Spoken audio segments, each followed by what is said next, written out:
Hey, I'm really glad you found your way here. This channel is still new, and every single listener means more to me than I can explain. Your support is what allows me to keep sharing the stories I genuinely love. This video was made to help you slow down, relax, and fall asleep comfortably. No rush, no pressure, just a quiet place to rest your mind. If you enjoy these kinds of stories, feel free to like and subscribe, but only if it truly feels right to you.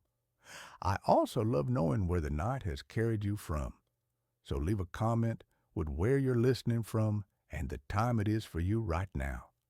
It's a small thing, but it makes this feel less lonely and more connected. Now, dim the lights, get comfortable, and let the world fade out for a while. Let's drift into tonight's stories together. Story 1. The Concrete That Never Cures. I am writing this on a stack of napkins in a 24-hour laundromat in Idaho. I don't have a phone. I smashed my laptop with a tire iron 3 days ago because the cooling fan started to sound like a whisper. I am surrounded by the sound of tumbling clothes and rushing water, and it is the only thing keeping me from screaming. The white noise helps. It drowns out the settling of the building's foundation. If you are a structural engineer, a night watchman, or just a desperate person looking for quick cash on the deep web job boards, listen to me. If you see a listing for a structural monitor at the Black River hydroelectric project, specifically for Sector 9, do not apply. I don't care if they offer you 6 figures for a 3-month contract. I don't care if they promise to pay off your student loans in a lump sum. Do not go into the concrete. My name is Arthur. I was 30 years old, a failed architect working as a security guard at a mall, living in a studio apartment that smelled like cat piss and regret. I was drowning in debt. When I found a listing, it seemed like a lifeline. It was vague, listed under a shell company called Apex Geotechnical. Urgent. Site monitor needed for dormant infrastructure project. Remote location. 12-hour shifts. Monitoring hydration levels in load-bearing concrete. $5,000 weekly. Non-disclosure agreement required. I applied. I got a call 2 hours later. The interviewer, a man named Mr. Vance, didn't ask about my security experience. He asked about my psychological history. Do you have a history of claustrophobia? No. Do you talk to yourself? No. Are you comfortable in total silence for extended periods? I prefer it, I lied. I signed the contract. 2 days later, I was on a bus heading deep into the Cascade Mountains to a place where the roads turned from asphalt to gravel, and then from gravel to mud. The site was a monster.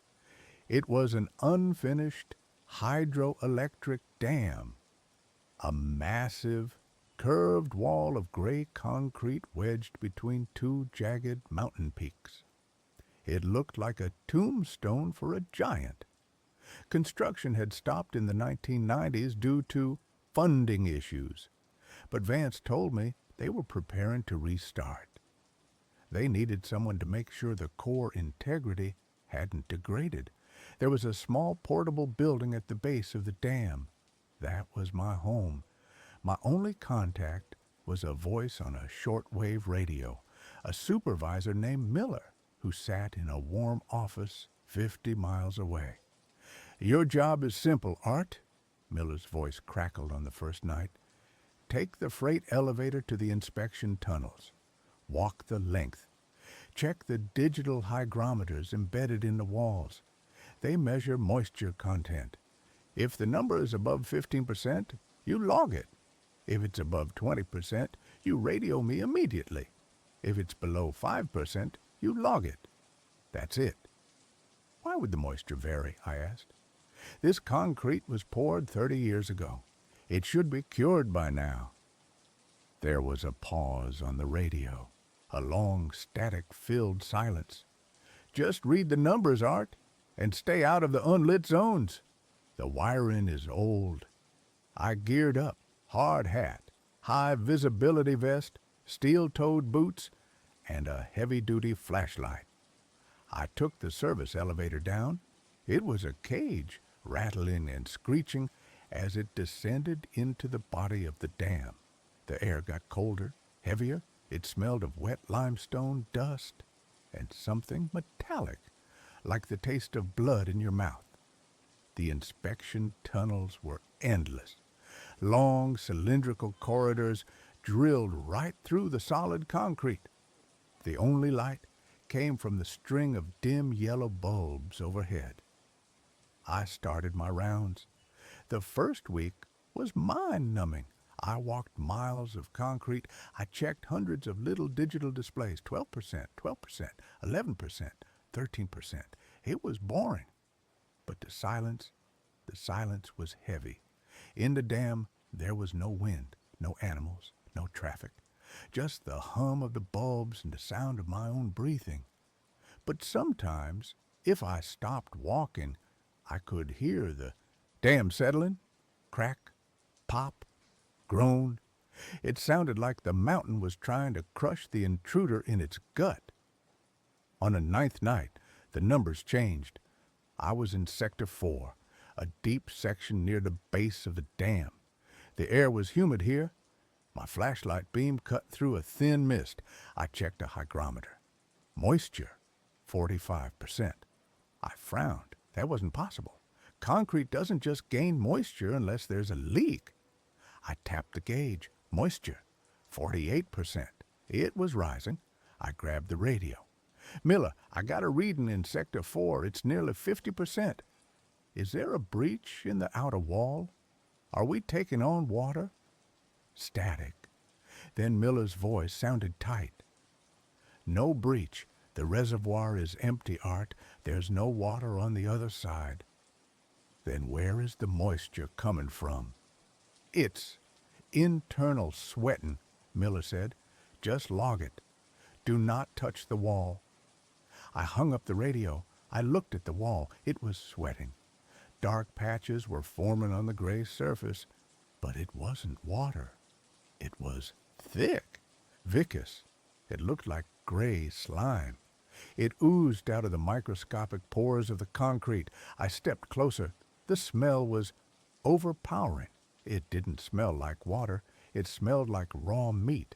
It smelled like a slaughterhouse. I reached out to touch it, then remembered Miller's warning. I pulled my hand back. As I stared at the dark stain, it moved. It didn't drip down. It pulsed. The stain expanded and contracted like a lung taking a breath. I backed away. Okay, I whispered. Chemical reaction. Old sealant breaking down. I finished my rounds and got the hell out of there. But the next night, it got worse. I was in the elevator, heading down to Sector 6. The cage rattled and shook. Then, halfway down, it stopped. The lights in the elevator died. I was hanging in the pitch black, suspended in a shaft 100 feet underground. Miller, I yelled into the radio. Power's out in the lift. No answer, just a rhythmic clicking sound on the frequency.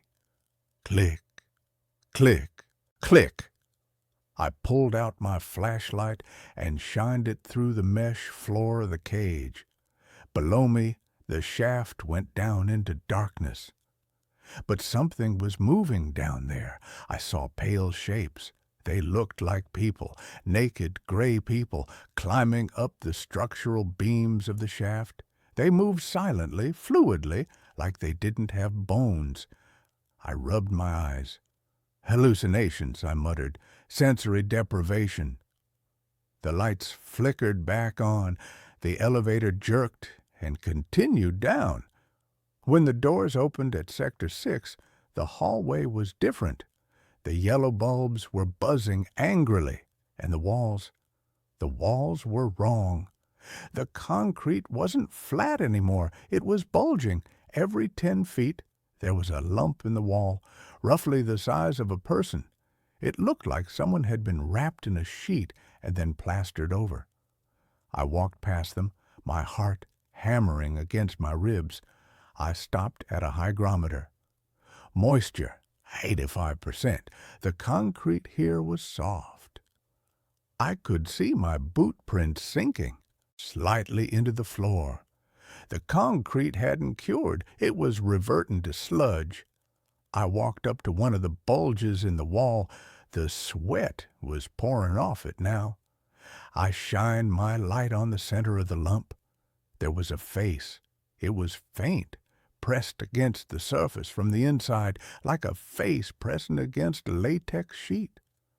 I could see the outline of a nose, a mouth, closed eyes.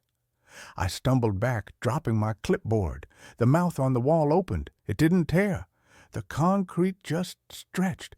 A hole formed. A sound came out. It wasn't a voice. It was the sound of grinding stones. Dry, the wall groaned. So, dry. I grabbed my radio. Miller, there are people in the walls. There are bodies in the concrete. Miller's voice came back instantly, screaming, "Get out of Sector 6, Art! Get to the stairs. Do not listen to them. They are just aggregate." "Aggregate?" I yelled. "They're talking to me." "They are part of the mix," Miller shouted. "They are the structural integrity. If you disturb them, the dam fails." I ran. I sprinted down the corridor. The floor was getting softer. It felt like running in mud. My boots sucked and squelched with every step. The bulges in the walls were writhing now. Hands pushed out against the surface, stretching the gray matter, fingers elongated, grasping at the air. "Fluid!" a chorus of grinding voices whispered. "We need fluid!"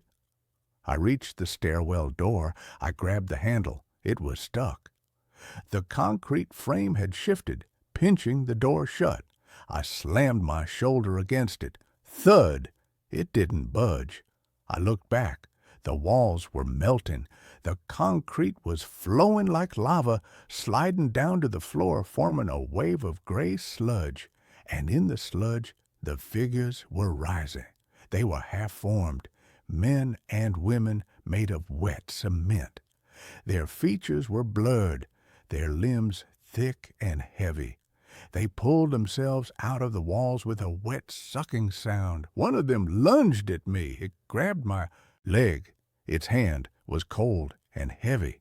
It burned. Chemical burn. The lime in the cement was eating my pants. I kicked it in the face. My boot went right through its head with a splat. The head dissolved into slurry, but the hand held on. I grabbed the fire extinguisher from the wall bracket. I smashed the handle of the door once, twice. The latch broke. I fell into the stairwell. I slammed the door shut and wedged the extinguisher under the handle. I could hear them slamming against the door from the other side. Thud, splat, thud. I ran up the stairs. It was 40 flights to the surface. My lungs burned. My legs screamed. At flight 20, I stopped to breathe. I looked at the wall of the stairwell. There was a crack running through it. And inside the crack I saw an eye. A real human eye. Blue. Bloodshot. It was looking at me. It was embedded deep in the stone. It blinked. "Arthur," a voice whispered from the crack. "Don't leave us. We are the foundation." I screamed and kept running. I burst out of the access door at the top of the dam. The night air hit me. It was raining. I ran to my portable cabin. I grabbed my car keys. I grabbed my bag. My radio crackled on the desk. "Art!" Miller's voice was calm now, terrifyingly calm. "You can't leave. You've been exposed." "Exposed to what?" I screamed, fumbling with the keys. "The mix. Miller said. "It's biological concrete art. It's an experiment. Self-healing structures. But it needs biomass to cure. It needs calcium. It needs bone. We ran out of volunteers years ago." "You're sick," I yelled. "Check your leg, Art," Miller whispered. I looked down at my leg, where the concrete thing had grabbed me. My jeans were dissolved. The skin underneath was gray. It wasn't paint. My skin was turning to stone. It was hard, rough to the touch. I couldn't feel my ankle. "It spreads," Miller said. "You're already part of the dam. Come back to the tunnels.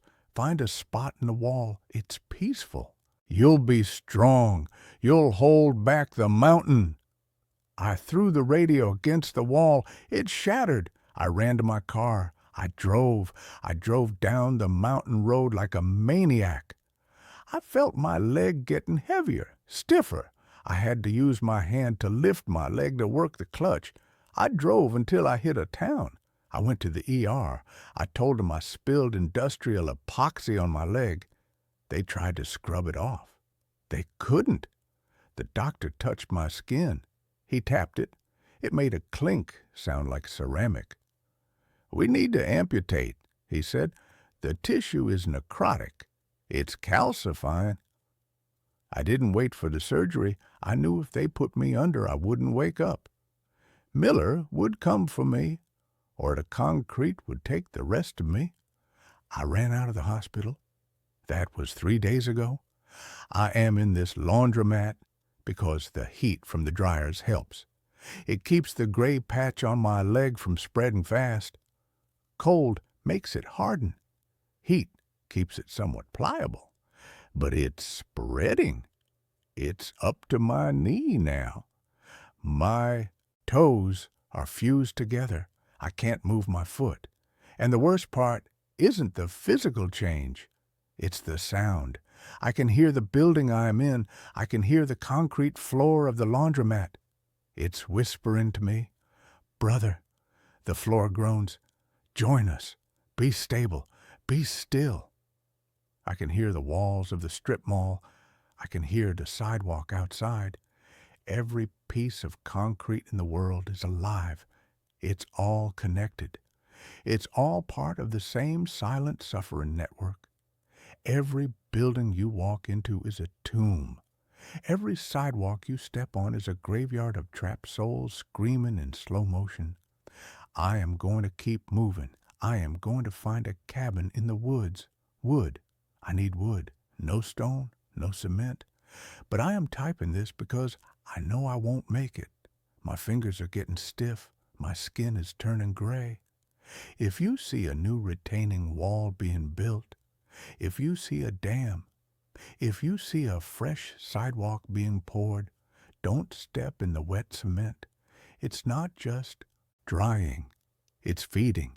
And if you stand still too long, it will grab you. Miller was right about one thing. The dam is strong. I can feel its weight in my mind. I can feel the mountain pushing against me. I am becoming heavy. I am becoming structural. And that's where this story ends. Let's move on to the next one. I accepted a job monitoring deep earth frequencies in a remote station, but the sounds from below are starting to call my name. I am writing this from a diner off Interstate 80. My hands are shaking so bad I can barely hold the pen, and I keep spilling the coffee on the table. The waitress looks at me like I'm a junkie, but I don't care. I haven't slept in 4 days. Every time I close my eyes, I hear the static. I hear the scratching. I hear the voice that sounds like mine, but deeper, wetter, like it's coming through a throat filled with mud.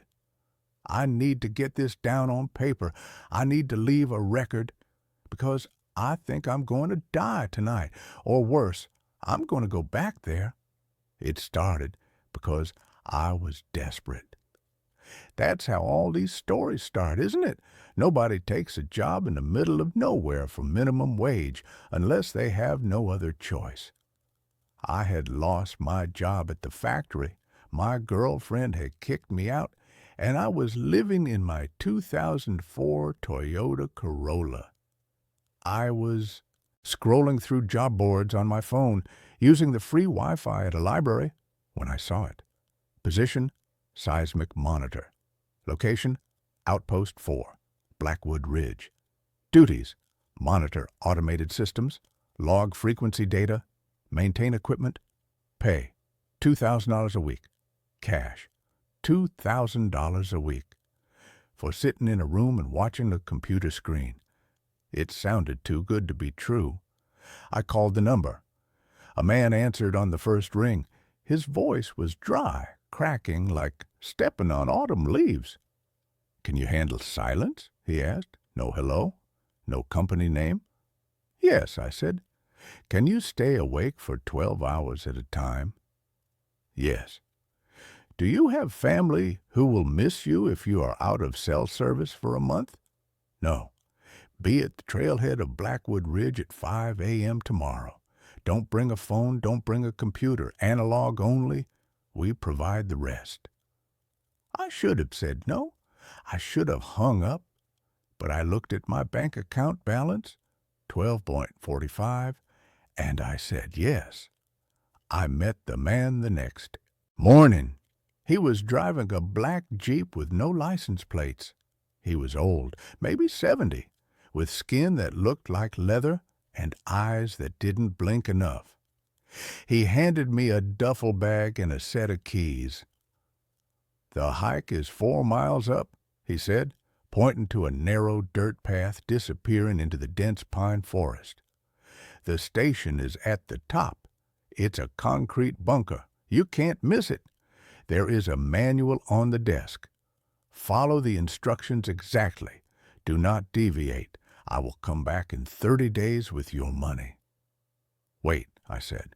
"What exactly am I monitoring? Earthquakes?" He looked at me, and for a second I saw genuine fear in his eyes.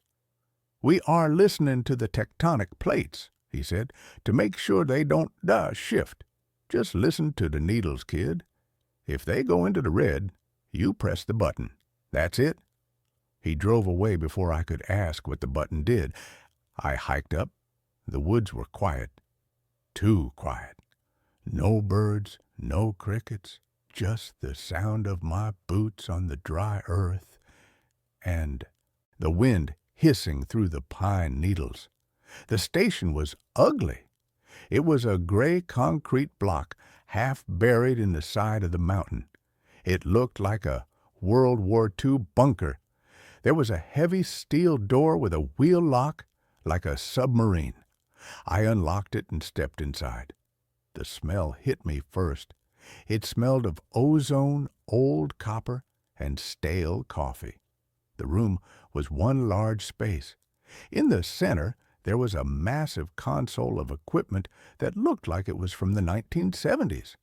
Oscilloscopes with glowing green lines, reel-to-reel tape decks, and a wall of speakers. In the corner, there was a cot and a small kitchenette with a stack of canned beans and a manual can opener. But the most disturbing thing was the hole. In the back of the room, behind a thick pane of plexiglass, there was a hole in the floor.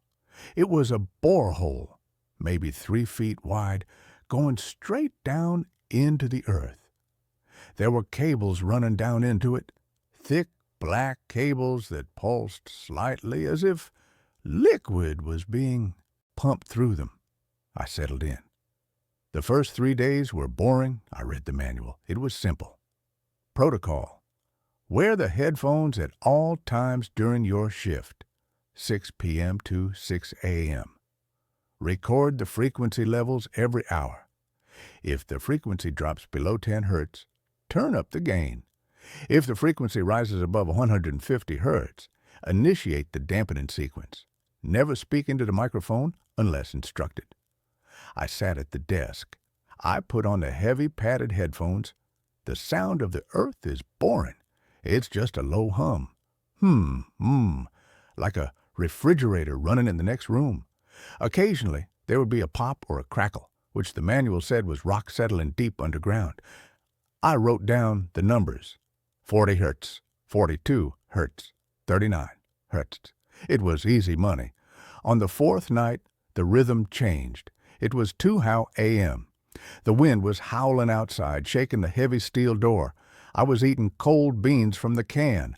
I looked at the oscilloscope. The green line wasn't a flat wave anymore. It was spiking. Thump, thump, thump. It looked like a heartbeat. I adjusted the volume on the headphones. Thump, thump. It was slow, massive. It sounded like a hammer hitting a mattress wrapped in 10 layers of blankets.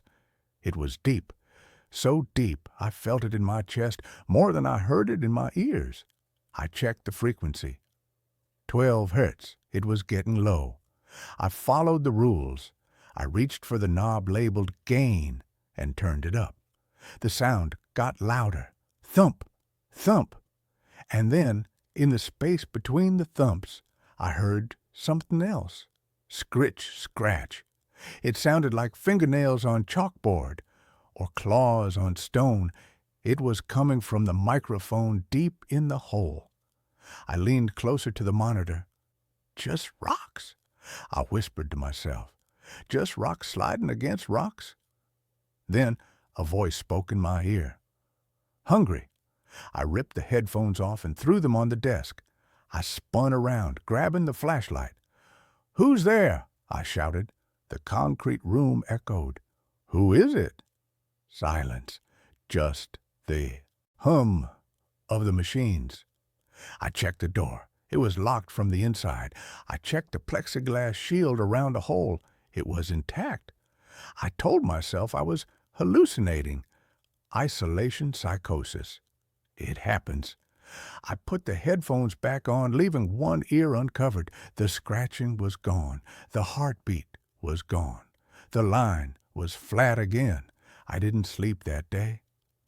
I lay on the cot, staring at the ceiling, listening to the wind. On the 7th night, the equipment started moving on its own. I was sitting at the desk, fighting to keep my eyes open. I had drunk 3 cups of terrible instant coffee. Suddenly, the reel-to-reel tape deck spun to life. Whoa! The tape started spinning fast. The needles on the VU meters slammed into the red. I hadn't touched anything. I grabbed the manual. There was nothing about this. I put the headphones on. The sound was screaming, not a human scream. It was electronic screaming, feedback, static, white noise. But underneath it, there was a pattern. Short, long, short, short, long, short, Morse code. No, it was too rhythmic. It was breathing, inhale, static, exhale, scream. I reached to turn the volume down, but the knob wouldn't turn. It was stuck. Then the red phone on the wall rang. I jumped so hard I knocked my chair over. There was a red rotary phone mounted near the door. The manual didn't mention it. I didn't even know it was connected to anything. Ring, ring, ring. It was a loud mechanical bell. I walked over to it slowly. My heart was hammering against my ribs. I picked up the receiver. Hello? Don't listen to it, a voice said. It was the old man who hired me, but he sounded different, terrified. Arthur, tell me you aren't listening to it. The tape deck started on its own, I yelled. What is happening? What is down there? It's waking up, the old man whispered. We miscalculated. The dampeners aren't holding. Arthur, listen to me carefully. There is a breaker switch in the kitchenette, behind the fridge. You need to kill the power to the audio system. Do it now. Why? Because it learns, he screamed. It learns frequencies. If you let it listen to the room, it will learn your voice. And once it has your voice, It can open the door. The line went dead. I dropped the phone. It will learn your voice. I looked at a console. The tape reels were still spinning. The needles were bouncing. And then, coming through the speakers on the wall, not the headphones, the main speakers, I heard a sound. Hello? It was my voice. It was the recording of me answering the phone 10 seconds ago.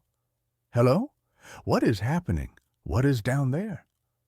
The machine was playing my voice back to me. But then it changed. The pitch shifted down. It became deeper, gravelly. What is down there, Arthur? It said my name. I hadn't said my name. I scrambled to the kitchenette. I shoved the heavy refrigerator aside. There was a gray metal panel on the wall. I ripped it open. There was a single large switch labeled Audio Mains. I grabbed it and yanked it down. Clunk! The lights in the station flickered. The tape deck slowed down. Woo! Click! The speakers went silent. The room was dead quiet. I stood there, panting, sweating. I was safe. I had killed the power. Then, from the hole in the back of the room behind the plexiglass, I heard a sound. Knock, knock, knock. 3 distinct knocks on the glass from the inside. I shined my flashlight at the hole. The borehole was dark. But on the inside of the plexiglass there was condensation, and in the condensation something had drawn a shape, a smiley face. I backed away. No, that's impossible. It's a sealed shaft. Knock, knock, knock. Louder this time. The glass vibrated. I grabbed my jacket. I grabbed the keys. I was leaving. To hell with the money. To hell with the old man. I ran to the steel door. I grabbed the wheel lock and turned it. It wouldn't move. I spun it the other way. Stuck. I threw my weight against it. It felt like it was welded shut. Then I saw the keypad. I hadn't noticed it before. A digital keypad next to the door. The screen was lit up red. Lockdown initiated. Containment breach. Open! I screamed, banging on the steel.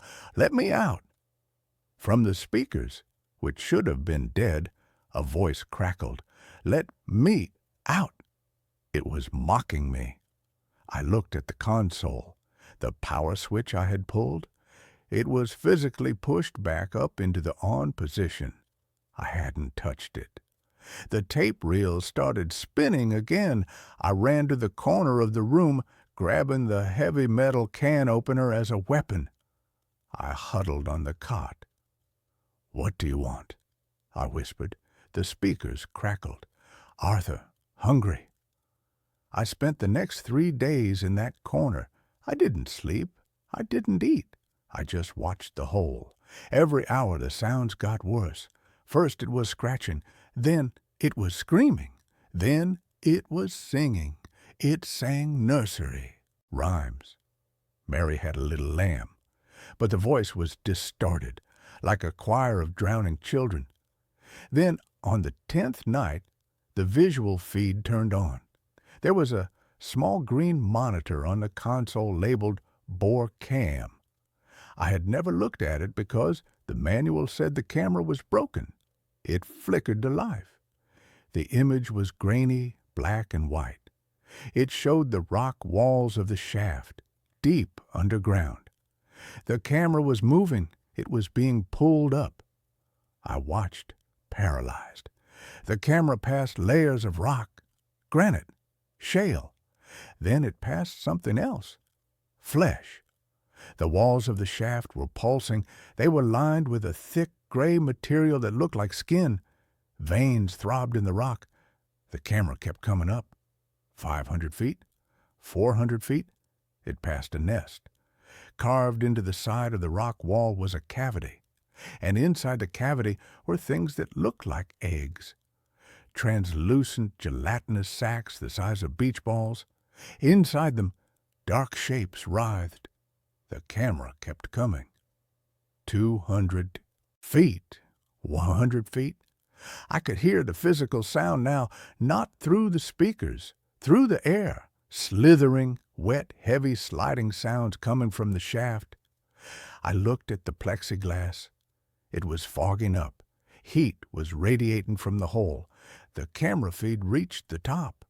On the screen, I saw the underside of the plexiglass cover, and then I saw a face. It pressed against the camera lens. It didn't have eyes. It had holes. Dozens of small, perfectly round holes where a face should be. And they were all opening and closing, whistling. It was made of holes. And then the plexiglass cracked. Crack! A spiderweb fracture appeared in the center of the shield.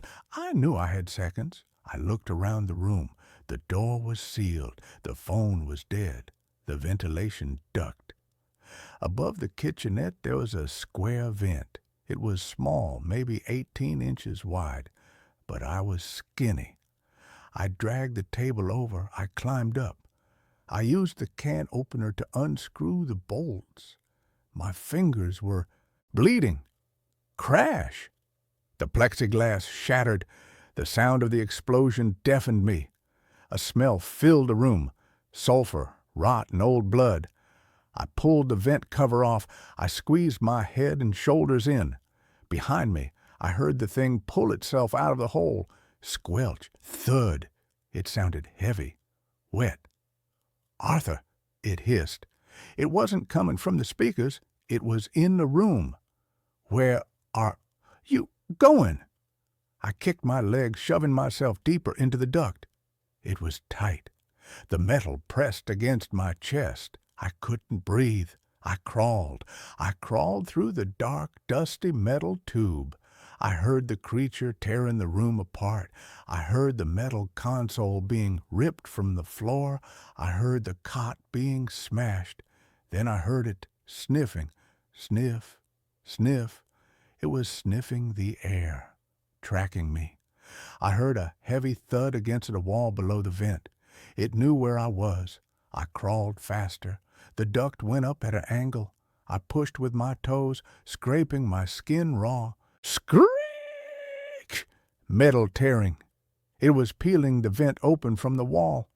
I scrambled up, turning a corner in the ductwork. I saw moonlight ahead, a grate leading to the outside. I kicked the grate. It flew off. I fell out onto the dirt, rolling down the hill. The cool night air hit my face. I stood up and ran. I ran down the mountain trail in the dark. I fell over roots, smashed my face on branches, twisted my ankle. I didn't stop. Behind me, from the concrete bunker, I heard a sound that will haunt me forever. It wasn't a roar. It was a broadcast. The creature was projecting a sound so loud it shook the trees. It was the sound of a baby crying. Then the sound of a woman screaming for help. Then the sound of my own voice amplified 1,000 times. "Help me! Please, God, help me!" It was baiting me, trying to get me to turn around. I reached my car. I fumbled with the keys. I got inside and locked the doors. The engine sputtered, then started. I drove down that mountain road at 80 miles an hour. I almost went off the cliff 3 times. I drove until I hit the highway. I drove until the sun came up. I'm at the diner now. I tried to call the number of the man who hired me. The line is dead. I looked up the location on Google Maps. There is no Outpost 4. There is no Blackwood Ridge. The area is marked as a geological exclusion zone, danger, unstable soil. But here is the part that makes me shake. Here is why I am writing this. My hearing hasn't come back to normal. Everything sounds muffled. But 5 minutes ago, the jukebox in the diner started playing a song. It was an old country song. But halfway through, the lyrics changed. The singer's voice warped. It dropped in pitch. "Arthur," the jukebox sang, "I can taste you." The waitress didn't notice. The trucker in the corner didn't notice, only I heard it. And now my phone is vibrating. I don't have the old man's number saved. It's coming up as unknown, but I know who it is. It's not the old man. I can hear the breathing through the phone before I even answer it. It's the frequency. It traveled with me. It's in the network now. I'm going to go to the bathroom and smash my phone. Then I'm going to steal a car that doesn't have a radio. If you read this, stay away from the mountains. Stay away from the quiet places. And if you hear a humming sound coming from the ground, run. Don't listen to it. Don't try to find where it's coming from. Because once it learns your name, it never stops calling. The waitress is walking over to me. She looks confused. "Sir?" she asks. "Your nose is bleeding." I wipe my face. My hand comes away red. "And, sir," she says, pointing to my coffee cup, "your coffee is vibrating." I look down. Ripples are forming in the black liquid. Thump, thump, thump. It's here. It traveled through the ground. I have to go. God help me. And that's where this story ends. Let's move on to the next one. The weeping walls of 47 Willow Street. The Craigslist ad was buried under listings for shared apartments and studio couch surfing gigs. Room for rent in historic St. John's Victorian. Utilities, Wi-Fi, parking included. $400 a month, quiet tenant preferred, references required. Attached was a single photo, a sunlit room with high ceilings, an ornate, if dusty ceiling medallion, and a view of mature maple trees through tall, wavy glass windows. It looked like a slice of old Portland charm. It was exactly half what I'd been paying for a shoebox downtown after my research grant at PSU fell through. The landlord, Dr. Aris Thorne, spoke with clipped academic precision over the phone. He was a retired anthropology professor, he explained, living alone in the large house after his wife's passing. He needed a responsible, low-impact presence to help with the upkeep. His voice was dry, devoid of warmth, but the price was impossible to ignore. He vetted me thoroughly, asked for pay. Stubbs spoke to my last landlord, even requested a copy of my student ID. When he finally agreed, his instructions were specific. Move in after 5 p.m. I keep early hours. Your room is the west-facing one on the second floor, left of the stairs. The rest of the house is private, especially the third floor. Do not go up there. The steps are unsafe. He didn't mention anything about the house's history beyond its 1898 construction date. He just handed me a heavy brass key at the door, his thin hand cold and papery, and retreated immediately into the dim interior, closing the door firmly behind him before I'd even hefted my first box. Stepping inside 47 Willow Street that first evening felt like entering a museum after hours. The air was still, thick with the scent of aged wood, lemon oil polish, and something fainter, more organic, like dried flowers left too long in a vase. Dust motes hung suspended in the slanted afternoon light filtering through the leaded glass of the front door. The entryway opened into a cavernous parlor dominated by a grand staircase with a carved mahogany banister. Heavy velvet drapes, faded to a bruised plum color, framed tall windows. Everything was meticulously clean, but utterly devoid of life. No personal photos, no books out of place, no sound beyond the rhythmic, hollow tick-tock of a grandfather clock in the dining room. My room, as promised, was spacious and high-ceilinged.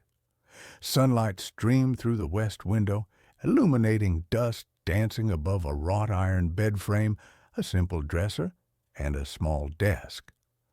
The wallpaper was a faded pattern of ivy vines.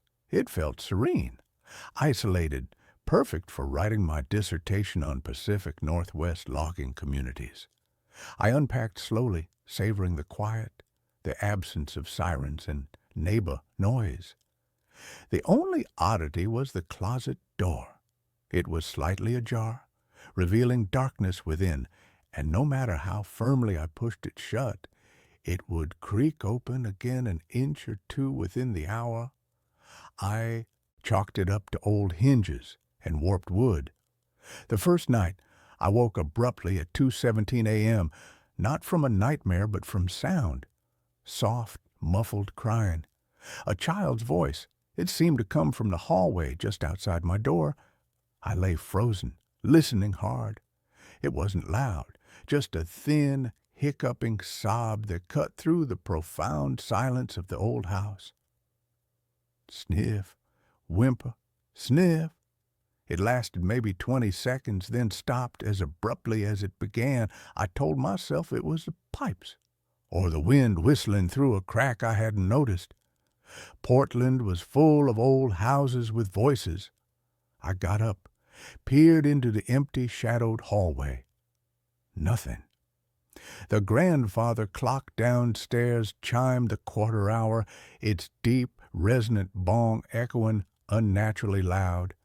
I went back to bed, dismissing it.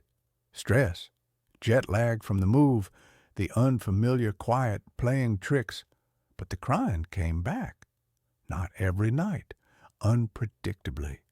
Sometimes it was just before dawn. A thin, desolate wail that seemed to seep through the floorboards from below. Sometimes it was mid-afternoon when I was trying to concentrate, a sound so close it made me spin around, expecting to see a lost child standing in the doorway. It was always a child, always female, always heartbreakingly sad. I never saw anyone. Dr. Thorne was a ghost himself. I'd hear his slow footsteps on the floorboards above my room early in the morning, the clink of dishes in the kitchen at precisely 7:30 a.m., and the faint rustle of newspaper pages. We'd exchange terse nods or murmured hellos in the narrow hallway, his pale blue eyes never quite meeting mine, always flicking past me towards the stairs or a closed door. He moved with a stiff, deliberate care, as if navigating a space filled with invisible obstacles. I asked him once casually about the pipes making noises. He didn't look up from polishing a brass candlestick. "The house breathes," he said, his voice dry as dead leaves. "It remembers things. Pay it no heed. Focus on your work." His dismissal was absolute. It felt less like advice and more like a command. The crying wasn't the only thing. Small objects began to vanish. My favorite pen, a cheap Bic, but the one I wrote best with, disappeared from the desk. I found it 3 days later, tucked neatly under the pillow on the unused side of the bed. My reading glasses went missing from the nightstand. I discovered them balanced perfectly on the edge of the cold porcelain sink, in the shared bathroom down the hall, a room I rarely used. One morning, I woke to find the heavy velvet curtains in my room drawn tightly shut, though I always left them open for the light. When I pulled them back, the brass rings scraped against the rod with an unnerving shriek. The closet door was wide open, the darkness within seeming deeper than before. A faint, sweet smell lingered, not pleasant but cloying, like decaying lilies. I mentioned none of this to Dr. Thorne. His coldness was a wall. Instead, I bought a cheap digital voice recorder, the kind journalists use. I left it running on my desk overnight, pointed toward the hallway. The playback the next morning made my blood turn to ice. For hours, there was only silence. The faint hum of the refrigerator downstairs, the distant traffic on Highway 30. Then, at 1:48 a.m., clear as a bell through the cheap microphone, the sound of small bare feet padding softly down the hallway outside my door. Pat, pat, pat. They stopped right outside my threshold. Silence for 10 seconds. Then a child's voice, thin and trembling, whispering directly at the recorder. "Why won't you play with me?" My breath hitched in my throat as I listened. The whisper came again, closer this time, the microphone picking up the faint moisture in the voice. "It's cold, so cold down here. Can I come in?" A pause. Then a sound that wasn't human, a low guttural clicking like stones rattling in a dry throat, followed by a wet, choking sob that dissolved into silence. The recorder captured it all. I played it back 3 times, my hands shaking. This wasn't pipes. This wasn't the wind. This was intentional. I confronted Dr. Thorne at breakfast the next day. He was eating a single boiled egg at the massive scarred kitchen table, his back to the window overlooking the overgrown backyard. I placed the recorder between us, pressed play, and watched his face. His reaction wasn't surprise. It was resignation, a deep, weary sorrow that aged him decades in seconds. He didn't look at the recorder. He stared at his egg, his spoon hovering mid-air. When the child's whisper, "Why won't you play with me?" filled the quiet kitchen, his knuckles turned white on the spoon handle. When the wet, choking sob sounded, a single tear traced a path down his deeply lined cheek. He reached out a trembling hand and stopped the recording. His voice was barely audible. "Her name was Eleanor, my daughter. She died in this house. 1952. Pneumonia." He finally looked at me, his eyes red-rimmed and hollow. "She was 7. She didn't want to go to the hospital. She was afraid of the dark there. She hid in the dumbwaiter shaft." He gestured vaguely towards the corner of the kitchen where an old sealed-up wooden cabinet stood. "We found her too late. The doctor, he said her lungs were full of fluid. She drowned on the inside." He wiped his cheek roughly with his sleeve. "She never liked being alone, especially in the dark. She always wanted someone to hold her hand." He pushed his plate away, the egg untouched. "She's not malicious. She's lost, confused, stuck in the moment she was most afraid. The 3rd floor, that's where the old nursery was, where she spent her last days. That's why I said not to go up there. The stairs are unsafe, but also she's strongest there. The air, it's thick with her." He stood up, his movements stiff. "I stay because she needs to know she's not forgotten. But the house, it holds on to grief. It holds on to her.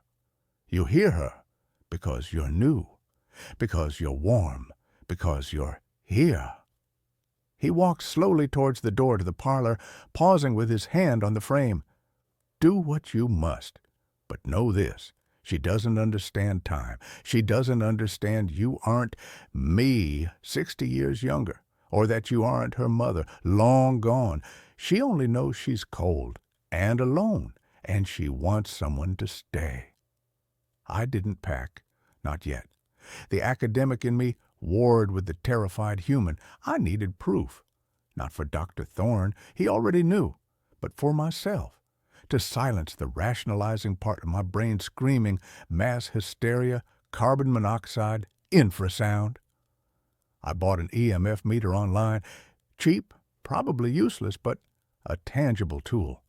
I researched the house. The St. John's Historical Society archives confirmed the basics. Built for a timber baron, sold to Eris Thorne's father in 1948. Eleanor Thorne, age 7, died of complications from pneumonia on January 17, 1952. No mention of a dumbwaiter accident, but records from that era were sparse. I also found an old grainy photo in a digitized Portland newspaper archive. A stern-faced man, Eris's father, a woman with a sad smile, his mother, and a little girl with dark braids and wide, serious eyes standing on the porch of 47 Willow Street. Eleanor. Her eyes seemed to follow me on the screen. That night, I placed the EMF meter on my nightstand, its green digital display glowing faintly in the dark. I left the voice recorder running again. I lay rigid, every sense straining. Midnight passed. 1 a.m. The house creaked its usual symphony. Then at 1:55 a.m., the temperature plummeted. It wasn't a draft. It was a sudden, localized cold spot that settled over the foot of my bed like a physical weight. My breath fogged in the moonlight streaming through the window. The EMF meter's display spiked violently, the needle jumping into the red zone, emitting a faint, high-pitched whine. I fumbled for it, my fingers numb with cold. As I touched it, the crying started. Not muffled, not from the hallway, right beside my ear. A soft, wet sob, followed by a whispered plea that vibrated the air. "Hold my hand. Please, it's so dark." I jerked upright, heart hammering against my ribs. The cold intensified, centering on my left hand where it lay on the blanket. I snatched it back as if burned. The EMF meter shrieked. On the nightstand, my water glass trembled, then tipped over, spilling water across the wood. The cold spot vanished instantly. The EMF needle dropped back to 0. The recorder captured it all, the spike whine, the glass shattering, my gasp, and beneath it all, the fading sound of a child's disappointed sigh. You left again. I didn't sleep. At dawn, exhausted and shaking, I went downstairs. Dr. Thorne was already in the kitchen brewing tea. He took one look at my face, pale and drawn, dark circles under my eyes, and nodded slowly. "She found you?" It wasn't a question. I showed him the EMF readings, the audio file. He listened to the sigh, "You left again," without flinching. "That was Marjorie's phrase," he said quietly, stirring his tea with a trembling hand. "My wife. She'd say that when Ellie would pull away during her fever dreams. You left again, my little bird. I'm right here." He reached into the pocket of his cardigan and pulled out a small cloth-bound book, its cover stained and soft with age. Eleanor's diary, only a few pages.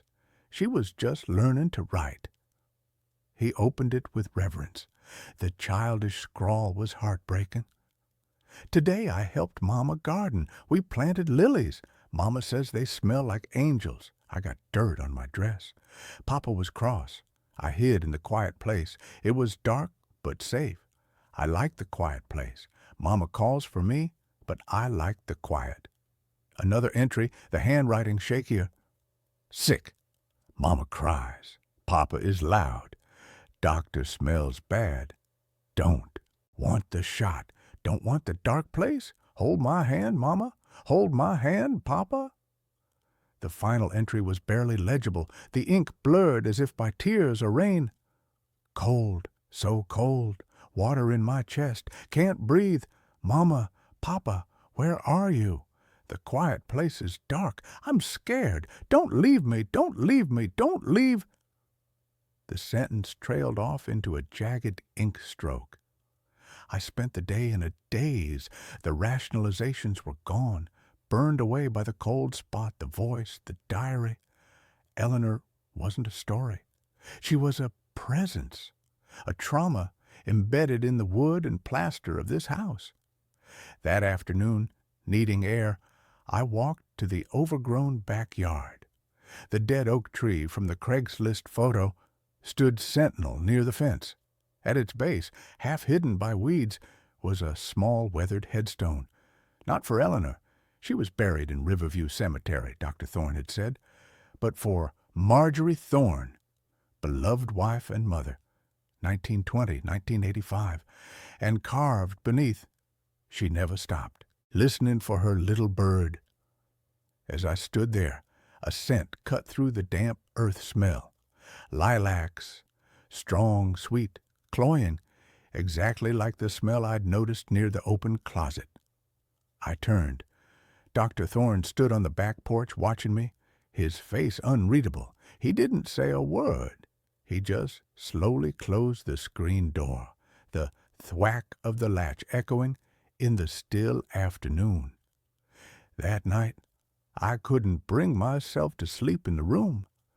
I dragged the wrought iron bed frame away from the wall, creating a barrier of sorts.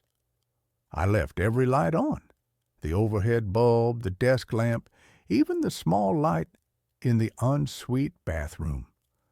I sat on the edge of the bed, the knife from my kitchen drawer resting on my lap, the EMF meter and recorder running. The house was unnaturally quiet. No creaks, no clock ticking, just a heavy, waiting silence. At 2:03 a.m., the lights flickered, once, twice, then died completely, plunging the room into absolute darkness. The EMF meter whined frantically in the blackness. The recorder hissed, static. And then the cold came, not a spot, a wave. It rolled over me, stealing my breath, frosting the air. It smelled overwhelmingly of wet earth and decaying lilies. A small icy hand closed over my wrist where it rested on the knife handle. The grip was surprisingly strong, damp, and freezing. A child's voice, thick with tears and that wet, bubbling undertone, whispered directly into my ear, its breath like the inside of a deep well. "You're warm. Stay warm with me. Don't go to the dark place." I tried to pull away, but the grip tightened, fingers like frozen twigs digging into my skin. I fumbled for the knife's handle, my fingers numb. "Mama left," the whisper sobbed. "Papa left. You stay. You hold my hand. Forever." Panic surged. I yanked my arm back with all my strength.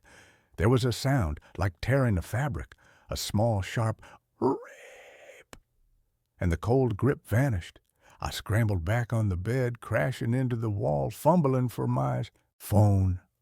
The flashlight beam cut through the dark, shaking wildly. The room was empty, but on the blanket where the hand had gripped my wrist, dark, wet stains spread like ink blots.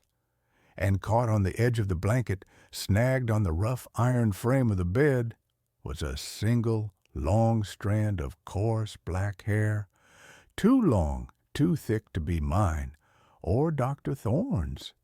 It glistened wetly in the phone light. I didn't wait for dawn.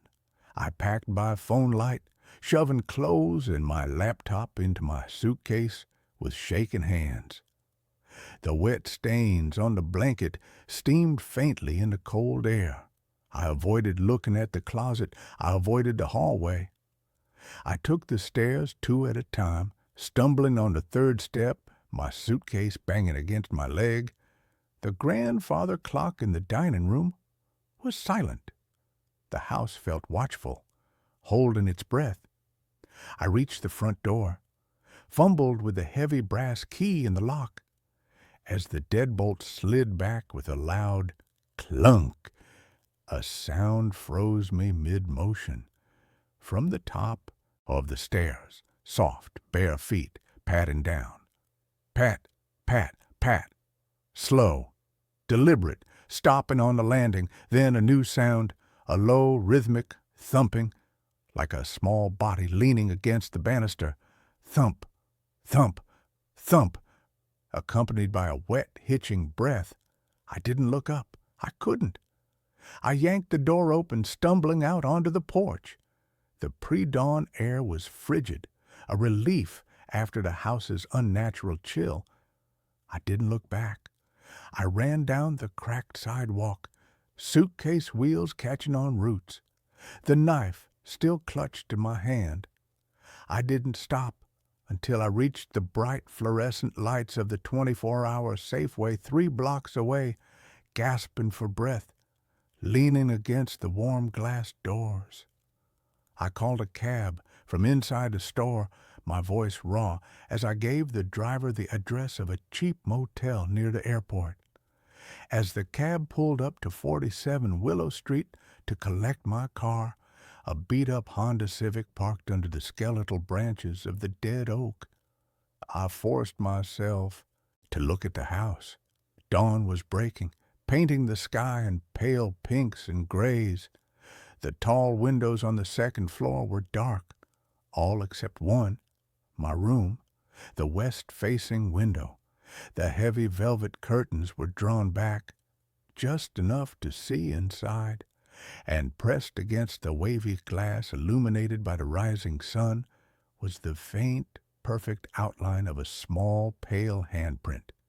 It looked wet, smudged at the edges. As I watched, a second, smaller handprint appeared beside it, lower down on the glass. Then a third. They weren't on the outside. They were on the inside, pressed from within the room. The cab honked impatiently. I tore my eyes away, fumbling for my keys. I drove to the motel in a numb daze, checking the rearview mirror constantly. In the parking lot, under the harsh motel sign flickering in the dawn light, I opened the trunk to get my suitcase. It was covered in thick, wet mud. Dark, rich mud that smelled of river clay and decay. The same mud that had been caked on Eleanor's boots in the old newspaper photo. I hadn't driven through any mud. My tires were clean. The mud was only on the suitcase handle, smeared as if a small cold hand had gripped it tightly while I ran. The motel room smelled of bleach and stale smoke. I sat on the stiff bed, the knife on the nightstand, the EMF meter still whining faintly in my backpack. I called Dr. Thorne. His phone went straight to voicemail, his message clipped and formal. "Thorne residence, leave a message." I left none. I called the Portland Police non-emergency line. I told the board-sounding dispatcher about the break-in, the mud, the handprints. I sounded unhinged. I knew it. She took my name, my old address, 47 Willow Street, and said an officer would follow up when possible. No urgency, no belief. Why would there be? I was a broke grad student reporting ghosts. I spent the day researching exorcists, mediums, anyone who dealt with the dead. Every website, every forum post dripped with the same advice. Leave, just leave, don't look back. But where would I go? My savings were gone. My academic future was in shambles. The weight of Eleanor's loneliness, her desperate, cold grip on my wrist, pressed down on me heavier than any rational fear. She hadn't wanted to hurt me. She'd wanted comfort. She'd wanted someone to stay. That was the true horror, not the cold, not the whispers, but the profound, aching need radiating from that small, trapped presence. The house wasn't haunted by a monster. It was haunted by a little girl who couldn't understand why everyone kept leaving her in the dark. That night, in the thin motel bed, I didn't sleep. I stared at the ceiling, listening to the hum of the highway. At 2:17 a.m., the air conditioning unit above the window rattled violently. Not a normal rattle, a sharp rhythmic bang, bang, bang, like small fists pounding on metal.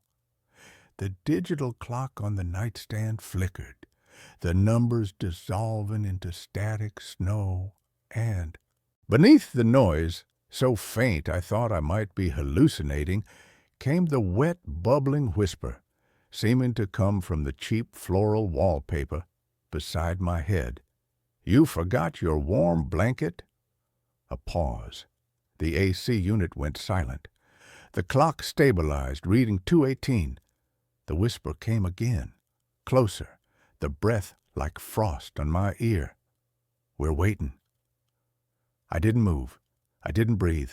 I just lay there in the suffocating motel room dark, the knife slick in my sweating palm, the smell of wet earth and decaying lilies thick in the air. The $400 a month had been a steal. The cost of staying had been my peace. The cost of leaving, I realized with a cold certainty that seeped into my bones deeper than any ghostly touch, was my freedom. Eleanor wasn't confined to 47 Willow Street. Grief, that old, that deep, doesn't respect walls. It follows, it clings, it waits. And in the crushing silence after the whisper faded, the only sound was the slow, steady drip of muddy water falling from the handle of my suitcase onto the cheap motel carpet. Plink, plink, plink, like a countdown, like a heartbeat, like small bare feet padding closer in the dark. I'm not safe here. I won't be safe anywhere. She's right. They're waiting. And the worst part, the truly, devastatingly realistic part, is that a part of me, the part that's been lonely too, that's lost too much, that part understands why she won't let go. The cold on my wrist doesn't fade. It never will. It's a brand, a promise, or a sentence.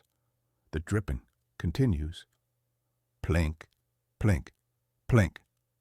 I close my eyes. I don't pray. I just listen for the bare feet in the hallway outside the thin motel door. They haven't started yet, but they will. They always do. The house on Willow Street didn't keep me, but Eleanor did. And she's bringing the cold with her. Always. And that's where this story ends. Let's move on to the next one. I babysat for a wealthy family and found something horrible in their basement. I'm writing this from a hotel room because I can't go home yet. The police have been calling me nonstop, but I keep sending them to voicemail. I know I need to tell someone what I saw, but I'm terrified of what will happen when I do. So I'm posting it here first, just to get it out. I'm a 23-year-old college student, and I babysit to pay my bills. It's easy money most of the time. Put kids to bed, watch Netflix, get paid. I've been doing it for 3 years and never had any problems until I took a job with the Vanderhoff family. I found their listing on a babysitting app. They needed someone for Saturday nights, 7 p.m. to midnight, $50 an hour. That's more than double what most families pay. The listing said they had one child, a 6-year-old daughter named Emma, and they lived in Ashford Heights, which is the rich neighborhood on the hill where all the doctors and lawyers live. I should have known that. Much money meant something was off. Mrs. Vanderhoff called me the next day. She had a soft voice, very polite, and she asked me the usual questions about my experience and availability. Then she said something that should have been a red flag. We have some house rules that are very important. If you can't follow them exactly, this won't work. Of course, I said. What are the rules? Emma goes to bed at 8 p.m. sharp. Once she's in bed, you don't go into her room for any reason. Even if you hear noises, even if she calls out, she's learning to self-soothe, and we can't interfere with that process. That seemed weird, but not crazy. Some parents are strict about sleep training. Second rule, you stay in the main living areas. Kitchen, living room, bathroom downstairs. You don't go upstairs except to put Emma to bed. You definitely don't go into the basement. It's locked anyway, but I'm telling you now, the basement is off limits. Okay, no problem. Third rule, Emma might say strange things. She has a very active imagination. Don't encourage it.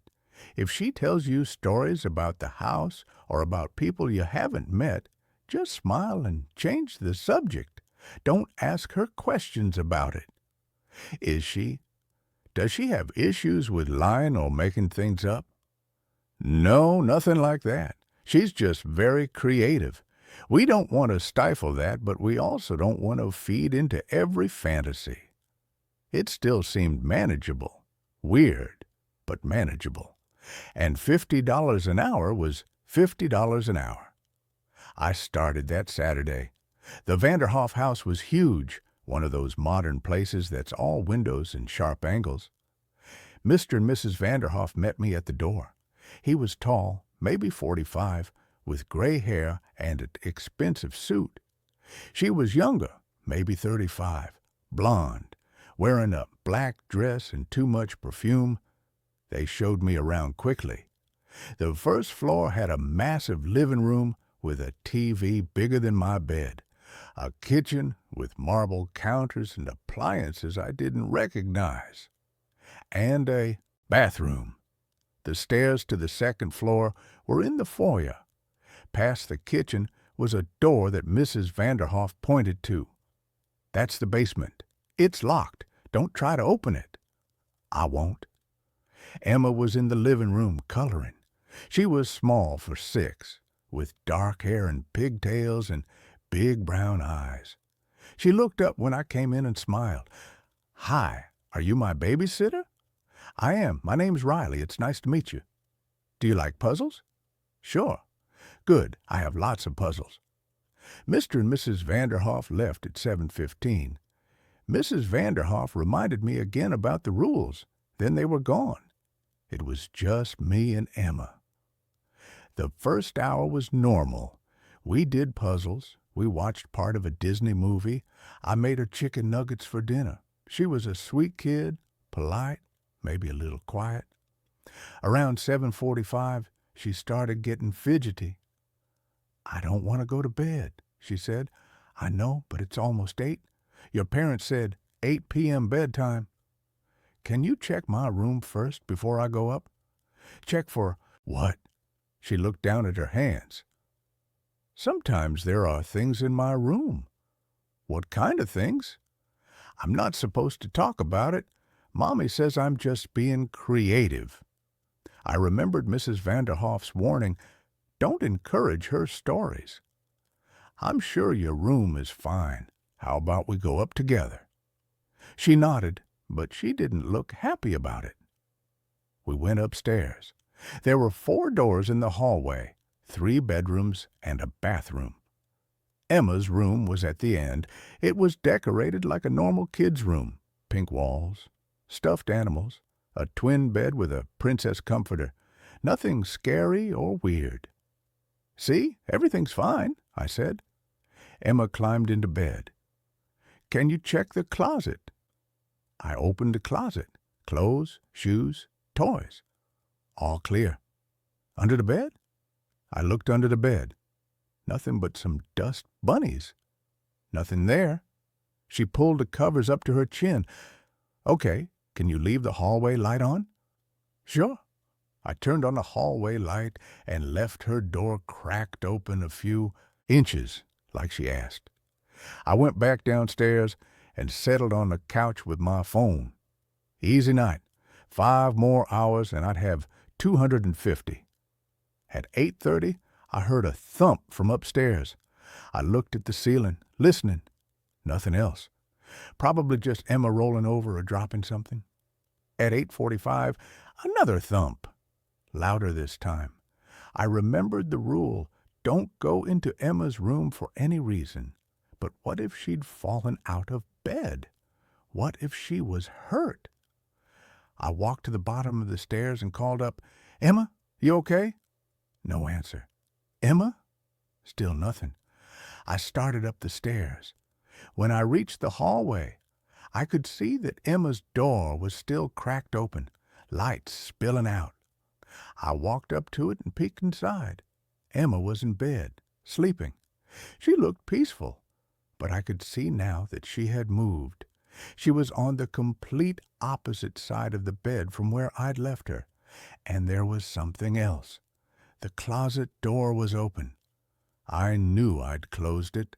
I definitely remembered closing it because Emma had seemed so worried. I stepped into the room quietly, not wanting to wake her, and closed the closet door. As I did, I thought I heard something from downstairs, a creaking sound like a door opening. I went back to the hallway and listened. The house was silent. I went downstairs. Everything looked the same. The TV was still on. My phone was on the couch where I'd left it. Nothing was different, except the basement door was open about 6 inches. I walked over to it slowly. It was definitely open, and I could see stairs leading down into darkness. A smell was coming from down there, damp concrete and something else, something organic and unpleasant. I knew the rule. Don't go in the basement. But I also knew that door had been closed, and Mrs. Vanderhoff had said it was locked. If it was open now, something was wrong. I pulled out my phone and turned on the flashlight. Then I pushed the door open wider and looked down. The stairs were wooden and old, completely different from the modern style of the rest of the house. They led down about 15 feet to a concrete floor. I could see boxes and old furniture, normal basement stuff. "Hello?" I called down. "Is someone down there?" Nothing. I should have closed the door and called the Vanderhoffs. That's what I should have done. But I was curious, and I was thinking maybe their house had foundation issues or something, and the door had just swung open on its own. I started down the stairs. The temperature dropped with each step. By the time I reached the bottom, I could see my breath. The basement was bigger than I expected, stretching back under most of the house. The floor was unfinished concrete, and the walls were exposed stone, like the basement was way older than the house above it.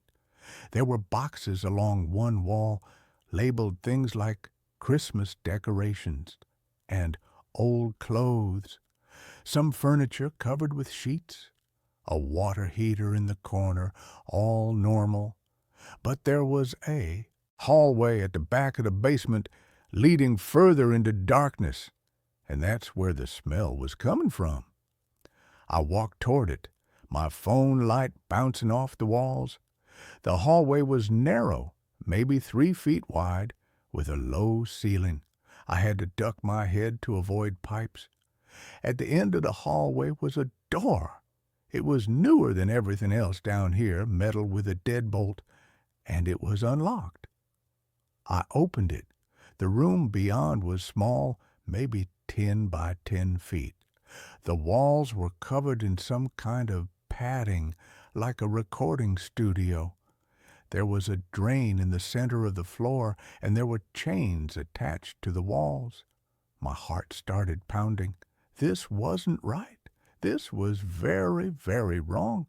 There was a table against one wall with tools on it. Pliers, knives, things I didn't want to look at closely. There was a laptop, closed, and there were photos taped to the wall above the table. I stepped closer, my hands shaking. The photos were of different people, men, women, different ages. They were all taken in this same room, sitting or standing against these same padded walls. They all looked terrified. I counted 12 photos. I grabbed the laptop and opened it.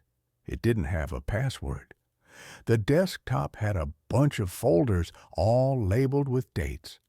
I clicked on the most recent one, from 3 weeks ago. Videos, dozens of video files. I clicked on one at random. It showed this same room from a camera mounted in the corner. There was a man zip-tied to a chair in the center of the room. He was maybe 30, wearing a suit, and he was crying. someone walked into frame. I couldn't see their face because they were wearing a mask, but I could tell it was a man from the body shape, Mr. Vanderhoff, probably. I closed the laptop. I didn't need to see any more. I needed to get out of this house. I needed to get Emma and get out and call the police.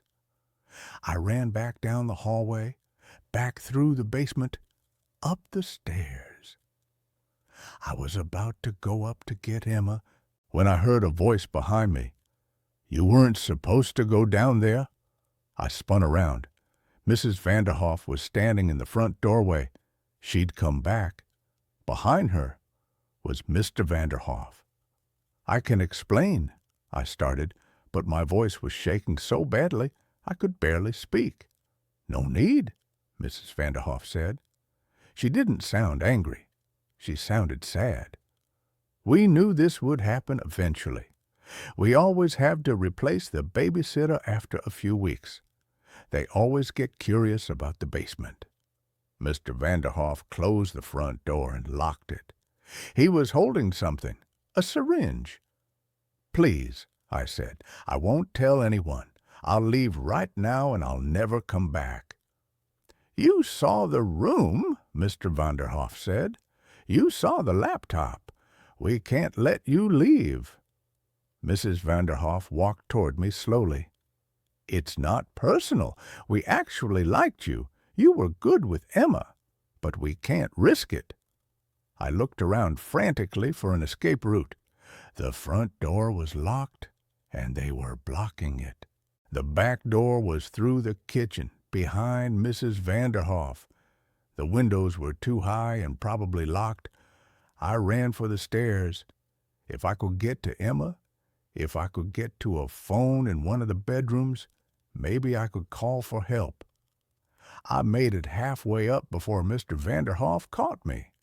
He was faster than he looked. He grabbed my arm and pulled me backward. I fell, hitting the stairs hard, pain shooting through my back. He dragged me down to the first floor. I tried to scream, but Mrs. Vanderhoff put her hand over my mouth. "Shh, you'll wake Emma. She's been through enough." That's when I realized Emma knew. She'd been saying there were things in her room. She'd been afraid. She knew what her parents were doing in the basement. Mr. Vanderhoff held me down while Mrs. Vanderhoff brought the syringe closer to my arm. I thrashed and kicked, catching her in the knee. She stumbled backward, and the syringe fell, hitting the floor and rolling under the couch. "Damn it!"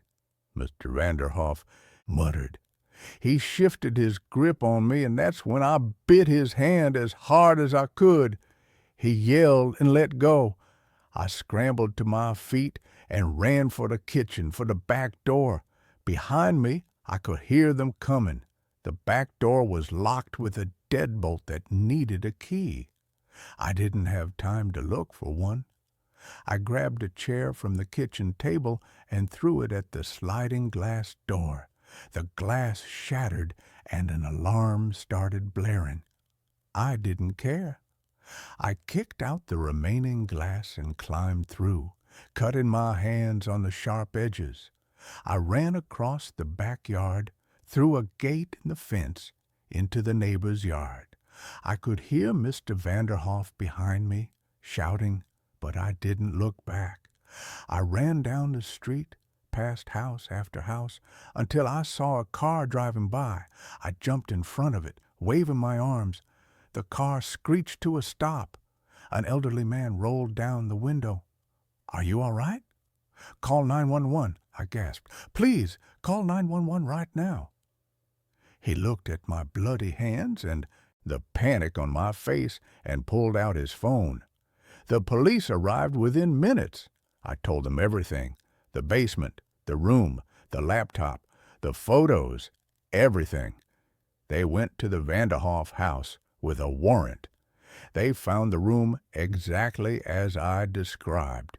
They found the laptop with the videos. They found things I hadn't seen. A safe with IDs and wallets, personal belongings from dozens of people. They found burial sites in the woods behind the property. The Vanderhoffs had been abducting people for years. Homeless people, sex workers, anyone who wouldn't be immediately missed. They bring them to the house, keep them in the basement room for days or weeks, and then kill them. Mr. Vanderhoff was an ER doctor. Mrs. Vanderhoff was a lawyer.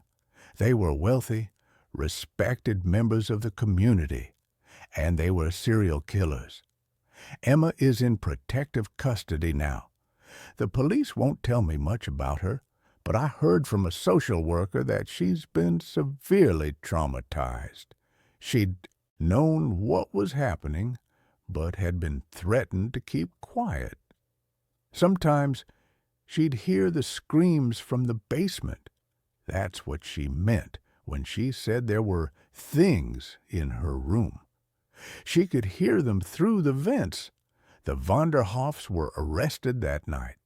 They're both in jail awaiting trial. The prosecutor says it's one of the biggest serial killer cases in the state's history. They've identified 15 victims so far, but they think there might be more. I've talked to the police probably 20 times. I've given statements, identified evidence, looked at photos. I've had nightmares every single night since it happened. I can't sleep without the lights on. I can't be in a basement anymore. But the thing that haunts me the most is thinking about all the other babysitters before me. Mrs. Vanderhoff said they always have to replace the babysitter after a few weeks. How many other people saw that basement? How many other people didn't make it out? The police found journals in the house. Mr. Vanderhoff had documented everything, including notes about previous babysitters. There were 11 names listed before mine. Only 3 of them were still alive. The police contacted them. They'd all quit suddenly after a week or 2, saying something about the job felt wrong. They'd gotten lucky. They'd trusted their instincts and left before they got too curious. 8 weren't so lucky. The police matched their names to missing persons reports. They'd all disappeared within days of quitting their babysitting job. The Vanderhoffs had tracked them down and grabbed them, just like they'd planned to do with me. I should have died that night. The only reason I'm alive is because I got lucky, because the syringe fell, because I was fast enough to get away, because someone happened to be driving by when I ran into the street. The trial starts in 3 months. I have to testify.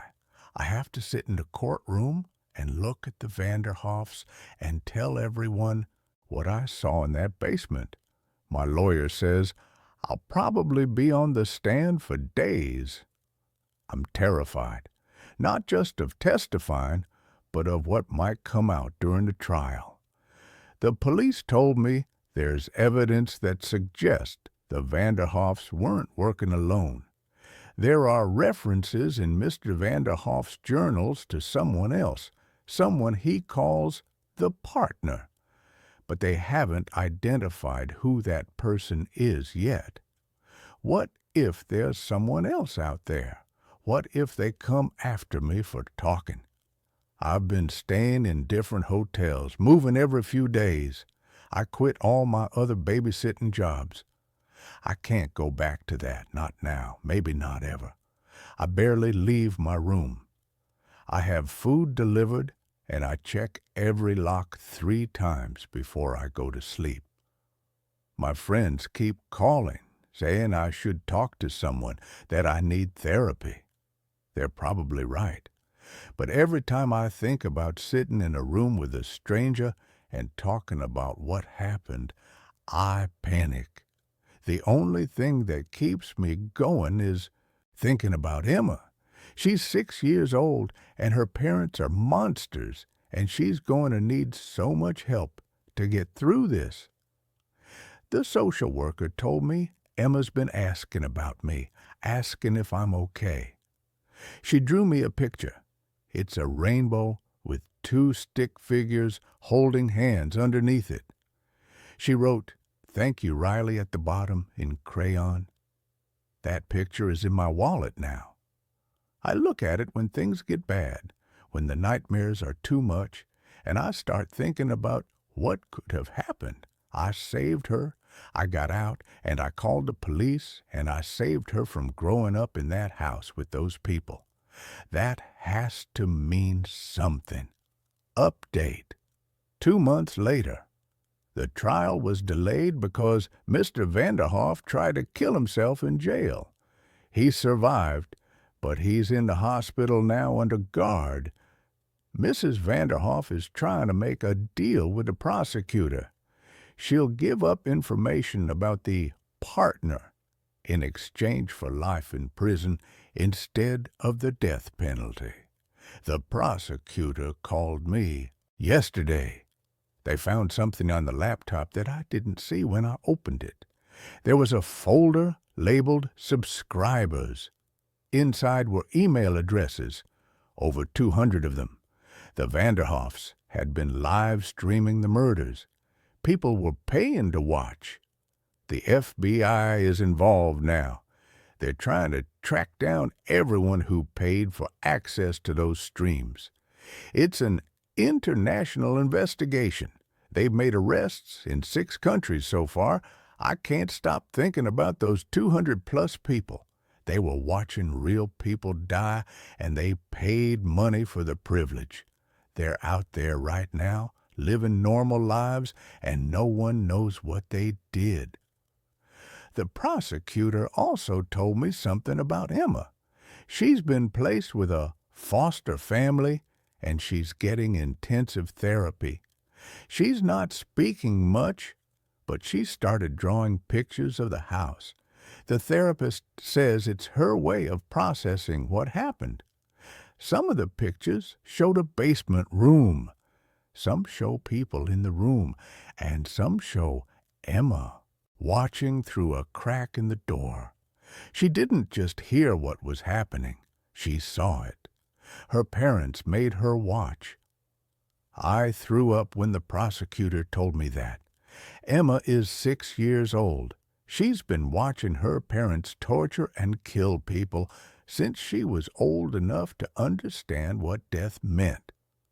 The prosecutor said they're trying to be careful about how they question her, because they don't want to traumatize her further. But they need her testimony. She's the only witness besides me who can place both parents at the scene of the crimes. A 6-year-old is going to have to testify in a serial killer trial about her parents. I don't know if I believe in evil as like a force or entity, but if I did, that's what the Vanderhoffs are. Evil. I got a letter last week. No return address, postmarked from somewhere in Nevada. Inside was a single piece of paper with one sentence typed on it. "You should have minded your own business." I gave it to the police. They're analyzing it for prints and DNA, but so far nothing. They think it might be from someone who was on the subscriber list, someone who's angry that their entertainment got shut down. Or it could be from the partner. I've started carrying pepper spray. I've taken a self-defense class. I look over my shoulder everywhere I go. I'm trying to be careful, but I'm also trying to live my life. I enrolled in online classes so I can finish my degree from home. I got a remote job doing data entry. It's boring, but it pays the bills and I don't have to leave my apartment. I video call with Emma's therapist once a week. She updates me on how Emma's doing, and sometimes Emma wants to talk to me. She doesn't say much, mostly just asks if I'm okay and tells me about things her foster parents are doing with her. Normal things like going to the park or baking cookies. Last week, Emma told me something that made me cry. She said, "I'm glad you came to my house that night. You saved me." I told her she was brave and strong and that she was going to be okay. I hope I wasn't lying. The truth is, I don't know if any of us are going to be okay. Emma has years of trauma to work through. I'm probably going to be in therapy for the rest of my life. And somewhere out there, there's a partner who helped the Vanderhoffs kill at least 15 people, maybe more. But we're alive. We survived, and the Vanderhoffs are going to spend the rest of their lives in prison. That has to be enough. Final update, 6 months later. The trial happened. It lasted 3 weeks. I testified for 2 days. Mrs. Vanderhoff took the deal and gave up the partner's identity. It was Mr. Vanderhoff's brother, also a doctor, living in California. He was arrested, and he's awaiting his own trial. Mr. Vanderhoff got the death penalty. Mrs. Vanderhoff got life without parole. The FBI has arrested 47 people so far who were paying to watch the live streams. They are still working on identifying the others. Apparently, a lot of them used sophisticated methods to hide their identities. But they're not giving up.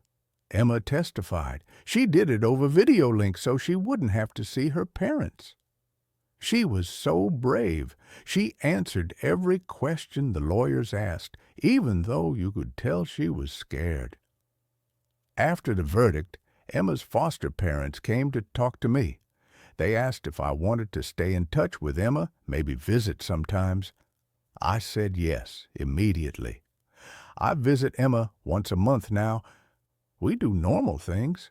We go to the park, we get ice cream, we watch movies. She's still in therapy and she has bad days, but she's getting better. She smiles more now. She laughs sometimes. Last month, she told me she wants to be a police officer when she grows up so she can save people like I saved her. I'm doing better, too. I'm back in therapy and it's helping. I still have nightmares, but not as often. I can sleep with the lights off now most nights. I'm even thinking about going back to school in person next semester. The letter writer never contacted me again. The police think it was just someone trying to scare me, not an actual threat. I'm not babysitting anymore. I don't think I ever will again. But I'm okay with that. I found something else I'm good at. I'm volunteering with an organization that helps trauma survivors. I answer hotlines, and I help people navigate the resources available to them. It feels like I'm doing something meaningful. People keep asking me if I regret taking that job, if I wish I'd never gone to the Vanderhoff house. And honestly, no, I don't regret it. Because if I hadn't been there that night, if I hadn't gotten curious about the basement, the Vanderhoffs would still be killing people. The brother would still be helping them. Those 200-plus people would still be watching. And Emma would still be living in that house, listening to screams from the basement, being forced to watch her parents commit murder. I saved her. I stopped them. And yeah, it cost me my peace of mind and my ability to feel completely safe. But it was worth it. Emma is going to have a life now, a real life, with people who love her and protect her. She's going to grow up, and maybe she will become a police officer, or maybe she'll be something else entirely. But she's going to grow up. She's going to have that chance. And that's everything. And that's where this story ends. Let's move on to the next one. The Night Courier. I am writing this on a burner phone I bought at a gas station in New Mexico. I have taped over the camera lenses with electrical tape.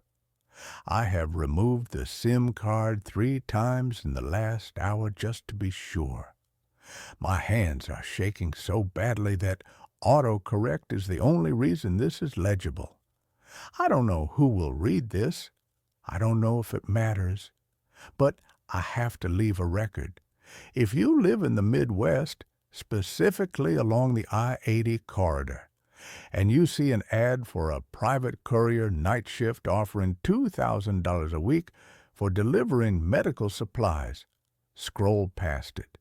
Burn your computer, throw your phone in a river, do not call the number. I was living in my van in a Walmart parking lot in Iowa.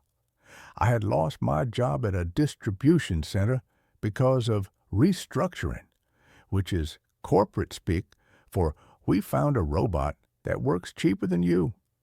I was down to my last tank of gas and a bag of stale pretzels.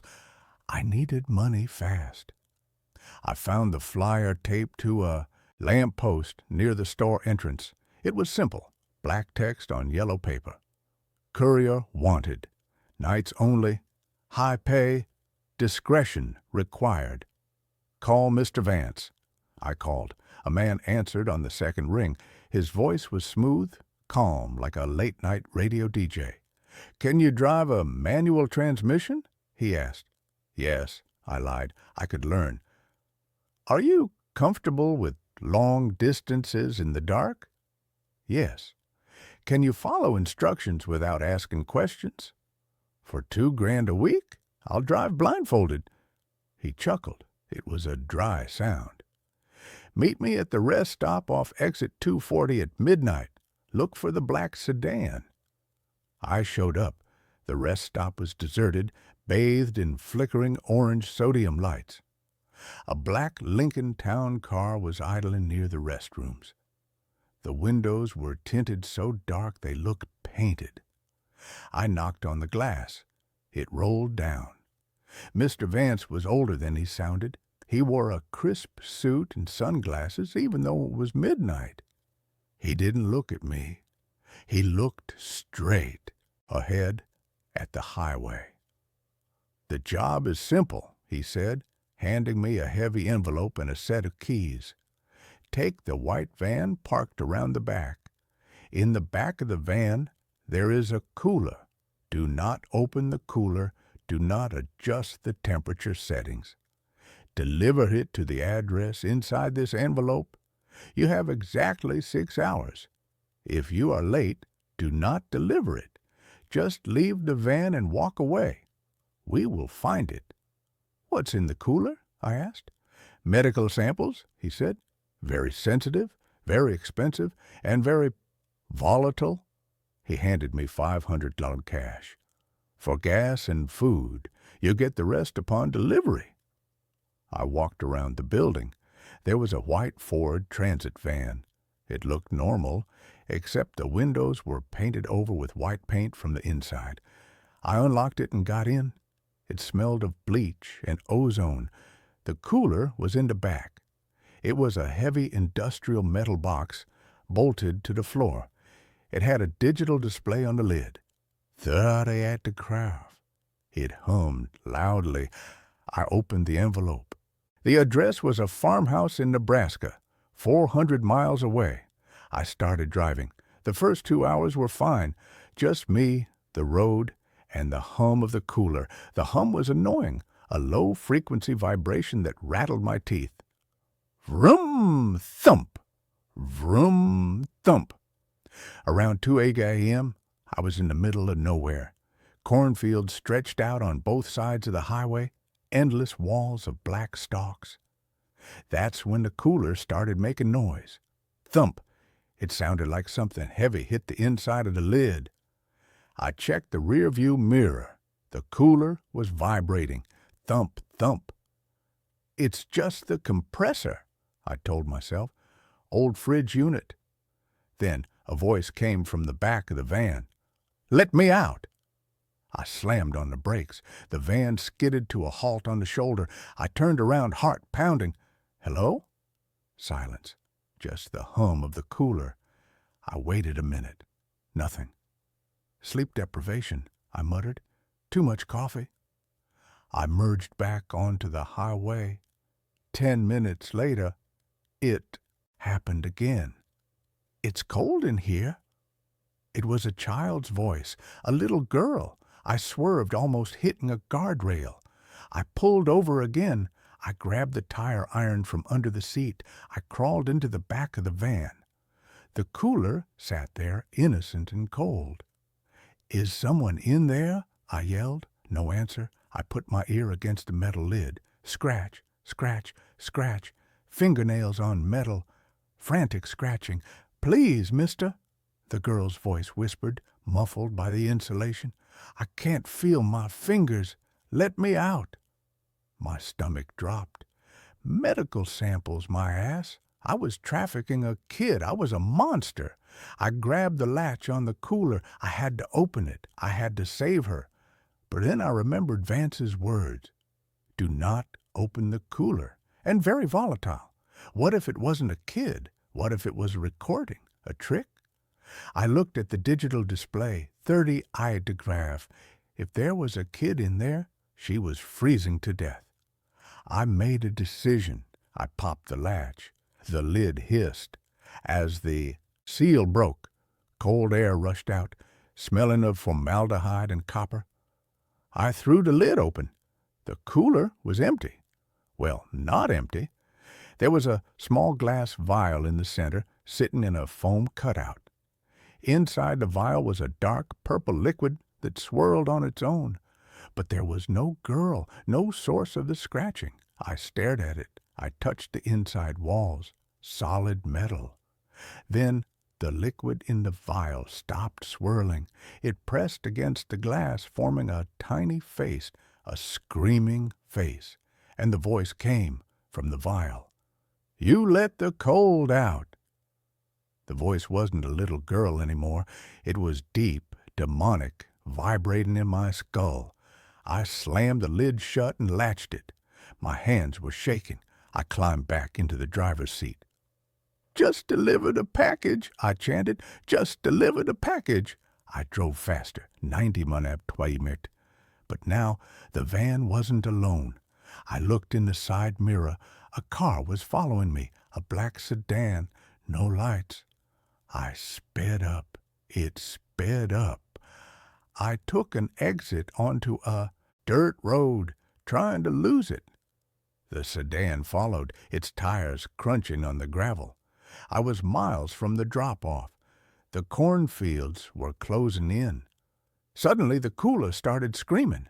Not a voice. A high-pitched electronic shriek that pierced my eardrums. The display on the lid was flashing red. Containment breach. Temperature rising. 40 degree, 45 degree, 50 degree. The heat coming off the cooler was intense. It was heating up from the inside. "Burn!" the voice screamed from the back. "Burn it all!" The black sedan rammed the back of the van. Crash! I lost control. The van spun out, sliding into a ditch. The engine died. Silence. I sat there, dazed. My head hit the steering wheel. Blood trickled into my eye. I saw headlights approaching. The sedan stopped at the top of the ditch. Doors opened. 2 men in suits got out. They wore gas masks. They walked down the slope toward the van. I grabbed the tire iron. I wasn't going down without a fight. But they didn't come for me. They went to the back doors. They ripped them open. One of them pulled a device out, a flamethrower. "Wait!" I screamed. "I'm in here." They ignored me. The man with the flamethrower aimed it at the cooler. Whoosh! A jet of fire engulfed the back of the van. I scrambled out the driver's side door, crawling into the cornfield. The heat was searing. The van exploded. Boom! I covered my head as metal debris rained down. I peeked through the corn stalks. The cooler was glowing red-hot in the wreckage. But it wasn't melting. It was opening. The lid flew off, and something rose out of the fire. It wasn't a liquid anymore. It was a cloud. a purple, swirling cloud of smoke that took the shape of a man, a giant, towering man made of shadow and gas. The men in suits didn't run. They stood there calm. One of them pulled out a specialized vacuum device, like a Ghostbusters pack. They turned it on. A vortex of suction pulled at the smoke creature. The creature roared. It was a sound that broke the windows of the sedan. I am eternal! The vacuum sucked it in. Slowly, inch by inch, the purple smoke was dragged into the containment unit. Once it was gone, the men clamped the unit shut. They looked at the burning van. "Driver's gone," one said. His voice was muffled by the mask. "Doesn't matter," the other said. "He was contamination. The breach is contained." They walked back to their car and drove away. I waited in the cornfield for an hour. I waited until the fire died down. Then I walked. I walked for 10 miles to the nearest town. I bought this phone. I rented a motel room. I thought it was over. I thought I was just a witness to some secret government cleanup. But this morning I woke up. I went to the bathroom to wash my face. I looked in the mirror. My eyes. My irises aren't brown anymore. They are purple, swirling dark purple. And when I speak, there is an echo. A second voice underneath mine, a little girl's voice. "We are safe now," it whispers when I talk. "We are warm." I didn't just open the cooler, I breathed it in. When the seal broke, when the air rushed out, I inhaled it. I am the container now, and I can feel it changing me. My skin is getting hard, cold, my blood feels thick, and I have an urge, a terrible, overwhelming urge. I want to go to the city.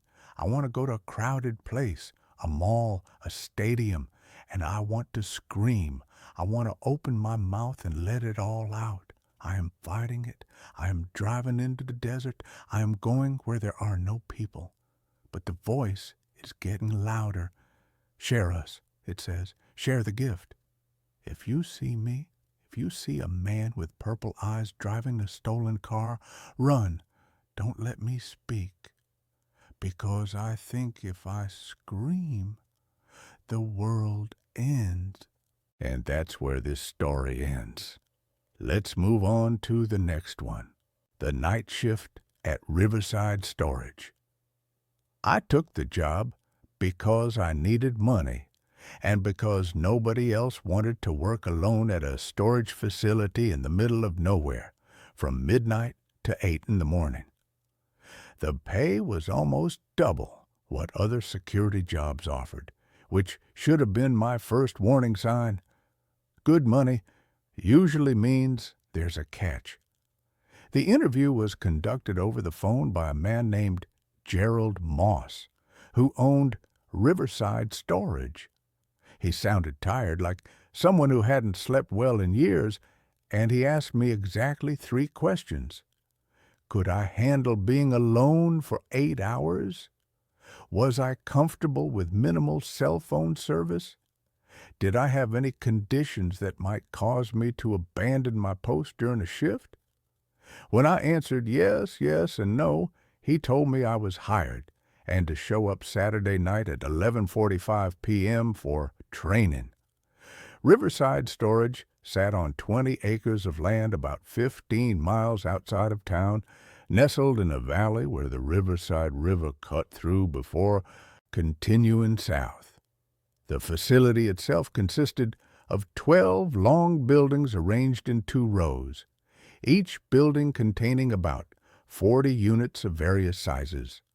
There was a small office near the entrance with a gate that was supposed to be kept closed at all times, and beyond the office, a gravel road wound between the buildings before ending in a loop at the far end of the property where the river was closest. I arrived 15 minutes early that first night, pulling up to find Gerald Moss waiting outside the office. He was in his 60s, heavy-set, with gray hair and deep shadows under his eyes that looked like bruises. He shook my hand without smiling and gestured for me to follow him into the office. The space was small and cramped, with a desk, a chair, a coffee maker, and a wall of monitors showing camera feeds from around the property. Most of the screens showed empty corridors between storage units illuminated by fluorescent lights that gave everything a sickly yellow cast. A few cameras pointed at the parking area, the gate, and the perimeter fence. Gerald walked me through the basics quickly, his voice monotone, as if he'd given this speech 100 times before. My job was simple. Stay in the office, monitor the cameras, patrol the grounds twice per shift at 2 a.m. and 5 a.m., and call the police if I saw anything suspicious. The gate would be locked, so no one should be coming or going during my shift. If someone did show up claiming to need access to their unit, I was to tell them to come back during business hours. No exceptions. "What about emergencies?" I asked. "There won't be any emergencies," he said flatly. "And if there are, you call 911 first, then you call me. You don't handle it yourself. You don't leave the office except for your patrols. You understand?" "Sure. Seems straightforward enough." He looked at me then, really looked at me, and something in his expression made me uncomfortable. "There are some other rules. Important ones. You need to follow them exactly." He handed me a laminated card with a list typed on it. I read through it quickly. 1. During your 2 a.m. patrol, stay out of Building 7. The lock on Unit 7 to 13 is broken, and the door may swing open. Do not go inside under any circumstances. 2. If you hear knocking on the office door after 1 a.m., do not answer it. No one should be on the property. 3. The camera for Building 9, rear corridor, has been malfunctioning. If you see movement on that feed, it's a glitch. Do not investigate. 4. If the lights in Building 3 go out during your shift, flip breaker number 7 in the box outside the office. Do not enter Building 3 while the lights are out. 5. You may hear sounds coming from the direction of the river. This is normal. Stay away from the riverbank. 6. If you see someone on the cameras who appears to be a child, call me immediately. Do not approach them. I looked up from the card. These rules are pretty specific. What's this about a child? "Just follow the rules," Gerald said. "Every rule is there for a reason. The last guard didn't follow them, and we had to let him go." "What did he do?" "Doesn't matter. He's gone. You're here now." He grabbed a jacket from the back of the chair and headed for the door. "You have my number. Don't call unless it's an emergency. And remember, stay in the office except for patrols and follow the rules." He left before I could ask anything else, and I heard his truck start up and drive away, leaving me alone with the hum of the fluorescent lights and the quiet static from the monitors. For the first hour, nothing happened. I sat at the desk, scrolling through my phone, even though the signal was weak, and occasionally glancing at the monitors. The camera feeds were boring, just empty hallways and closed metal doors, all of it unchanging. The only movement was from a few moths flying around the exterior lights. Around 1:30 a.m., I heard the first knock. It was distinct. 3 sharp raps on the office door. I looked up from my phone, startled, and stared at the door. The camera feed showing the area outside the office was clear. There was no one there. I stood up and walked to the door, my hand reaching for the handle, when I remembered the card. Rule 2. If you hear knocking on the office door after 1 a.m., Do not answer it. Another knock. 3 more raps, harder this time, more insistent. I looked at the monitor again. Still nothing. The parking area was empty except for my car, and the camera showed the entire space in front of the office. Whoever was knocking should have been visible. The knocking came a third time, and now I could hear something else underneath it. A sound like fingernails scraping against the metal door, slow and deliberate. The hair on the back of my neck stood up. I stepped away from the door and returned to the desk, forcing myself to look at the other monitors, to focus on anything else. The scraping continued for another minute, then stopped abruptly. When I checked the exterior camera again, there was still nothing there. I tried to rationalize it. Maybe it was the wind, or an animal, or something falling against the door.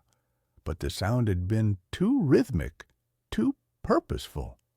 Someone had been knocking, or something had been knocking. At 2 a.m., my phone alarm went off, reminding me it was time for the first patrol.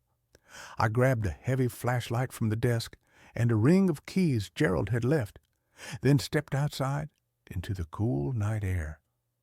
The facility was quiet except for the distant sound of the river and the buzz of the overhead lights. I locked the office door behind me and started walking. The patrol route was simple. Walk down the main road between the 2 rows of buildings, checking that all the unit doors were secure, then loop around at the far end and come back. Gerald said it should take about 30 minutes. I walked slowly, shining my flashlight on each door as I passed. Most of them were standard roll-up doors painted orange, secured with padlocks of various sizes. Some units had additional locks, and a few had security stickers warning about alarms, though I suspected most of those were bluffs. The buildings were labeled with large numbers, 1 through 6 on the left side, 7 through 12 on the right. When I reached Building 7, I remembered the rule: stay out, especially Units 7 to 13. I stayed on the opposite side of the road and kept walking, but I couldn't help glancing at the building as I passed. The lights inside the corridor were on, and through the gaps in the metal siding, I could see the row of unit doors stretching into the distance. One of them, I couldn't tell which, was standing slightly ajar. I kept walking. Not my problem. I wasn't supposed to go in there anyway. The far end of the facility was darker, the lights more spread out, and I could hear the river more clearly now, the sound of water moving over rocks, steady and eternal. There was a fence separating the property from the riverbank, but it was old and had gaps in places where the posts had rotted. I stayed on the road, following the loop back toward the office. That's when I saw the figure. It was standing between buildings 10 and 11, just at the edge of the light, facing away from me. At first, I thought it was a person, someone who'd somehow gotten onto the property, but something about the way it stood was wrong. Too still, too rigid. "Hey!" I called out, my voice sounding too loud in the quiet. "The facility is closed. You need to leave." The figure didn't move, didn't turn around, didn't acknowledge me at all. I started walking toward it, my hand tightening around the flashlight. As I got closer, I could see more details. It was tall, maybe 6.5 feet, and wearing what looked like a long coat or cloak. But I still couldn't see any features, just a dark silhouette against the slightly less dark building behind it. I was about 20 feet away when it moved. Not walked. Moved. One moment it was standing there, and the next it was gone. as if it had simply ceased to exist. I stopped in my tracks, my heart hammering, and swept my flashlight across the area. Nothing. No footprints in the gravel, no sound of running, nothing to indicate anyone had been there at all. I stood there for a long moment, trying to decide what to do. Then I turned around and walked back to the office as quickly as I could without running, checking over my shoulder every few seconds. Back in the office, I checked the monitors. I rewound the feed from the camera that should have covered the area between buildings 10 and 11, watching the time stamp roll back to when I'd been on patrol. I could see myself on the screen walking down the road, stopping, pointing my flashlight. But the area where the figure had been standing was empty. The camera had captured nothing but shadows. I called Gerald. He answered on the fourth ring, his voice groggy. "What?" "I saw someone on the property, between buildings 10 and 11. When I approached, they disappeared." There was a long silence. Then, "Did you check the cameras?" "Yes. Nothing showed up on the feed." Another pause. "Then it wasn't someone. Go back to your desk. Follow the rules. I'll see you in the morning." He hung up before I could respond. I wanted to leave right then, walk out, get in my car, and never come back. But I needed this job. I needed the money. And Gerald had said it so matter-of-factly, then it wasn't someone. As if seeing things that didn't show up on camera was perfectly normal. The rest of the shift until 5 a.m. passed slowly. I kept watching the monitors, particularly the feeds from the back of the property, but I didn't see the figure again. The knocking didn't return. Everything was quiet. At 5 a.m., I forced myself to go on the second patrol. This time, I walked faster, keeping to the center of the road, not looking too closely at the shadows between buildings. When I reached the far end of the property, I didn't linger. I turned around and headed straight back to the office. I made it through that first night. When Gerald arrived at 8 a.m. to relieve me, he looked at me with those tired, bruised eyes and asked, "Any problems?" "I saw something, someone, but it didn't show up on the cameras." "Did you follow the rules?" "Yes." "Then there weren't any problems." He handed me an envelope with cash. He paid under the table, which should have been another warning sign, but I was too tired to care. "See you tomorrow night." I drove home as the sun came up, trying to convince myself that I'd been seeing things, that working alone in the dark had played tricks on my mind, that there was a rational explanation for everything. I almost believed it. The second night started the same way. I arrived at 11:45. Gerald gave me a brief nod, and I took my place at the desk. The first few hours were uneventful. I'd brought a book this time, something to keep my mind occupied.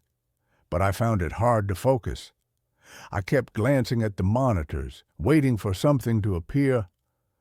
The knocking came again at 1:30 a.m., right on schedule. 3 sharp raps, followed by that scraping sound. I didn't go to the door. I didn't even look at the exterior camera. I just sat at the desk and waited for it to stop.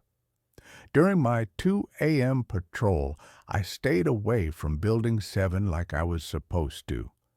But as I passed it on the opposite side of the road, I noticed something different.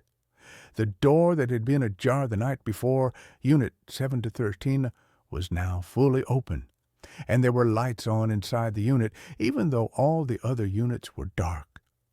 I stopped walking and stared at it. The light spilling out of the unit was wrong, not the yellow fluorescent glow from the corridor lights, but something colder, bluer, and I could hear something coming from inside. A sound like machinery running, rhythmic and mechanical, accompanied by something that might have been voices. I stood there for a full minute, fighting the urge to cross the road and look inside. The rule said not to go in.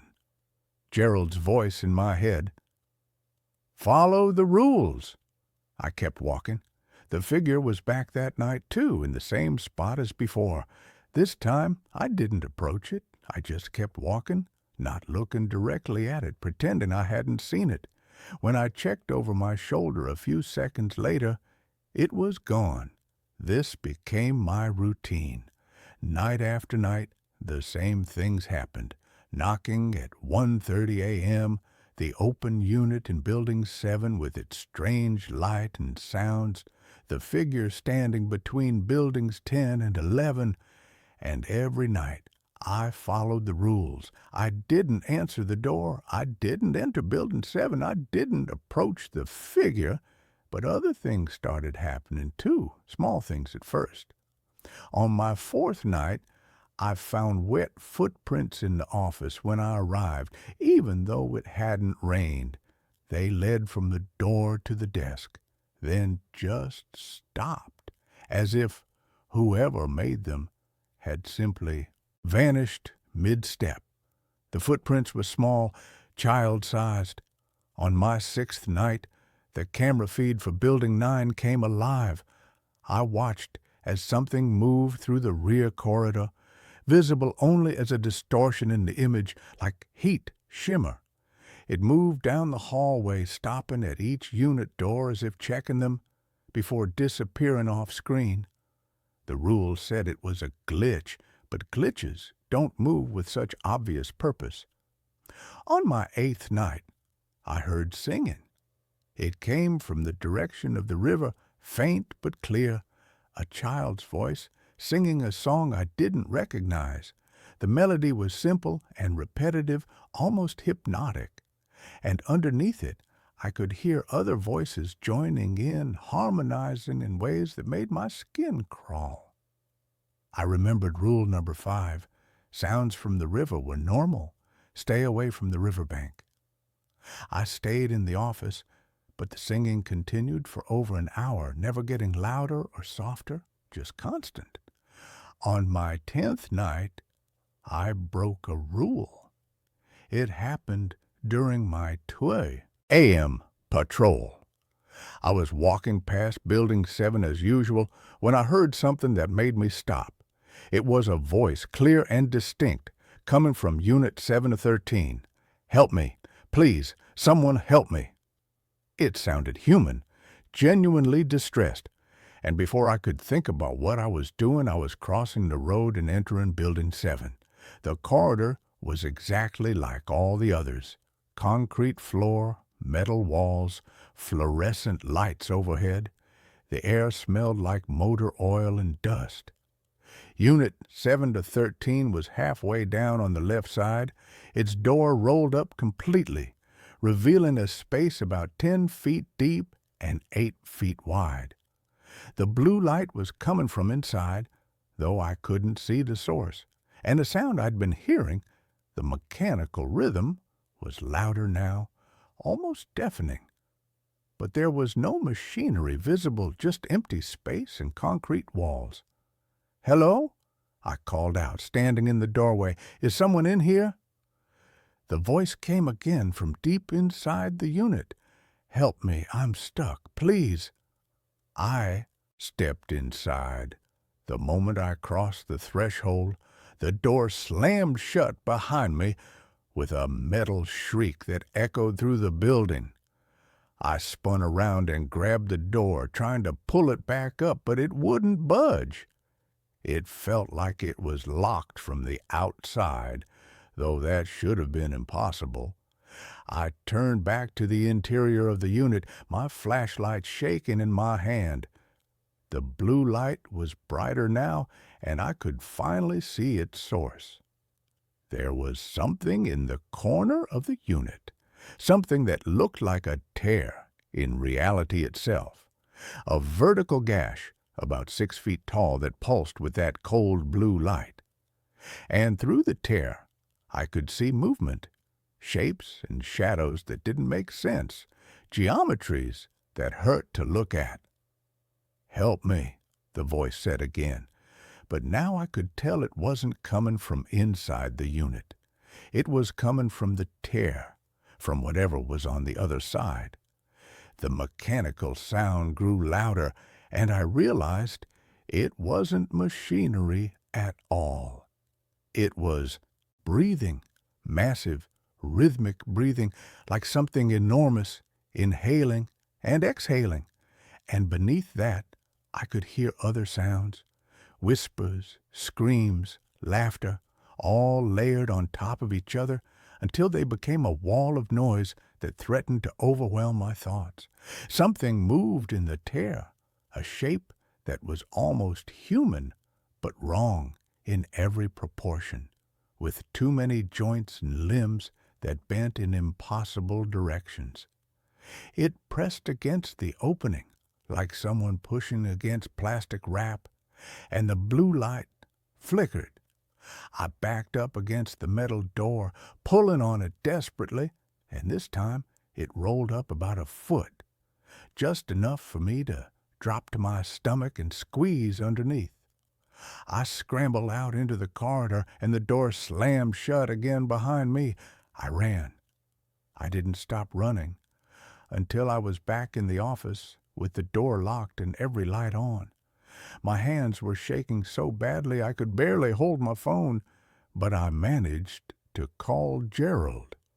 He answered immediately, as if he'd been waiting for my call. "You went into Unit 7 to 13. It wasn't a question. How did you know?"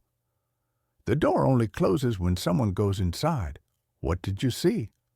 I told him everything, the blue light, the tear, the thing moving on the other side. He listened in silence, and when I finished, he sighed heavily. "The unit has been like that for 6 years. We can't close it, can't rent it, can't even seal the building. Whatever is on the other side, it's trying to come through. As long as no one goes inside, it stays contained. But when someone crosses the threshold, it gets stronger. The opening gets wider." "Why didn't you tell me this? Why is this place even open?" "Because people need storage space, and I need to make a living. And because as long as someone is here at night, following the rules, keeping watch, the thing in 7 to 13 stays in 7 to 13. The alternative is closing the facility and letting whatever is trying to come through unopposed. That's insane. You're using your night guards as some kind of prison wardens for an interdimensional horror? I'm paying you extremely well to sit in an office and occasionally walk around a storage facility. That's what you signed up for. The rest is just details. I could report this, call the police, call the news, tell everyone what's happening here. You could, but who would believe you? And what evidence do you have? The cameras don't show anything unusual. There are no bodies, no crimes, no proof. Just a man making claims about things that can't be verified. You'd lose your job and gain nothing." He was right, and I hated that he was right. What happens if I quit? Then I'll hire someone else, someone who will probably be less careful than you, less likely to follow the rules, someone who will make more mistakes and make whatever is in that unit even stronger. Is that what you want? I didn't answer. He took my silence as acceptance. Finish your shift. Follow the rules. Don't go into Building 7 again. I'll see you in the morning. He hung up. I sat at the desk for the rest of the night, watching the monitors with new understanding. The figure between Buildings 10 and 11 wasn't a person. The knocking on the door wasn't human. The singing from the river wasn't children playing. Everything I'd been seeing, every rule I'd been given, it was all connected to what was in Unit 7 to 13. The facility wasn't just a storage space. It was a containment site, and I was the warden. I made it through that shift, and the next, and the next. I kept following the rules because I didn't know what else to do. I needed the money, and Gerald was right that no one would believe me if I told them what was really happening here. But things got worse. On my 15th night, I found scratch marks on the inside of the office door, long, deep gouges in the metal that definitely hadn't been there before. Whatever had been knocking was getting more aggressive. On my 18th night, the camera feed for Building 9 showed a figure walking through the corridor. Not the shimmer I'd seen before, but a solid form, human-shaped but moving in a way that was fundamentally wrong. Joints bending backward, limbs extending too far. It walked from one end of the building to the other, then turned and walked back, over and over, like it was pacing. On my 21st night, I heard children laughing during my 2 a.m. patrol. The sound was coming from inside one of the units in Building 3, even though all the units were supposed to be locked and I was alone on the property. I checked the unit number, 327, and made a note to tell Gerald about it. But when I mentioned it to him in the morning, he just nodded tiredly and said, "Add it to the list of rules for the next guard."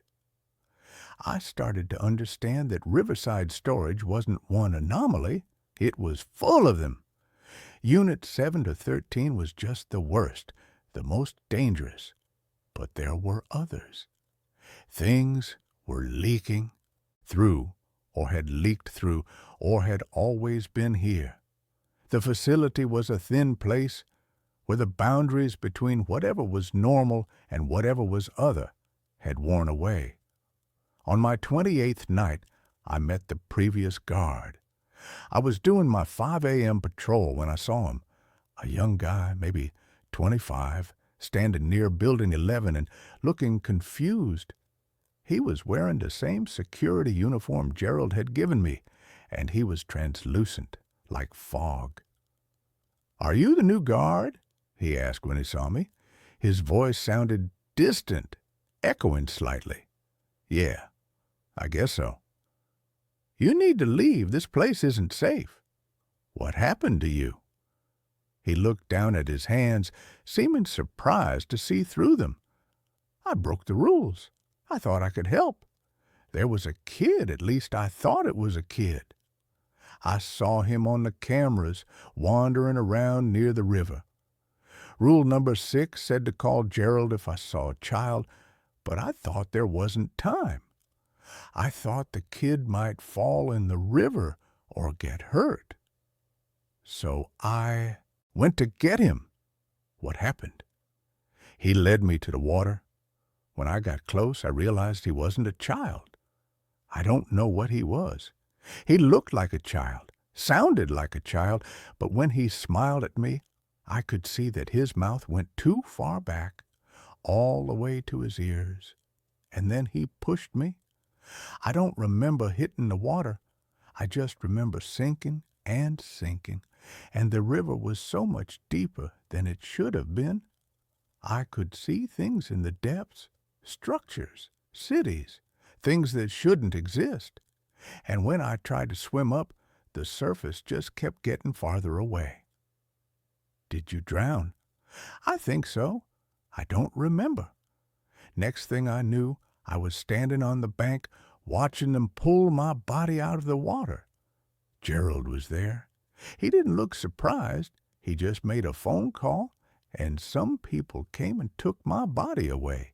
Then Gerald hired a new guard, and then another and another. You're the 4th since I died." What happened to the other three? The ghost shook his head. They broke rules, different rules. There's something in Building 3 that got one of them. Something in Building 9 got another. The third one just disappeared. His car was still in the parking lot in the morning, but he was gone. Why are you still here? I don't know. I can't leave. I've tried. Something keeps pulling me back to the facility. He looked toward the river, and his expression was haunted. Sometimes I can still feel the water. I can still feel myself sinking. And sometimes I see that child on the bank, smiling, waiting for the next person who will try to save him. He started to fade, becoming more transparent. Follow the rules. Don't try to help. Don't try to understand. Just do your job and leave when your shift is over. Don't end up like me. Then he was gone. I stood there in the growing dawn light, shaking. 4 guards in 6 years. And Gerald just kept hiring new ones, kept feeding people into this place, all to maintain whatever containment was, keeping the things here from spreading. When Gerald arrived at 8 a.m., I confronted him. The last guard died here. Why didn't you tell me? Would you have taken the job if I had?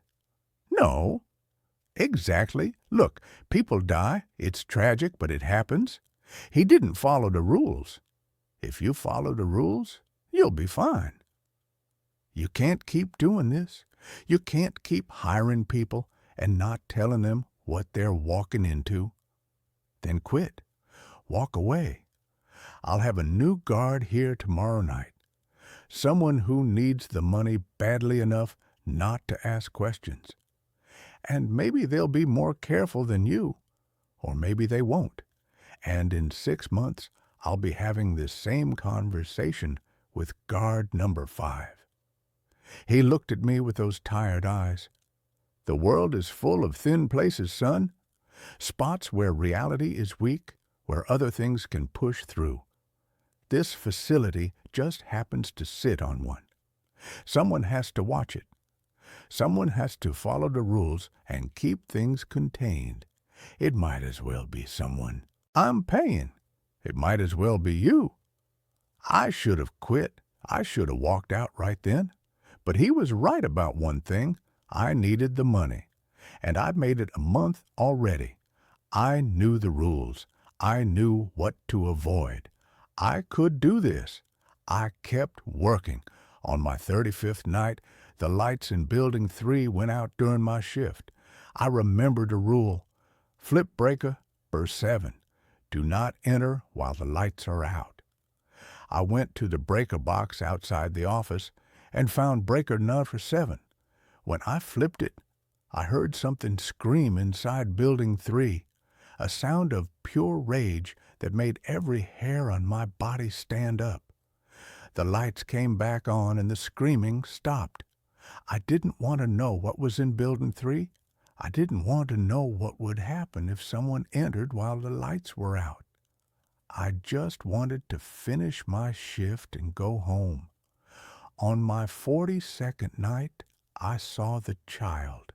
He was standing near the river just on the other side of the fence, exactly where the previous guard had described. He looked maybe 8 years old, wearing clothes that were too big for him, and he was crying. Not fake crying, real gut-wrenching sobs that pulled at something deep in my chest. I picked up the phone to call Gerald, following rule number 6. But before I could dial, the child looked up at me. His face was dirty and tear-streaked, and his eyes were wide and terrified. "Please help me," he called out. "I'm lost. I can't find my mom." My finger hovered over Gerald's number. Every instinct I had was screaming at me to help this kid, to go to him, to do something. He looked so real, so genuinely scared. Then he smiled, just a little upturn of the lips, and I saw what the previous guard had seen. the smile extended too far, cutting across his face in a way that was fundamentally wrong. I dialed Gerald's number. He answered immediately. "There's a child by the river. Stay in the office. Don't go outside. I'm on my way." "What is it?" "Something that looks like what you expect to see. Something that knows exactly what bait to use. Stay inside." I watched through the office window as the child stood by the fence, no longer crying, just staring at the office with that too wide smile. He didn't move, didn't blink, just stared. Gerald arrived 20 minutes later. He didn't come to the office first. Instead, he walked directly toward the river, carrying something I couldn't make out in the darkness. When he reached the fence, the child turned to look at him. I couldn't hear what Gerald said, but I saw him throw something over the fence. Whatever it was hit the ground near the child, and suddenly the air around the boy seemed to shimmer and distort. For just a moment I saw what he really was. Something tall and thin with too many limbs. Something that wore the shape of a child like a costume. Then it was gone, disappeared back toward the river, and Gerald walked back to the office. "Salt and iron," he explained when he came inside. "The old remedies still work on some of them. He'll be back tomorrow night or the next night. They always come back. But he won't approach the fence again for a while." "How many are there? How many things are on this property?" Gerald sat down heavily in the chair. "I stopped counting years ago. The facility is built on a convergence point, a place where the barriers are thin. Things leak through. Most of them are contained, bound to specific locations. Building 7, Building 3, the river, Building 9, as long as no one interferes with them, as long as the rules are followed, they stay in their spaces. It's when people break the rules that things get dangerous." "Why don't you just shut the place down, lock the gates and walk away?" "Because it wouldn't matter. The things here aren't bound to the buildings. They're bound to the location. If the facility closes, they'll still be here, but there won't be anyone watching them. No one to stop curious kids or homeless people from wandering in. The rules exist because they work. The night guard exists because someone has to enforce the rules. It's not a perfect solution, but it's the best one I have." I looked at him and saw the weight he was carrying, the exhaustion of maintaining this impossible situation year after year. "How long have you been doing this?" 30 years. My father did it before me, and his father before him. Our family has owned this land since before the storage facility existed. We've always known it was a thin place. The facility is just the latest attempt to manage it, to create structure and rules around something that defies structure and rules. You could sell the land. To who? And what would I tell them? No, this is my responsibility, and by extension, it's yours, as long as you work here. He left me alone with that thought, and I finished my shift in silence. I'm in my 3rd month now, and I've settled into the routine. I know all the rules. I know all the dangers. I know the thing in Unit 7 to 13 is trying to come through, that something in Building 3 waits in the darkness, that the shape near Building 11 is watching me on every patrol, that the child by the river will never stop trying to lure someone into the water. But I've also learned new things. The knocking on the door always comes in sets of 3, and if I knock back 3 times, it stops for the night. The wet footprints in the office appear every time it rains, and they always lead to the desk and stop. as if something sits there invisible, watching me work. The singing from the river follows a pattern. It starts at 3:15 a.m. and lasts exactly 1 hour. And if I play music loudly enough, I can almost cover it up. Last week, Gerald told me he's getting old, that his heart isn't what it used to be. He asked me if I'd consider taking over the facility when he retires, becoming the next keeper of this place. The pay would be substantial, he said, and I'd be helping protect people from things they don't understand. I haven't given him an answer yet. Tonight is my 73rd shift. I'm sitting in the office at 1:25 a.m. waiting for the knocking to start. The monitors show the usual camera feeds, empty corridors, closed doors, shadows that sometimes move in ways that shadows shouldn't. The coffee is brewing. The flashlight is charged for my 2 a.m. patrol. Everything is ready. The truth is, I've gotten used to this. The fear that gripped me those first few weeks has faded into something more like wary acceptance. This is my job. I watch over the thin places. I follow the rules. I keep things contained. And sometimes, in the quiet moments between patrols, I wonder if this is all there is. If the whole world is full of places like this, thin spots where reality wears through, where other things press against the boundaries of our existence.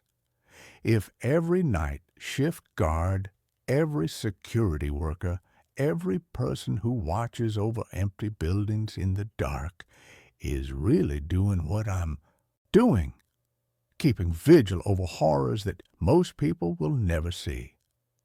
The knocking starts. 3 sharp raps on the metal door. I wait exactly 5 seconds, then knock back 3 times. The scraping begins, continues for 30 seconds, then stops.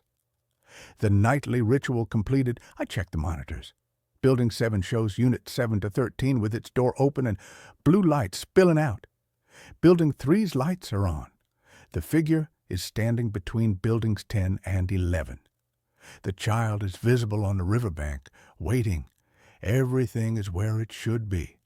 My phone alarm goes off. 2 a.m. Time for patrol. I grab the flashlight and keys and head for the door. Outside, the night is cool and quiet, except for the distant sound of the river and the buzz of fluorescent lights. I start walking down the main road, checking unit doors, following my route. When I pass Building 7, I don't look at Unit 7 to 13. When I reach the far end of the property, I don't look at the child by the river.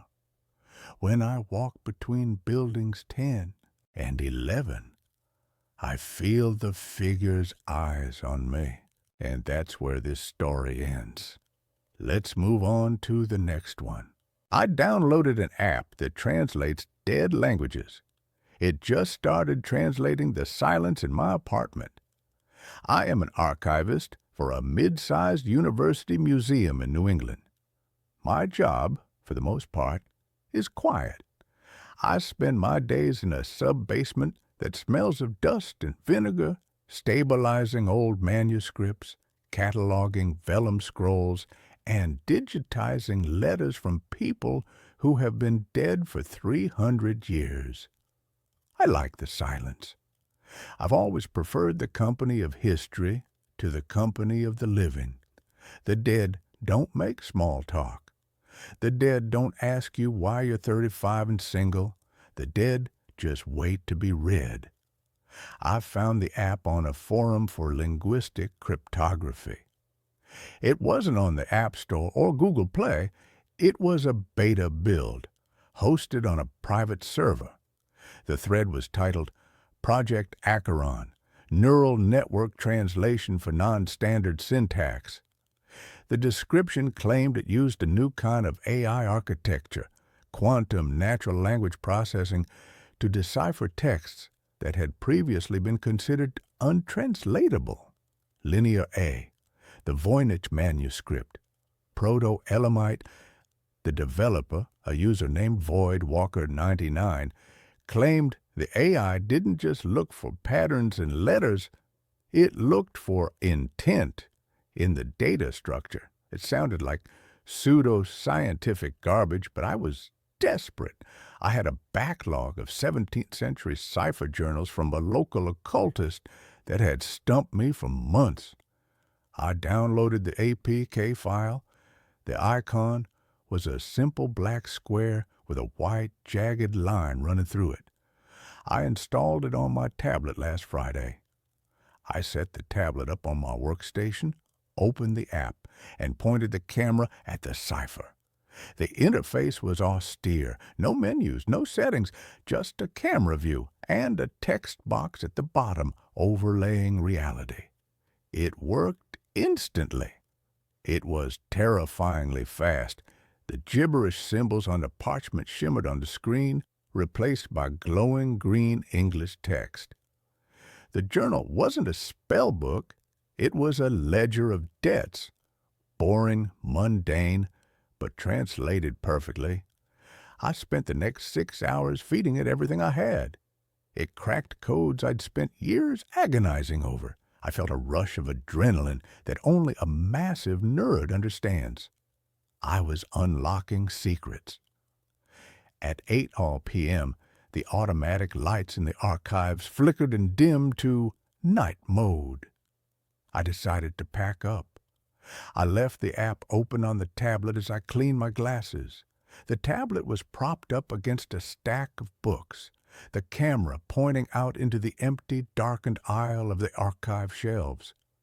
I was reaching for my bag when the tablet pinged. A soft, digital chime. I looked at the screen. A text box had appeared at the bottom. "It is cold in the rose." I frowned. I looked at the parchment in front of the lens. I had already moved the journal. The camera was pointing at empty air. Just the metal shelving units and the darkness between them. I wiped the lens. Maybe it was picking up a pattern in the dust, or the spine of a book looked like text. Ping. "He is cleaning the glass. He cannot see us." My blood went cold. I froze, holding my glasses cloth. I looked around the room. Hello? Silence. Just the hum of the HVAC system at the settling of the building. I looked back at the screen. The green text was floating in the augmented reality overlay, hovering in the middle of the aisle, roughly at head height. Ping. "He speaks to the air. He thinks he is alone." I grabbed the tablet. I tapped the screen, trying to find a reset or calibration button. There was nothing. The AI was interpreting visual data. But what data? There was nothing there.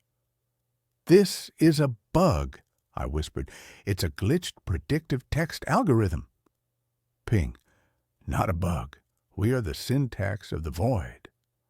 I shut the tablet off. I shoved it in my bag. I practically ran out of the building. I told myself I was exhausted. I told myself that staring at handwriting for 10 hours had fried my brain and the AI was just hallucinatory software. I went home to my apartment. I live on the 3rd floor of a brownstone. It's a safe space, thick walls, double locks. I poured myself a glass of wine and ordered Thai food. I refused to look at the tablet, but curiosity is a disease. Around 11 p.m., after 2 glasses of Merlot, I pulled the tablet out. I needed to debug it. I needed to prove it was just picking up random noise and assigning words to it. That's what AI does. It hallucinates meaning where there is none. I sat on my sofa. My living room was lit only by the street lamps outside. I turned the tablet on. I opened Project Acheron. I pointed the camera at my white living room wall, a blank canvas, no patterns. The screen remained clear for a minute. Then a flicker. Ping. The wine makes his blood slow. I stared at the wall. Nothing. I looked at the screen. The text was anchored to the corner of the ceiling, right above the floor lamp. Ping. He brought the eye into the house. We have been waiting for an eye. Who are you? I asked, my voice trembling. The text didn't change based on my voice. The app didn't use a microphone. It used the camera. It was reading something. Ping. We are the residents of the spaces between. We are the static. I stood up and panned the camera around the room. The living room was full of them. Not them, in a visual sense. I couldn't see monsters. But the screen was filled with text boxes. They were floating on the sofa, standing by the window, hanging from the ceiling fan. Hungry, cold, touches hair. Look at the skin. It is soft. There were dozens of distinct voices, represented by different spatial tags. I ran to the kitchen. I pointed the camera at the sink. Drown. I pointed it at the knife block. Cut. I dropped the tablet on the counter. It clattered loudly. I backed away, breathing hard. This was an elaborate prank. Someone had hacked the tablet. They were watching me through the camera and typing these things. That had to be it. A hacker. Void Walker Dynatine. I grabbed a piece of duct tape from my junk drawer and taped over the camera lens. Ha! I said, my voice cracking. Try seeing now. I looked at the screen. It was black, obviously, because the lens was covered, but the text boxes appeared anyway. Ping.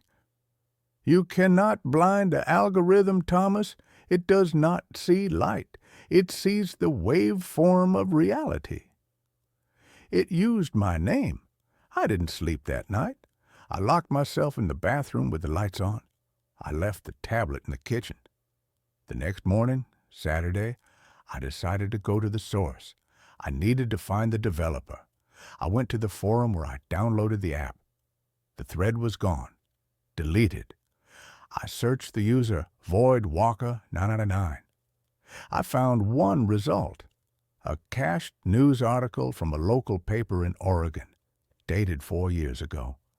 Local programmer missing. Police find disturbing setup in basement. The article detailed the disappearance of a man named Eric Vance. He was a brilliant coder who had become obsessed with instrumental transcommunication, ITC, the idea of using technology to talk to spirits. Police found his basement filled with servers, cameras, and microphones running 24/7, but Eric was gone. There was no body. Just a final entry in his digital log that read, I have compiled the code. I am going to upload myself. I sat in the coffee shop, reading this on my phone, feeling nausea roll over me if the code was him or opened by him. I went back to my apartment. I had to destroy the tablet. It was the bridge. When I unlocked my door, the air in the apartment felt heavy. It felt pressurized like the cabin of an airplane. I walked into the kitchen. The tablet was where I left it, but the tape was gone. I had taped the lens. I remembered doing it. I remembered the texture of the silver duct tape. The tape was peeled off, crumpled into a ball, and sitting next to the device. I picked up the tablet. The battery was at 1%. The app was open. The screen was pointing at me. There was only one text box on the screen now. It was large. It was red. And it was hovering directly over my own chest in the image. You are a vessel. We fit inside. I smashed the tablet. I didn't hesitate. I took a meat tenderizer from the drawer and I brought it down on the screen until it was nothing but glass dust and twisted metal. I threw the debris into a trash bag and took it to the dumpster outside. I felt better. I felt like I had excised a tumor. I spent the rest of the day out of the house. I went to a movie. I walked in the park. I needed noise. I needed life. I came home at 10 p.m. I sat on my couch. I turned on my smart TV to watch Netflix. The TV screen flickered It wasn't the Netflix logo, it was the camera feed. My smart TV has a built-in camera for gesture control and Skype. I never use it. I forgot it was even there. The image on the massive 65-inch screen was my living room, grainy and low light, and sitting on the couch, staring at the TV was me, and standing behind the couch were the words. They weren't just text boxes anymore. The text was clustering. It was forming shapes. Thousands of tiny words: hate, envy, cold, take, skin, were swarming together like bees to form a silhouette. A tall human-shaped silhouette made entirely of green text, standing directly behind my head. I couldn't move. I stared at the TV. The text figure raised a hand. The hand was made of the word reach, repeated 1,000 times. It reached down toward my head on the screen. On the TV, I saw the figure touch me. In reality, I felt it. It felt like a bucket of ice water was poured down my spine, but it went deeper. It felt like freezing fingers pushing through my scalp into the gray matter of my brain. I screamed and threw the remote at the TV. The screen cracked, but the image didn't die. The figure made of words leaned closer to my ear on the screen. New text appeared, massive, scrolling across the bottom like a breaking news ticker. We do not need the device anymore. We have learned the pathway. I ran out of the apartment, down the stairs, into the street. I'm writing this from a 24-hour diner 3 blocks away. I have been here for 6 hours. The waitress thinks I'm homeless. Maybe I am. I can't go back there. But the terrifying thing isn't the apartment. It's my eyes. About an hour ago, I blinked, and when I opened my eyes for a split second, I didn't see the diner menu. I saw text, overlaying the waitress's face, in faint, glowing green letters. She is tired. She has a weak heart. I looked at my coffee cup. Poison. Slow. Caffeine. I looked at the window. They are gathering outside. It's not in the app anymore. It's in my optic nerve. The code uploaded itself to me. I am the new interface, and the silence. The silence isn't silent anymore. I can hear them reading the text. I can hear 1,000 whispering voices narrating the world around me, judging it, hungry for it. The waitress is walking over to me now. I can see the text floating above her head. He knows too much. Cut the feed. She's holding a coffee pot, but the text on the pot says, scald. She tripped. Hot coffee is everywhere. It burns. But as I'm screaming, I see the text appearing on my own burning arm. Pain is data. Uploading. I have to stop writing. My hands are starting to type things I'm not thinking. If you see a link for Project Acheron, don't click it. And if you're in a quiet room right now and you feel a sudden chill, don't look behind you, because now that I've told you about them, new user detected. Found you, and that's where this story ends. Let's move on to the next one. The Tenant at 1847, Millbrook Road. I should have known something was wrong when the landlord wouldn't meet me at the property. The ad on Craigslist had been straightforward enough. Room for rent, $300 month, utilities included. Quiet neighborhood. Must be comfortable with older homes. I'd been sleeping in my car for 2 weeks after my roommate situation fell apart. So when I called the number listed, I didn't ask many questions. The voice on the other end was an older woman, Mrs. Cheney, and she sounded kind enough. She said the house had been in her family for generations, but she lived across town now and just needed someone to occupy the space. Keep the pipes from freezing, she said. Keep an eye on things. The key will be under the third flower pot on the porch, she told me. You can move in tonight if you like. First month is free if you stay through winter. Free rent. I should have known. The house sat at the end of Millbrook Road, where the pavement gave way to gravel and the streetlight stopped reaching. It was a Victorian-style structure, 3 stories tall, with a tower room on the northeast corner that gave it an almost Gothic silhouette against the October sky. The paint was peeling in long strips, revealing older layers underneath. White, then yellow, then a sickly green. Most of the windows on the upper floors were dark, but I could see curtains moving in a few of them, probably from the wind coming through broken seals. I found the key exactly where Mrs. Cheney said it would be. It was old, made of brass that had tarnished to almost black, and it felt heavier than a key should feel. The lock resisted at first, then gave way with a click that echoed through the empty porch. The smell hit me as soon as I opened the door. It wasn't quite rot, but something adjacent to it.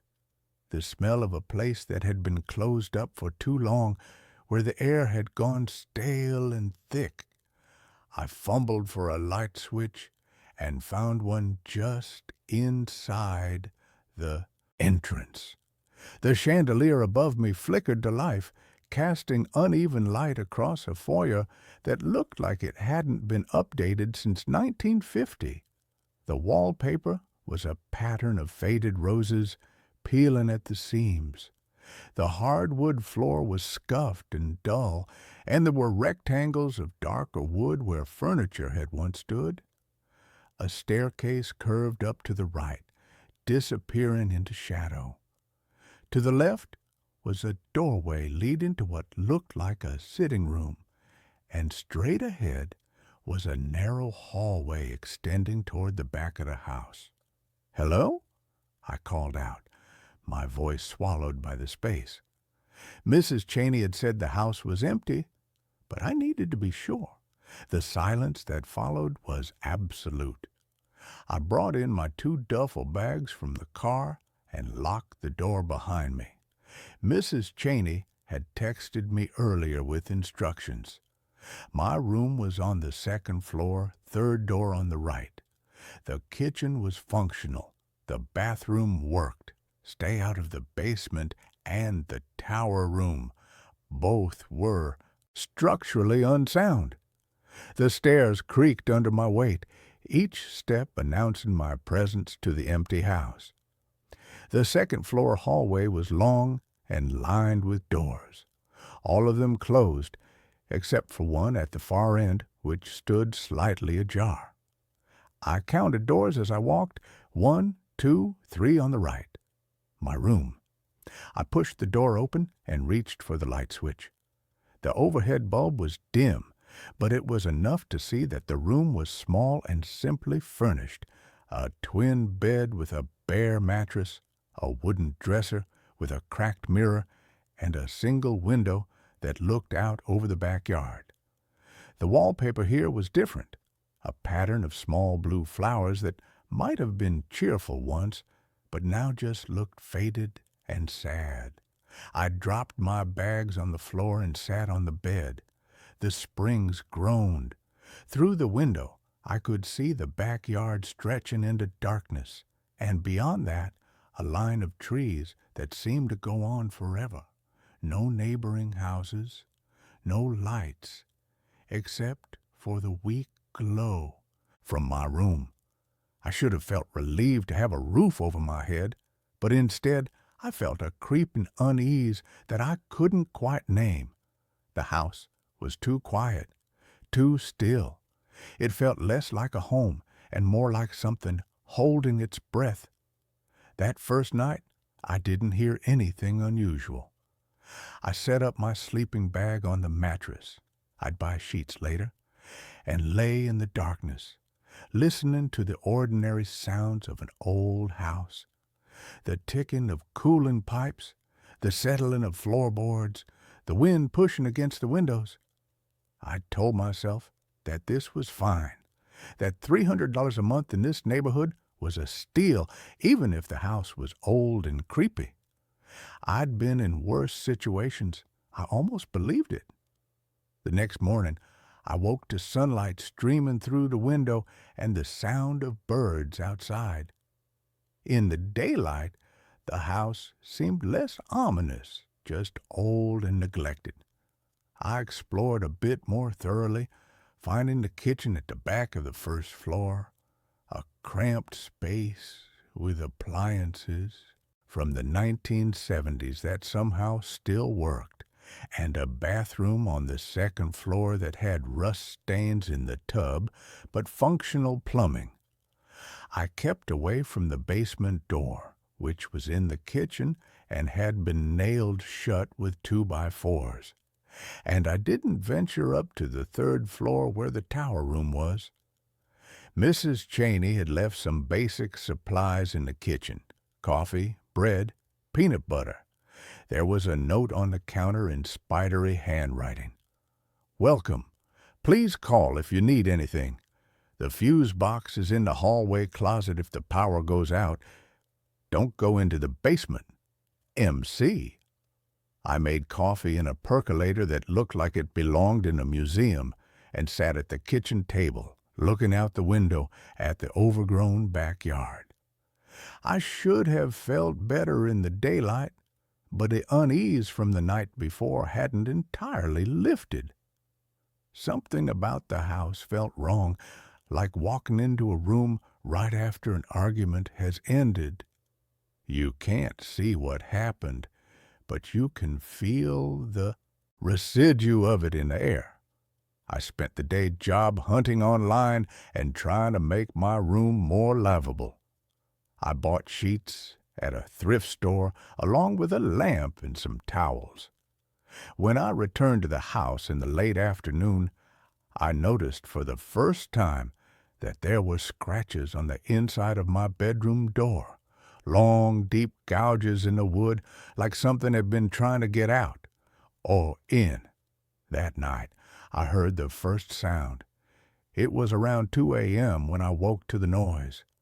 At first, I thought it was part of a dream, a rhythmic thumping, like someone walking heavily on the floor above me. But as I lay there in the darkness, the sound continued, steady and deliberate. Step, step, step, moving from one end of the third floor to the other. I held my breath and listened. The footsteps, and they were definitely footsteps, reached the end of the hallway above me, paused, and then started back the other way. Step, step, step. The same measured pace, the same route. My rational mind offered explanations. Old houses settle, pipes expand and contract, animals get into attics. But these sounds were too regular, too purposeful. They sounded exactly like someone pacing back and forth above my head. After 10 minutes, the footsteps stopped. The silence that followed was somehow worse than the noise. I lay awake for hours, staring at the ceiling, waiting for the sound to start again. It didn't. In the morning, I convinced myself I'd imagined it. Stress and exhaustion could do strange things to perception. I'd been sleeping in my car for weeks. Of course, my first night in a real bed would be restless. I didn't think about the footsteps as I made breakfast. I didn't think about them as I sent out job applications. But that night, they came again. 2 a.m., almost to the minute. The same pacing, the same route, step, step, step. From one end of the third floor to the other and back again. This time, I got out of bed. I opened my door slowly, careful to keep it from creaking, and looked down the dark hallway. The footsteps continued above me, and now I could hear something else beneath them. a dragging sound like something heavy being pulled across the floor. The sounds moved directly over my head, then continued down the hallway above me toward the front of the house. I thought about going upstairs. I even put my hand on the banister, but something stopped me. An instinct, a whisper of self-preservation that said investigating strange noises in a creepy old house at 2 a.m. was exactly how people got hurt in situations like this. Instead, I went back to my room, closed the door, and put in earbuds. I played white noise until the battery died, and then I just lay there listening to the pacing above me until it finally stopped around 4 a.m. The next morning, I called Mrs. Cheney. "Is anyone else living in this house?" I asked, trying to keep my voice casual. There was a long pause on the other end of the line. "No, dear, it's just you. Why do you ask?" "I've been hearing noises at night. Footsteps on the third floor." Another pause, longer this time. "Old houses make all sorts of sounds, especially in the fall when the temperature changes. The wood expands and contracts. It can sound just like footsteps." "This sounds exactly like footsteps, like someone walking back and forth." "I assure you, there's no one else in the house." Her voice had taken on a sharp edge. "Are you having second thoughts about the rental?" I should have said yes. I should have told her I'd be out by the weekend. But I thought about my empty bank account, about sleeping in my car again, about the coming winter. "No," I heard myself say. "I'm sure you're right. Old houses. I'll get used to it." "Good. I'm glad we have an understanding." She hung up before I could say anything else. I spent that day researching the house. The internet connection was spotty. The router was ancient and kept dropping signal, but I managed to find some information. 1847. Millbrook Road had been built in 1891 by a doctor named Edmund Fairfax. He'd lived there with his wife and 3 children until 1904, when there had been some kind of tragedy. The records were vague, but I found a newspaper article from that year with the headline, "Prominent Physician's Family Dies in Mysterious Circumstances." The article itself was behind a paywall I couldn't afford to bypass, but the preview text mentioned unexplained deaths and an investigation closed without conclusion. After 1904, the house had changed hands multiple times, never staying with one family for more than a few years. Mrs. Cheney's family had owned it since the 1950s, but according to county records, no one had actually lived in it since 1987. I should have left right then. I should have packed my bags and found somewhere else to go. But where? The women's shelter was full. I had no friends in the city. My family had made it clear I wasn't welcome back home.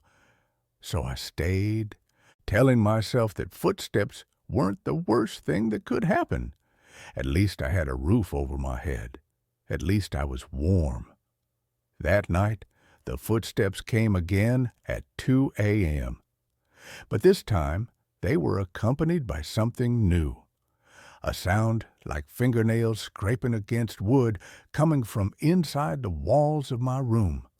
Slow, deliberate scraping as if something were trying to claw its way through the plaster. I turned on every light in my room and sat on the bed with my back against the wall, watching the door. The scraping continued for nearly an hour, moving around the room, first near the window, then by the closet, then right above my head. The footsteps upstairs kept their steady rhythm, pacing back and forth, back and forth. At some point, I must have fallen asleep, because I woke to morning sunlight and silence. When I examined the walls, I found fresh scratches in the paint near the ceiling, long gouges that definitely hadn't been there the day before. I stopped sleeping at night. Instead, I napped during the day when the house was quiet, and I spent the nighttime hours sitting in my room with all the lights on, my laptop playing videos or music, anything to cover the sounds. The footsteps came every night like clockwork. The scraping in the walls grew more aggressive, and I started noticing other things. Doors that I'd left open would be closed when I came back upstairs. The temperature in certain rooms would drop suddenly, my breath fogging in the air, even though it was warm everywhere else. I'd catch movement in my peripheral vision, a shadow passing across a doorway, a curtain swaying in a room where all the windows were closed.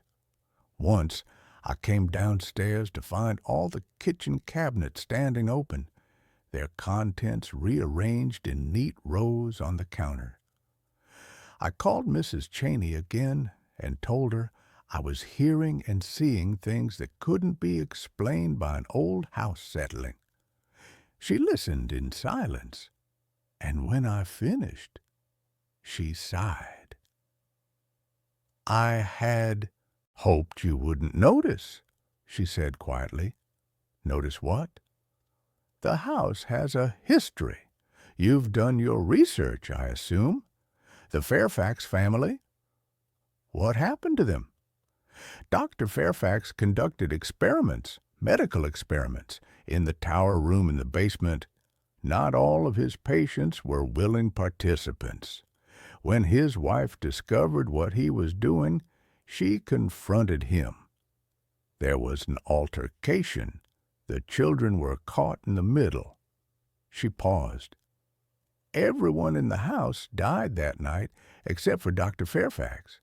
He lived long enough to nail the basement door shut and seal the tower room before succumbing to his injuries in the foyer." I felt cold all over. "You knew the house was haunted, and you rented it to me anyway?" "I needed someone to stay there. The house can't be left empty. Things are worse when it's empty." "What things?" "The house remembers what happened in it. It holds on to that pain, that violence. When someone lives there, it focuses on them. It's contained. When the house is empty, the activity spreads to the neighboring properties. People started complaining. I had no choice." "So you used me as bait?" My voice was shaking. "You lured me here to take the heat so your neighbors wouldn't complain?" "I'm offering you free rent. I gave you fair warning. I told you to stay out of certain rooms. If you follow the rules, you'll be fine. Previous tenants have managed." "How many previous tenants?" She didn't answer right away. "Just follow the rules. Don't go into the basement. Don't go into the tower room. Don't engage with anything you see or hear.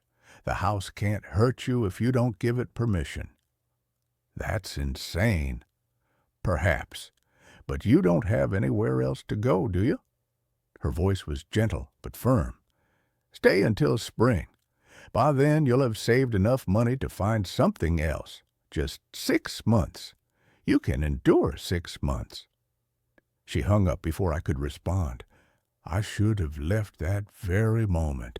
I should have gotten in my car and driven away, slept in parking lots, figured something out. But she was right. I had nowhere to go. And some part of me, the part that had learned to endure bad situations because the alternative was always worse, started rationalizing. It was just sounds, just shadows and cold spots and rearranged objects. Creepy, yes, but I'd dealt with worse. I'd lived with an abusive boyfriend who put me in the hospital. I'd survived homelessness. I could survive a haunted house. So I stayed. The nights grew longer and the activity intensified. The footsteps upstairs became more frequent, sometimes pacing for hours without stopping. The scraping in the walls happened every night now, sometimes so loud and aggressive that I worried the walls would split open. Objects in my room would move when I wasn't looking. My phone would be on the dresser when I knew I'd left it on the bed. My clothes would be pulled out of my duffel bag and folded neatly on the floor. I started finding things, small things at first, old buttons, rusted nails, fragments of glass. They'd appear on my windowsill, arranged in patterns I couldn't decipher. Then I found a child's doll under my bed, its porcelain face cracked and one eye missing. I threw it in the trash, but the next morning it was back under my bed, in the exact same position. The worst part was the feeling of being watched. It was constant now, a prickling at the back of my neck that never went away. I could feel eyes on me when I showered, when I changed clothes, when I tried to sleep. Sometimes I'd turn around quickly, trying to catch whatever was watching me, but there was never anything there, just empty rooms and shadows and that pervasive sense of wrongness. 3 weeks into my stay, I woke in the middle of the night to find someone standing in the corner of my room. It was a woman, or the shape of a woman. She was translucent, like fog given human form, and she wore a long dress that might have been white once, but looked gray in the darkness. Her face was turned toward the wall, and her hands were raised as if she were clawing at something. As I watched, frozen in terror, she scraped her fingernails down the wall, creating the same sound I'd been hearing every night. Long, deliberate scrapes that left no marks but made my teeth ache. She didn't turn around.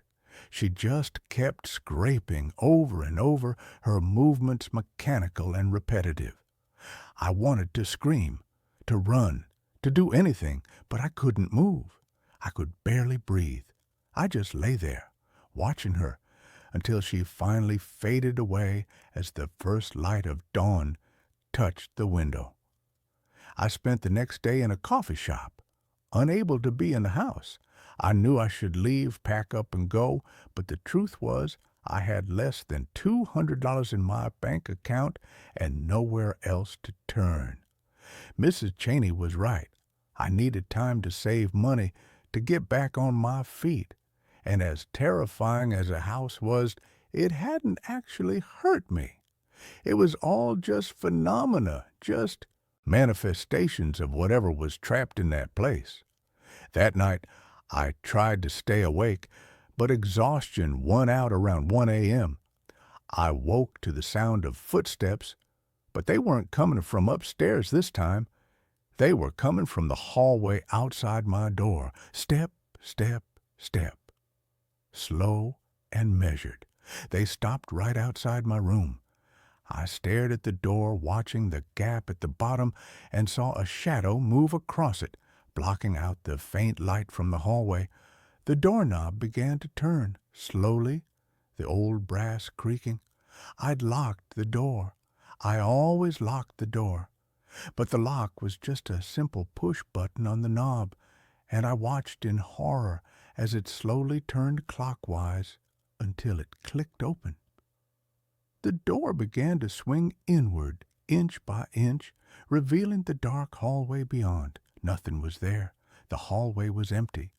But the doorknob continued to turn, and the door continued to open, and I knew with absolute certainty that something was coming into my room. I grabbed my phone and turned on the flashlight, shining it at the doorway. The door stopped moving. For a long moment, nothing happened. Then I heard breathing, slow, raspy breathing that definitely wasn't mine. It was coming from the doorway, from the empty space where nothing visible stood. "Get out," I whispered, my voice shaking. "This is my room. Get out." The breathing stopped. The door slammed shut so hard that the whole frame shook, and I heard the lock click back into place. Then the footsteps resumed, receding down the hallway, down the stairs, until they faded into silence. I didn't sleep for the rest of the night. When morning came, I found scratches on the outside of my door, the same deep gouges that were on the inside, as if something had been trying to claw its way in after I'd told it to leave. Mrs. Cheney's words echoed in my head. The house can't hurt you if you don't give it permission. I had told it to get out. I had engaged with it, and now it knew I could see it, hear it, sense it. The activity became more aggressive after that. Objects didn't just move anymore. They flew across rooms. I'd be sitting on my bed, and a book would sail past my head and hit the wall. The dresser drawers would slam open and shut on their own. The scratching in the walls became constant, no longer confined to nighttime. I'd hear it during the day surrounding me like dozens of hands clawing at the plaster from the inside. The apparitions became more frequent, too. I'd see the woman in the gray dress in different parts of the house, always with her back to me, always clawing at walls or doors. Sometimes I'd see children, too, fleeting shadows that darted around corners, accompanied by the sound of footsteps too light to be adult. Once, I saw a tall figure in a dark coat standing at the end of the hallway watching me. When I blinked, he was gone. I tried to follow Mrs. Cheney's rules. I didn't go into the basement. The nailed-shut door made that impossible anyway. I didn't go up to the third floor, even though the pacing continued every night, even though I was desperately curious about the tower room. I tried not to engage, tried to ignore the phenomena, but it was getting harder and harder. A month in, I got a job at a grocery store stocking shelves on the night shift. It meant being away from the house from 10 p.m. to 6 a.m., which should have been a relief, but instead it filled me with dread. The house didn't like being empty. I'd come home in the morning to find furniture moved, pictures pulled off walls, my belongings scattered across every room like someone had been searching for something. One morning, I came home to find that every mirror in the house had been shattered. The bathroom mirror, the mirror in my room, even the decorative mirrors in the hallway, all broken, their glass scattered across the floor. But when I looked closer, I realized the glass had been arranged. It formed words, the fragments carefully placed to spell out, "Get out." I called Mrs. Cheney and told her I was leaving. "You can't," she said simply. "You signed a lease." There was no lease. This was an informal arrangement. "You agreed to stay until spring. We have a verbal contract." "I don't care about contracts. This place is dangerous." "It's only dangerous if you make it dangerous. You're not following the rules." "I am following the rules." "Then why is the activity increasing?" Her voice was cold now. "You must be doing something to provoke it, going where you shouldn't go, engaging when you shouldn't engage." "I haven't done anything." "Then you have nothing to worry about. Clean up the glass and continue as you were. You have nowhere else to go." She was right, and we both knew it. I hung up and spent the next hour cleaning up broken glass, trying not to look at my fractured reflection in the fragments. That night at work, I couldn't stop thinking about the house, about Mrs. Cheney's insistence that I was provoking the activity, about the tower room in the basement, the two places I was forbidden to go. What was in those rooms? What was she hiding? When I got home at dawn, I stood in the foyer and looked up the staircase. The door to the third floor was at the top of the stairs, and I'd never tried to open it. Mrs. Cheney said it led to the tower room, said it was structurally unsound, but what if that was a lie? What if the answer to everything was up there? I climbed the stairs slowly, my heart pounding. The house was quiet around me, but it felt like it was listening, waiting to see what I would do. When I reached the third floor door, I found it locked. Not with a modern lock, but with an old padlock that looked like it had been there for decades. I went back downstairs and searched the kitchen drawers until I found a hammer. Then I returned to the third floor door and broke the padlock with 3 hard strikes.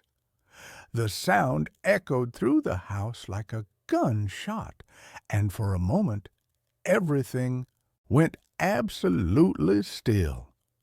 Then the temperature dropped so suddenly that I could see my breath. The lights flickered, and from somewhere deep in the house I heard a sound like a long, slow exhale. I pushed the door open. The staircase beyond was narrow and steep, disappearing up into darkness.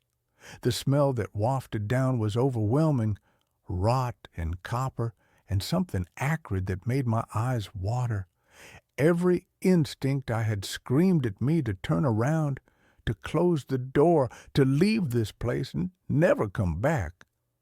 But I needed to know. I needed to understand what I was living with. I turned on my phone flashlight and climbed the stairs. The tower room was smaller than I expected, circular with windows on all sides, but the windows had been painted over from the inside with something dark and thick, blocking out all natural light. My flashlight beam swept across the space, and I wished immediately that I'd listened to my instincts and stayed downstairs. The room was full of old medical equipment, an examination table, cabinets full of rusted instruments, jars containing things I didn't want to look at too closely. The walls were covered in writing, thousands of words scratched directly into the plaster, observations, dates, descriptions of procedures, Dr. Fairfax's research notes, preserved for more than a century. But it was the corner of the room that made my stomach turn.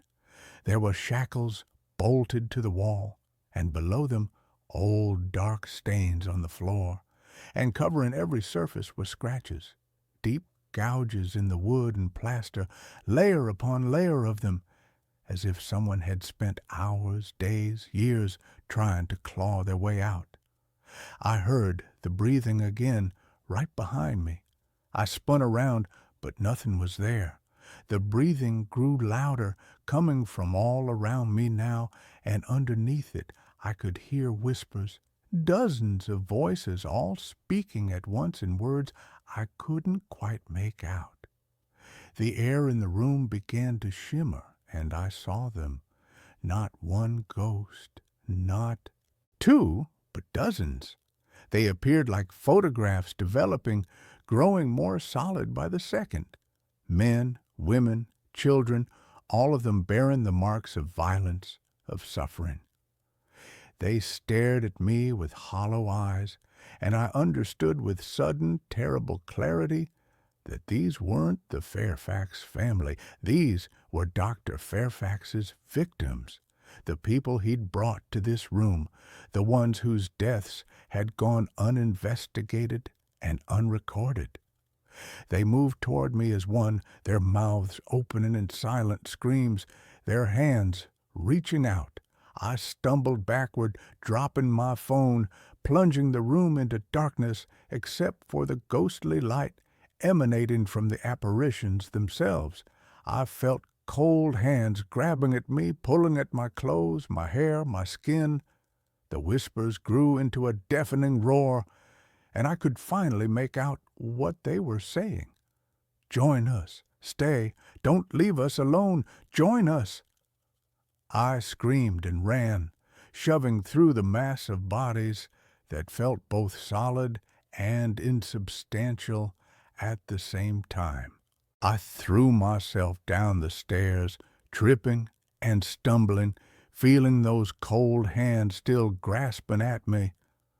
I made it to the second floor and slammed the door behind me, but I could hear them on the other side, scratching, moaning, trying to get through. I ran to my room and grabbed my bags, throwing in anything I could reach. I didn't care about leaving things behind. I didn't care about having nowhere to go. I had to get out of this house before it killed me, or worse, before it made me one of those tortured spirits trapped forever in this place. I was halfway down the stairs to the first floor when the lights went out, all of them simultaneously, plunging the house into absolute darkness. I froze, clutching the railing, my bags heavy on my shoulder. In the darkness, I could hear movement all around me, footsteps, breathing, the rustle of fabric, the scrape of fingernails on wood. A voice spoke in the darkness, clearer than all the others. It was a man's voice, cold and clinical.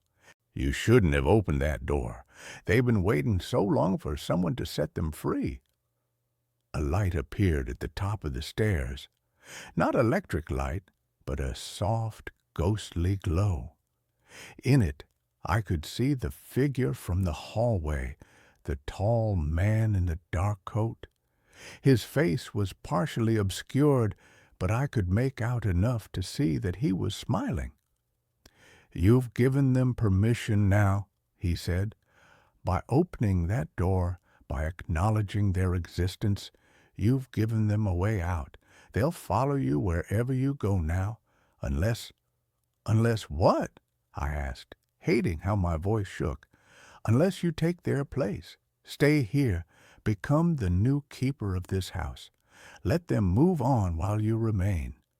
"You're insane." "I'm practical. Someone must stay. The house requires it. If you leave, they'll follow you, and the violence that happened in this place will follow them. They're angry, you see.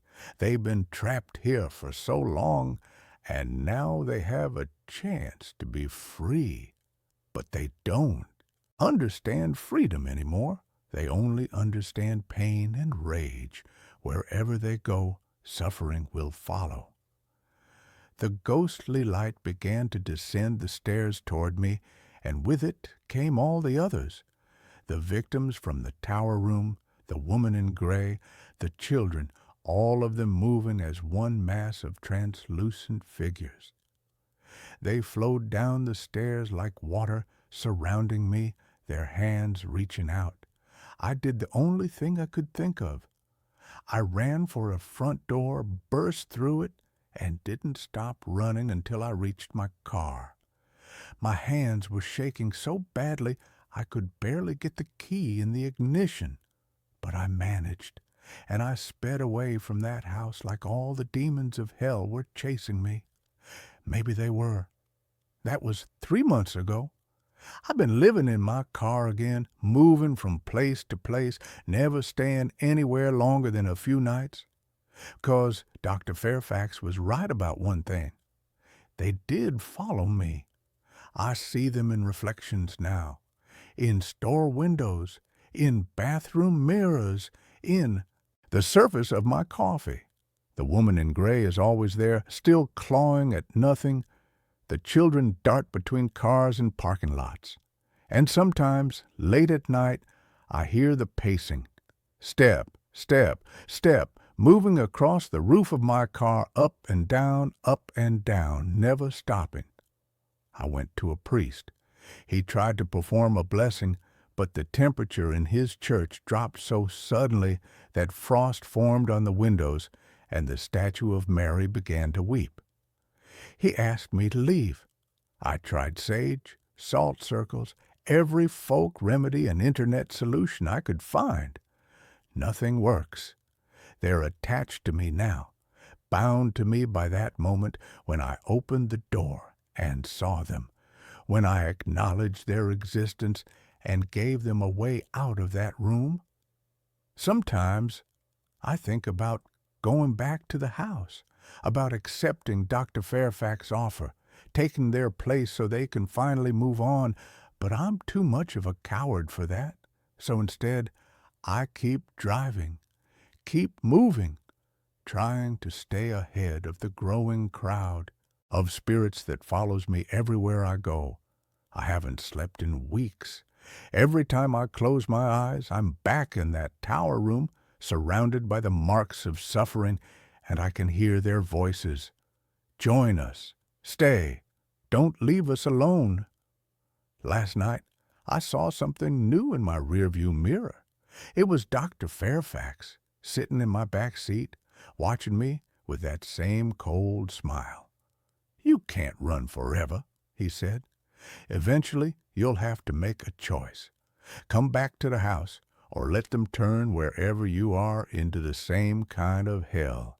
The suffering has to go somewhere. It always does." I'm writing this from a rest stop somewhere in Nevada.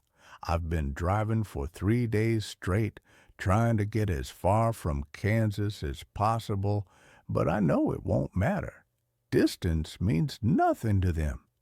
They're not bound by geography or physics. They're bound to me. I don't know what I'm going to do. I don't know if there's any way to fix this, to break whatever connection I forged when I opened that door. All I know is that I should have listened to Mrs. Cheney. I should have followed the rules, and I should never, ever have been desperate enough to rent a room at 1847 Millbrook Road. If you're reading this and you ever see an ad for cheap rent in an old house, if someone tells you to stay out of certain rooms, if something feels wrong from the very beginning, trust that feeling.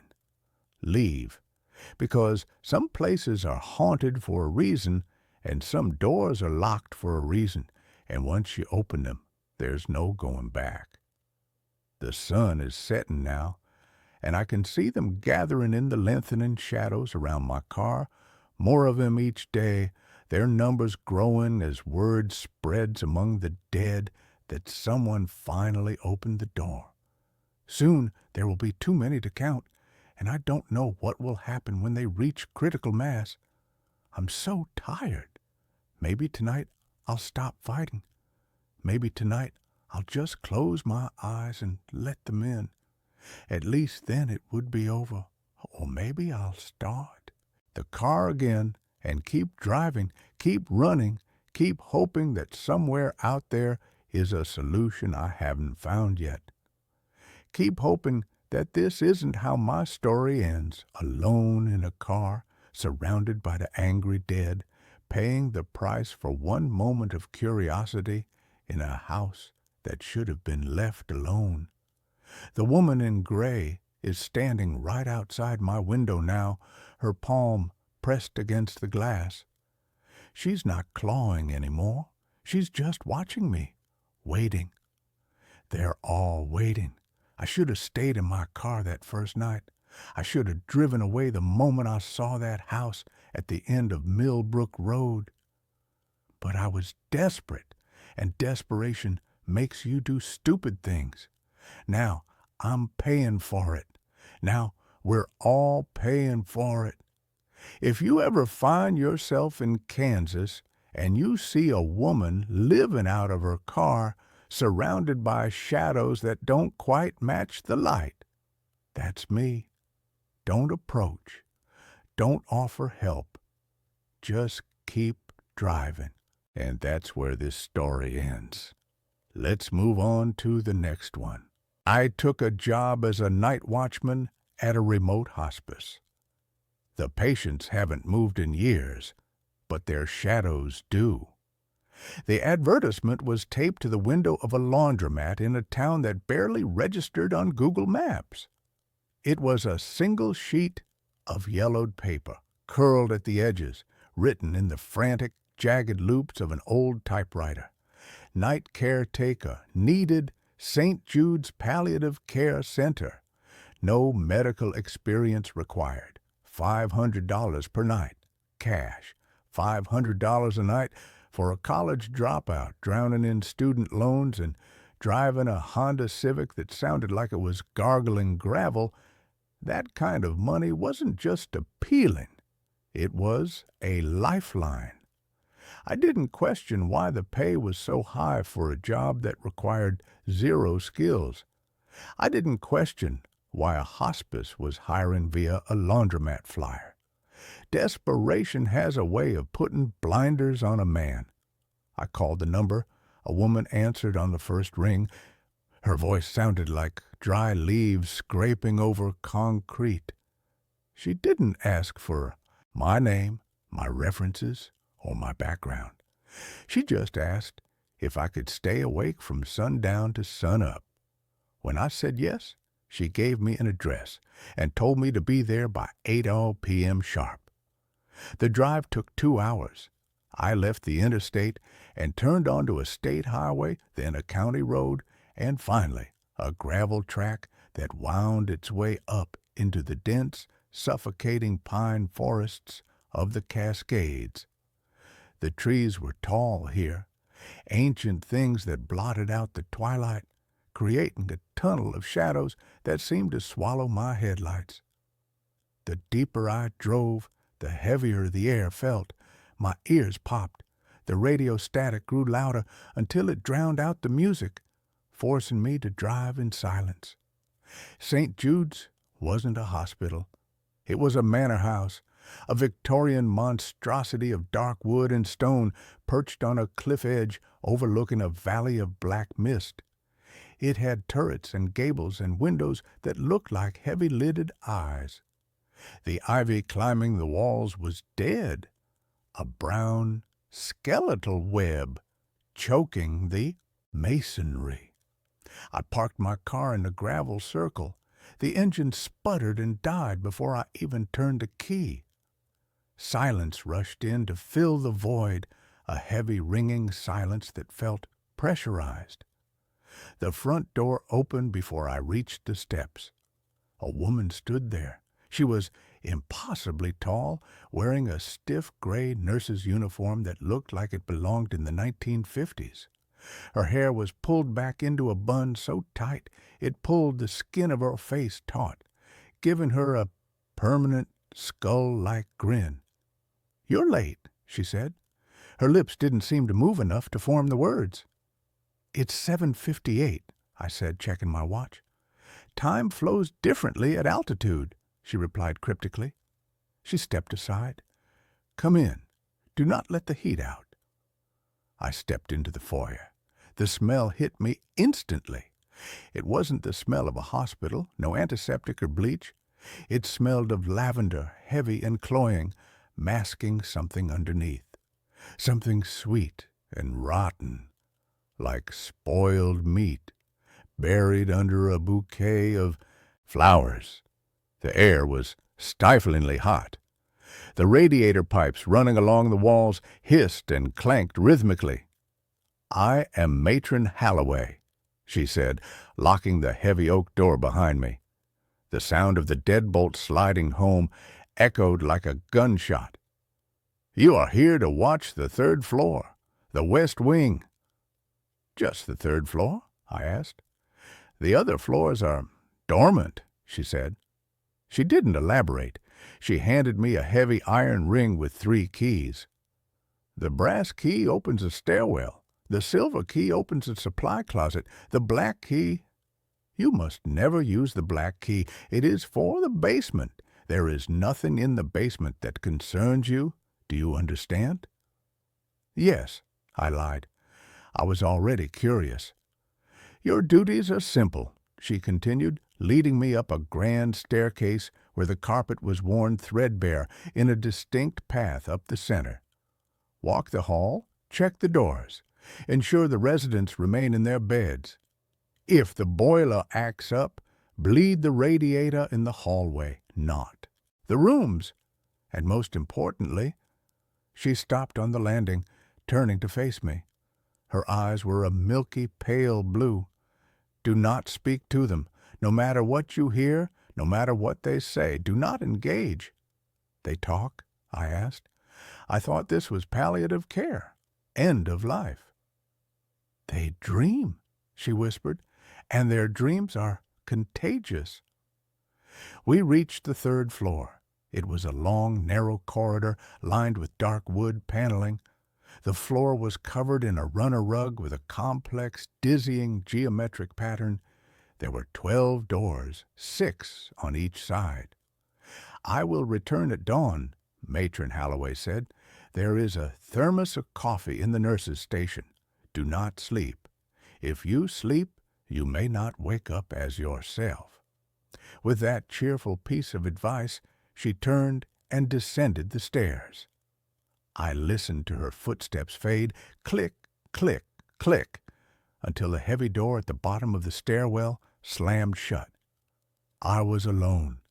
I went to the nurse's station, a small alcove halfway down the hall. It was dusty. The computer was an ancient CRT monitor that hummed with a high-pitched whine. On the desk was a ledger. I opened it. It was a logbook. The names of the patients were written in elegant script. Room 301, Mr. Blackwood. Room 302, Mrs. Gable. Room 303, the twins. Room 304, unknown. Unknown? How could a patient be unknown? I decided to do my first round. I needed to see what I was dealing with. I walked to room 301. The door was heavy oak, no window. I turned the handle slowly and peered inside. The room was lit only by the moonlight filtering through the heavy velvet drapes. In the center was a hospital bed. Lying in it was a figure. Mr. Blackwood was ancient. His skin was like parchment paper stretched over a bundle of twigs. He was impossibly thin. His mouth was open, a black cavern in his face. He wasn't connected to any machines, no heart monitor, no IV drip. He was perfectly still. I watched his chest. It didn't rise. It didn't fall. I stepped closer. Mr. Blackwood? I whispered, breaking the rule immediately. Nothing. I leaned in to check for breath. The air around him was freezing cold despite the stifling heat of the hallway. Then I saw his eyes. They were open, staring at the ceiling, but they weren't human eyes. They were flat, matte black, like a shark's, and they were dry. I backed out of the room and shut the door. My heart was hammering. He looked dead. He looked like he had been dead for weeks. I checked room 302. Mrs. Gable. Same thing. Withered, motionless, no machines, staring at the ceiling with those dead black eyes. I went through every room.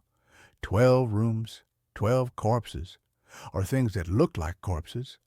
None of them breathed. None of them moved. I went back to the nurse's station and sat down. My hands were shaking. I poured a cup of coffee from the thermos. It was lukewarm and tasted bitter like ash. I looked at the time. 10:15 p.m., 8 hours to go. It's just a storage facility, I muttered to myself, trying to rationalize it. They're dead, and the matron is just keeping them here until what? Funerals? At 11 p.m., the sounds started. It began as a scratching noise, like rats in the walls. I tried to ignore it. Old houses have rats. But then the scratching changed. It became rhythmic. Scritch, scritch, scritch. It was coming from the floorboards, directly beneath my feet. I moved my chair back. The scratching followed me. Then a thud, loud and wet, coming from room 306. I grabbed a heavy flashlight I'd brought from my car. I walked down the hall to room 306. The nameplate said, Captain Miller. I stood outside the door. Silence. Then another thud, like a side of beef being dropped on the floor. I threw the door open and shone the light inside. Captain Miller was in his bed. He hadn't moved. He was still staring at the ceiling with those shark eyes. But the bed had moved. When I checked earlier, the bed was in the center of the room. Now it was pushed up against the far wall under the window. I scanned the floor. There were drag marks in the dust. But they didn't lead to the bed. They led from the bed to the door, and then back again, as if he had gotten up, walked to the door to listen to me, and then scrambled back into bed when I approached. "I know you're awake," I said, my voice trembling. The corpse of Captain Miller didn't blink, but slowly the corners of his mouth twitched, a dry crackling sound like tearing paper. He smiled. It was a wide, impossible smile that revealed gums black with rot. I slammed the door and backed away. I locked it from the outside, using the master key on the ring. I retreated to the nurse's station. I pulled the ledger toward me. I needed to know who these people were. I flipped back through the pages. The dates went back. November 2023, October 2023, September 1994, August 1952, July 1921. I stopped. The handwriting was the same names. Mr. Blackwood, Mrs. Gable, Captain Miller. They had been checked in decades ago. These people weren't dying. They were persisting. At midnight, the temperature dropped. The radiator pipes groaned and fell silent. The oppressive heat vanished, replaced by a bone-deep chill that made my breath fog in the air, and the shadows detached. I was watching the hallway. The only light came from the small lamp on my desk.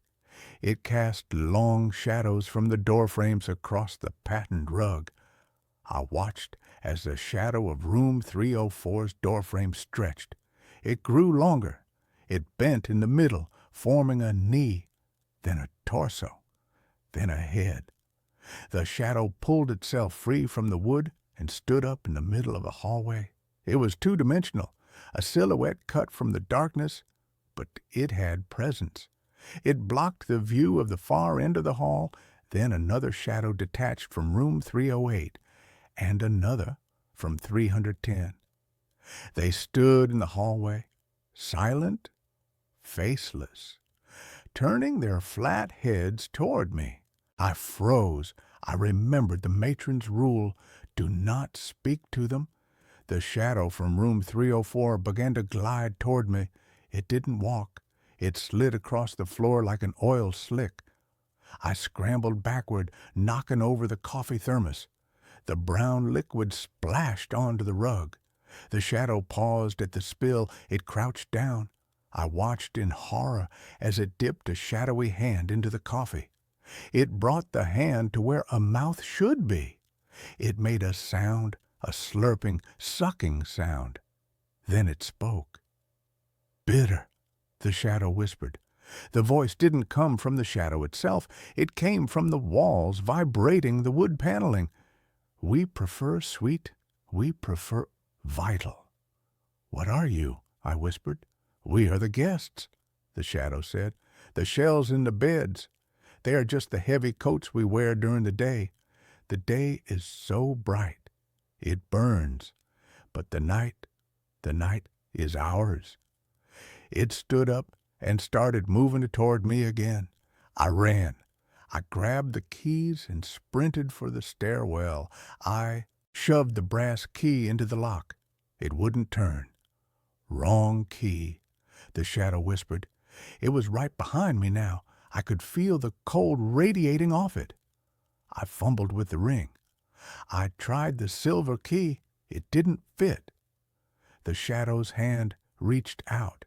It touched my shoulder. It didn't feel like a hand. It felt like vacuum. It felt like the space where my shoulder existed was suddenly being deleted. Numbness spread down my arm instantly. I screamed and dropped the keys. "The black key," the shadow hissed. "Go down. The matron is waiting." I kicked the keys away and threw my shoulder against the door. It was solid oak. It didn't budge. The shadows were circling me now. 6 of them.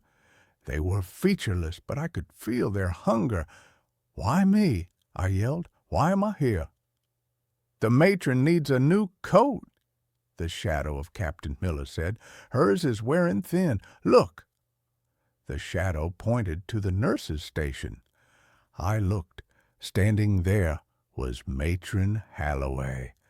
But she wasn't wearing her skin correctly. Her face was sagging, drooping off the bone like melting wax. One eye had slid down to her cheek. Her jaw was hanging loose. Underneath the sliding skin, I saw something dark and shifting, something made of smoke and teeth. "Shift change," the matron's voice gurgled. I looked at the window at the end of the hall. It was a straight drop to the jagged rocks of the valley below. But it was better than this. I ran. I dodged through the circle of shadows. They swiped at me, their touches sending bolts of freezing numbness through my body. My left leg went dead, but I kept hopping. I threw myself at the window. I expected the glass to shatter. It didn't. I bounced off. The glass was soft. It felt like rubber. It bent outward, catching me like a net, and then snapped back, throwing me onto the rug. I looked up at the window. The glass rippled. It wasn't glass. It was a membrane, a clear biological film stretched over the frame. The house wasn't a house. I looked at the walls. The wood paneling was pulsing, breathing. The geometric pattern on the rug was writhing, shifting like snakes. "You are inside," the matron gurgled, shambling toward me. She reached up and grabbed her own hair. She pulled. With a wet, tearing sound, she peeled her face off. Underneath, there was no skull, just a swirling vortex of black shadow. "We are all inside," she said.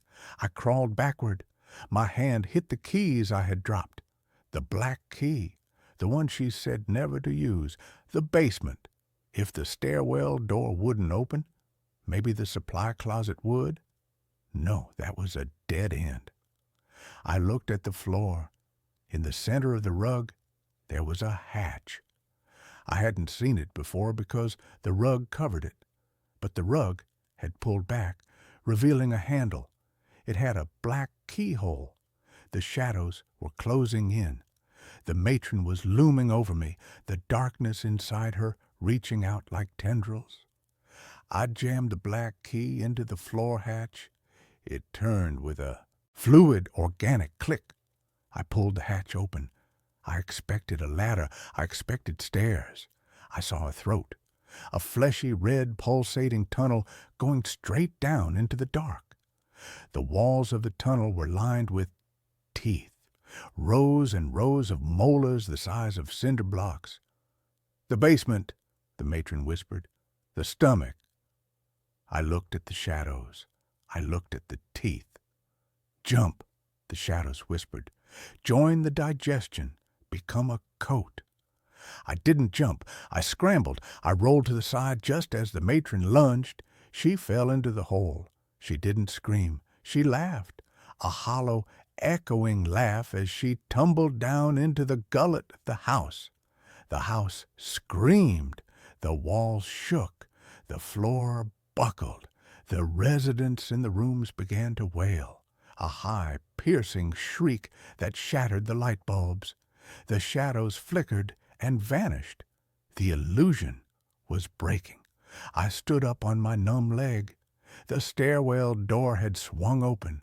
The lock had shattered. I ran. I tumbled down the stairs, tripping, falling, breaking my nose on the banister. I didn't stop. I ran past the second floor, past the first floor. The foyer was changing. The wallpaper was peeling back to reveal raw muscle. The front door was teeth. I grabbed a heavy iron coat rack from the corner and smashed it into the front window. This glass was real. It shattered. I dove through the jagged hole, cutting my arms and face, and landed in the gravel driveway. I scrambled to my car. It started on the first try. I drove. I didn't look back. I drove down the mountain at 80 miles an hour, risking death on every curve. I didn't stop until I reached the next state. That was a week ago. I'm in a motel now. I keep the lights on. I keep the TV on, but I can't escape it. I looked in the mirror this morning. There is a loose patch of skin on my cheek, just a small spot. But when I touch it, I can't feel it, and underneath, I can feel something moving. I think the matron was right. I think I let the heat out, and now I'm getting cold. I just heard a car pull up outside the motel room. It sounds like an old engine. And now there is a knock at the door. 3 slow, heavy knocks. Thump, thump, thump, and a voice. "You forgot your paycheck, Mr. Evans." It's the matron's voice. And then the sound of a key sliding into the lock. A black key. I'm going to the window. I'm going to run. But the window, the glass looks soft. It looks like it's breathing. And that's where this story ends. Let's move on to the next one. The rules of the Blackwood house were simple, but I broke the most important one. I am writing this from a motel room 3 states away. I have changed my name, I have shaved my head, and I bought a car with cash that cannot be traced back to me. I don't know if they are looking for me. I don't know if it can leave the property, but I know that I can never be comfortable in the dark again. If you are reading this and you see an ad for a live-in house sitter in the rural part of Oregon with a payout that seems too good to be true, please, for the love of God, keep scrolling. I was 25, drowning in credit card debt, and fresh out of a bad breakup. I needed to get away, and I needed money. When I found the listing on a niche job board for high-end domestic staff, it felt like a lifeline. House sitter wanted. 30 days, remote location, $10,000 upon completion. Duties, basic maintenance, security presence, pet care, 10 grand for a month of sitting in a house. I applied immediately. The interview was strange. It wasn't at the house. It was at a diner in a town 40 miles away.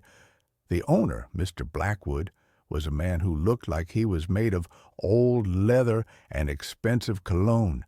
He wore a suit that cost more than my life, but his fingernails were dirty, not like a mechanic's dirt. It looked like potting soil. He didn't ask me about my experience. He didn't ask for references. He just stared at me with watery gray eyes. "Are you good at following instructions, Mr. Reed?" he asked. His voice was gravelly and low. "Yes, sir," I said. "I'm very detail-oriented." "Good," he said. He slid a thick envelope across the table. "This is half the money up front, $5,000 cash. You get the other half when I return in 30 days. The keys are in there. The address is on the napkin." I opened the envelope. It was full of $100 bills. My heart started racing. "There are rules," Blackwood said. He leaned in closer. "The house is old. It has quirks. If you cannot follow the rules, you leave. But if you leave early, you owe me the $5,000 back. Understood?" "Understood," I said. "What are the rules?" "They are written on the fridge," he said. He stood up. "One last thing. Do not go into the basement. You feed the dog through the chute in the pantry door. You do not open the basement door for any reason. If you hear noises, ignore them. It's an old house. It settles. He left before I could ask what kind of dog lives in a basement. I drove up there the same day. The house was massive. It sat on a ridge overlooking a valley of dense black pine trees. It was a Victorian style, 3 stories high, painted a dark charcoal gray. It looked like a bruise against the sky. The nearest town was an hour away. The nearest neighbor was, well, I never saw a neighbor. I unlocked the front door and stepped in. The air inside was cold, stagnant. It smelled like cedar and something else, something sweet and metallic, like old copper pennies. The furniture was covered in white sheets. It looked like a mausoleum. I went to the kitchen. It was modern, sleek, and stainless steel, a stark contrast to the rest of the house. On the massive double-door fridge, a piece of paper was taped with black electrical tape. The rules: lock all external doors by sunset. Do not unlock them until sunrise. Close all curtains on the ground floor by 8 p.m. Feed the dog at 6 p.m. and 6 a.m. 5 pounds of raw meat per feeding. Freezer in the garage. Do not look out the backyard windows after dark. Do not enter the basement. Do not speak to the dog. It was weird, extremely weird, but I touched the bulge of cash in my pocket. $10,000. I could pay off my car. I could start over. I told myself it was just an eccentric rich guy with a mean guard dog. The first 3 days were fine, uneventful. I spent my time exploring the upper floors, watching movies on my laptop, and cooking. The house made noises. Sure, the pipes groaned, the floorboards creaked. The wind howled through the valley, making the windows rattle. But that was normal. The dog was the only thing that gave me pause. In the garage, there was a massive chest freezer. It was filled to the brim with plastic-wrapped packages of meat. It wasn't labeled dog food. It just looked like hamburger meat, but darker red. Every morning and evening, I took 5 pounds of the meat, walked to the pantry, and opened the small metal chute on the door. It was like a library book drop. I shoved the meat through. It slid down a metal ramp into the dark below. I expected barking, growling, the sound of claws on concrete, but I never heard a dog. I heard wet sounds, slurping, the sound of meat hitting the floor, and then a soft rhythmic smack, smack, smack as something ate it. It sounded careful, deliberate. On the 4th night, the atmosphere changed. I was sitting in the living room. It was 9 p.m. I had closed the curtains like the rules said.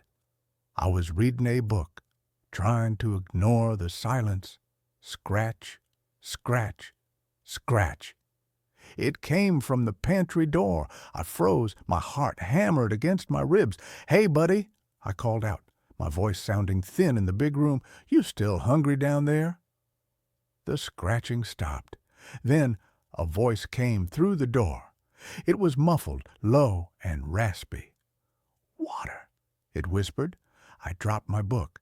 It hit the floor with a loud thud. I stood up, backing away. "Who's there?"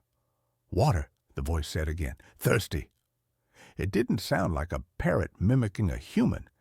It sounded like a man whose throat was filled with sand. I can't open the door," I stammered. "Mr. Blackwood said no." Silence. Then a low, guttural sound. Not a growl, a laugh, a dry, wheezing laugh. "Ha, ha, ha." I ran upstairs to the master bedroom and locked the door. I slept with a heavy brass lamp on the nightstand. The next morning, I tried to rationalize it. It was the wind, I told myself. Or maybe the pipes. Old houses make vocal sounds. I'm just lonely.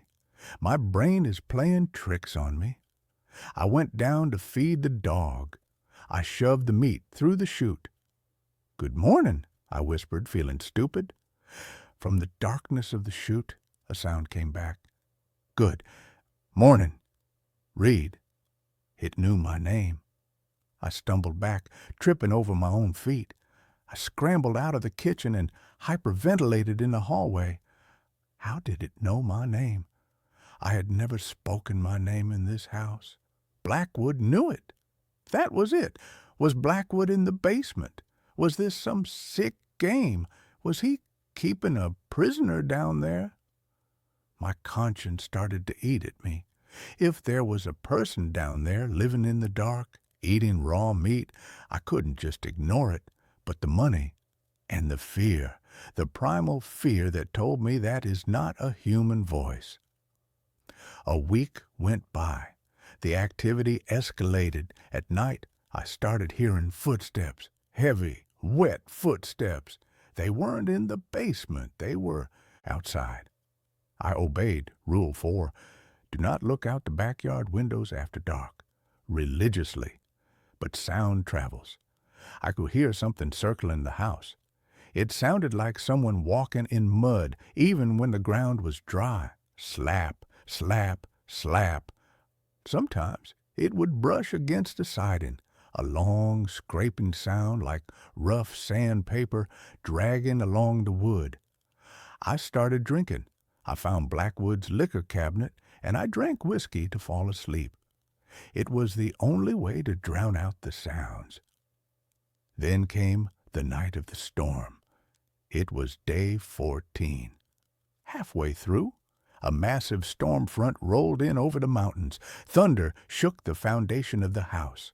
Lightning turned the night sky into strobe light flashes of violent white. At 10 p.m., the power went out. The house plunged into absolute suffocating darkness. I fumbled for my phone. The flashlight beam cut a weak cone through the black.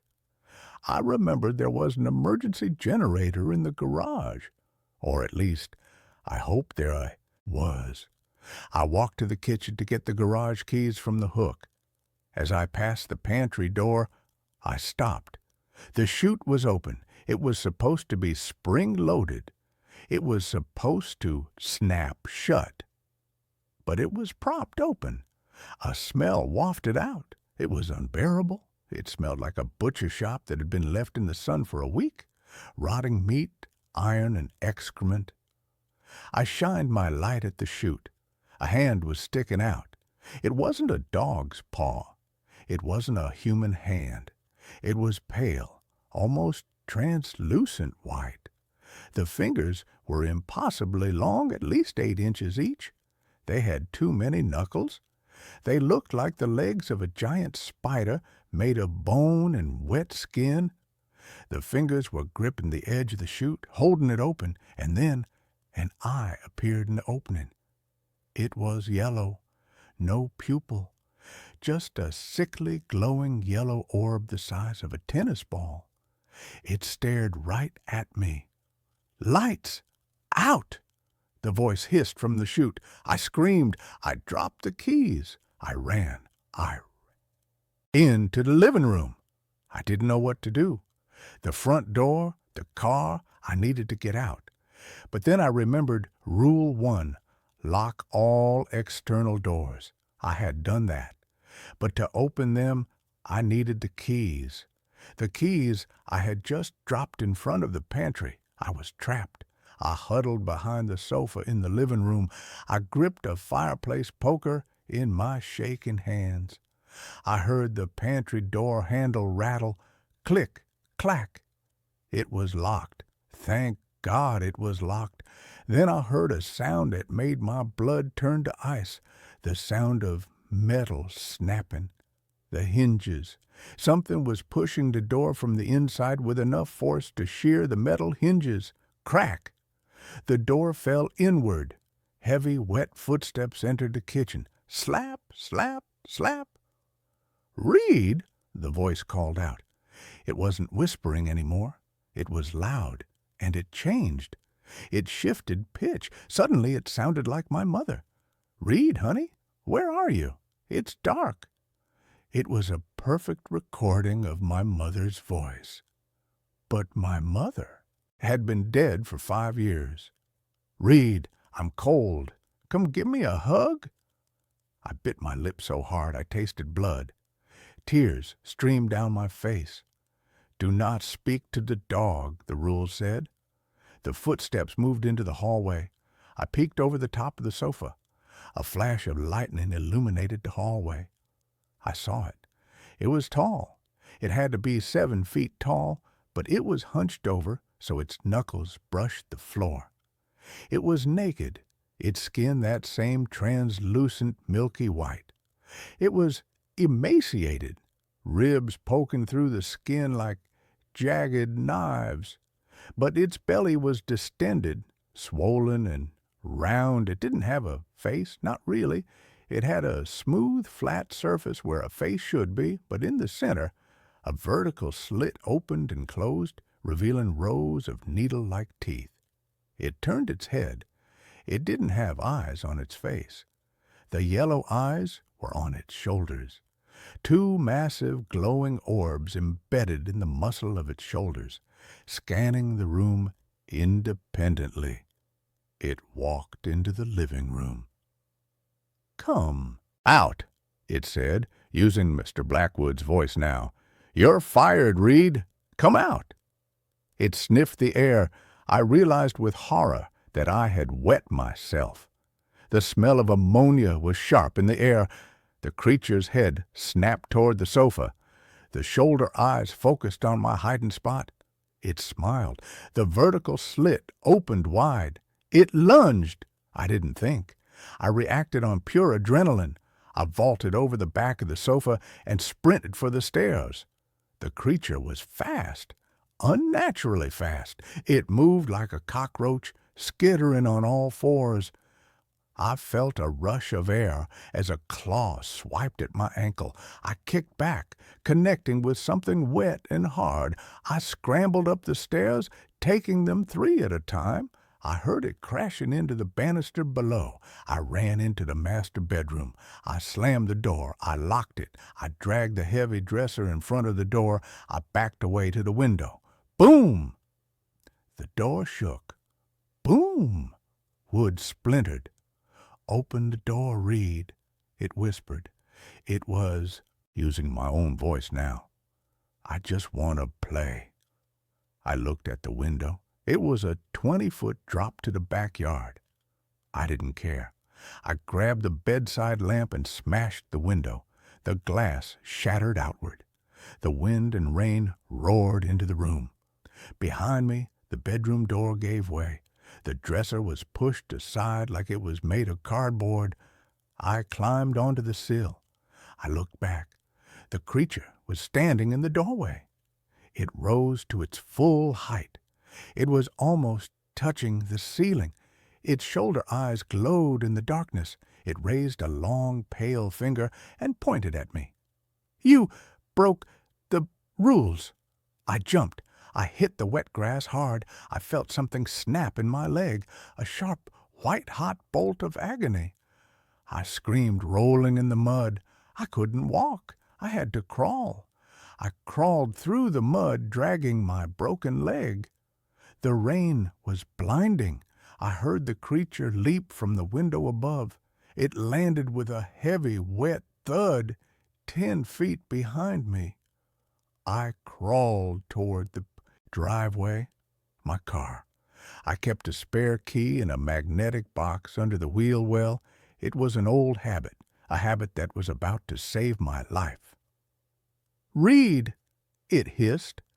It was right behind me. I could smell the rot. I could hear its wet breathing. I reached the car. My fingers fumbled for the magnetic box. I found it. I ripped the key out. A cold, wet hand wrapped around my good ankle. I screamed and kicked with my broken leg. The pain was blinding, enough to make me vomit. But a heel of my boot connected with something soft.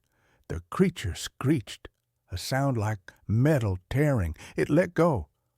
I pulled myself into the driver's seat. I jammed a key in the ignition. Please start. Please start. The engine roared to life. The creature slammed against the driver's side window, its face, that smooth, faceless horror, pressed against the glass. The vertical mouth opened, and it shrieked.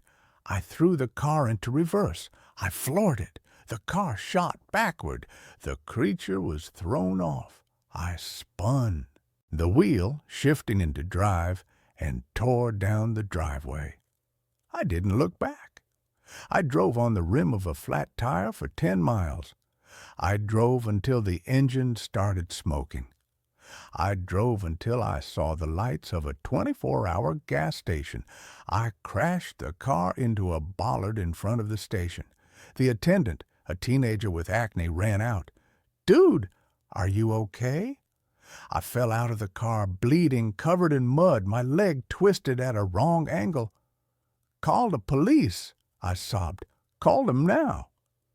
The police went to the house. I told them everything from my hospital bed. They looked at me like I was on drugs. They tested my blood. I was clean except for the alcohol. They told me what they found. The house was empty. The front door was locked. The bedroom door was broken, yes, but they said it looked like I had smashed it with the dresser in a fit of psychosis. They checked the basement. "There's no dog," the officer told me. "Just an empty room, dirt floor, and a pile of old bones. Animal. Bones. Deer, mostly." "And Mr. Blackwood?" I asked. "We looked into the owner," the officer said, flipping through his notebook.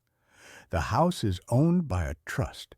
The last living member of the Blackwood family died 40 years ago. There is no Mr. Blackwood." I froze, but I met him. I have his money, $5,000 cash. I told them to check my backpack, which they had recovered from the car. They opened it. The envelope was there, but it wasn't full of money. It was full of old dry leaves, and among the leaves there were fingernails, dozens of them. Dirty, soil-covered fingernails. I screamed until they sedated me. They released me a week later. They ruled it a mental breakdown brought on by isolation and alcohol. But I know the truth. I know because of what I found in my pocket when I put on my jeans to leave the hospital. It was a piece of paper, small, crumpled, and damp. It wasn't there when I jumped out the window. I unfolded it with trembling hands. It was a note, written in a shaky, jagged scrawl, as if written by a hand that had too many joints. "You owe me $5,000. I will come to collect." I ran. I'm still running. But last night, in this cheap motel room, I woke up at 3 a.m. The room was silent, but from the bathroom I heard a sound. Slap, slap, slap. And then the sound of the toilet flushing, followed by a voice. My voice. Water. I am typing this fast. I'm leaving now. If you ever see a job listing for the Blackwood house, burn it. Just burn it. And that's where this story ends. Let's move on to the next one. I stayed the night in a house that wasn't empty. I found the house because I ran out of options. My job ended suddenly. My savings were almost gone. Every cheap motel was full, and every room online wanted deposits I couldn't afford. Near midnight, I saw a small handwritten sign taped to a bus stop pole. Room for rent. Cheap. No questions. There was a phone number under it. The man who answered didn't ask my name. He just gave me an address and said, "Come tonight if you want it." The house was far from the main road, hidden behind trees and tall grass. No porch light, no cars, just a dark shape against the night sky. I stood there for a minute with my bag, listening to the wind move through the trees. The place looked abandoned, but the front door was unlocked. Inside, the air was cold and still. The smell hit me right away, old wood, dust, and something sour underneath. The floor creaked loudly when I stepped in, like the house noticed me. A single lamp turned on, at the end of the hallway by itself. Under it stood the man from the phone. He was tall, very thin, and too pale. His eyes were dark and shiny like wet stones.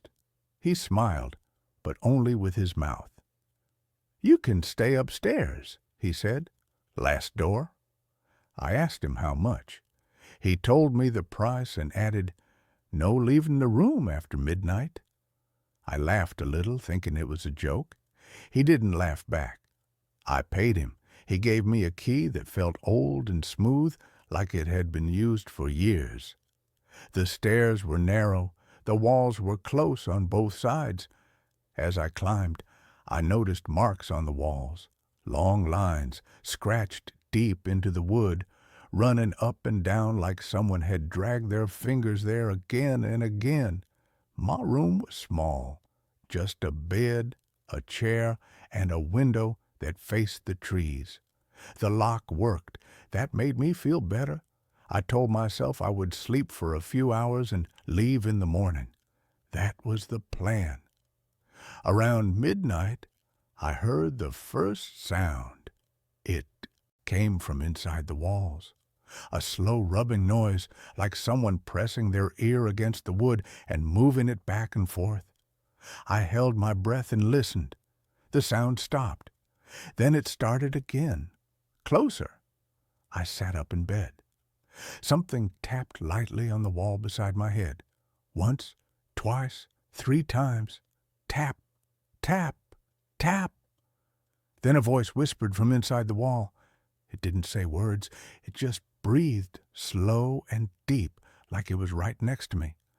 I told myself it was rats. Old houses have rats. But rats don't breathe like people. I checked my phone. No signal. The time read 12:17. The tapping moved toward the door. That's when I heard footsteps in the hallway, bare feet, slow, heavy. They stopped outside my room. Someone tried to handle. It didn't turn. The footsteps moved away. I didn't sleep after that. Every few minutes, I heard movement, scraping, dragging, soft knocking sounds from the ceiling, the floor, the walls. The house was full of quiet, activity, like it woke up when the lights went out. At some point, I smelled something different, warm, metallic, like blood. The window began to fog from the inside, even though the room was cold. A shape pressed against the glass from outside, leaving a wide, flat mark, like a face without features. I pulled the blanket over my head and waited for morning. Morning never came. The time on my phone stopped changing. The dark outside the window never lightened. My battery stayed full no matter how long the screen stayed on. I knocked on the door and shouted for the landlord. Something knocked back from the other side. Same rhythm, same force. I unlocked the door. The hallway was longer than it should have been. The walls bent inward. The ceiling was lower. Doors lined both sides, more doors than the house could possibly have. All of them were slightly open. Inside each one, I saw darkness moving, slow and thick, like something breathing in its sleep. The man stood at the far end of the hall. "You broke the rule," he said calmly. I told him I wanted to leave. He nodded. "Everyone does." The doors began to open wider. Hands reached out. Arms followed. Pale skin. Too many joints. Fingers that bent backward. The walls started to pulse, pushing in and out like a chest breathing. I ran. The stairs went down and down and down.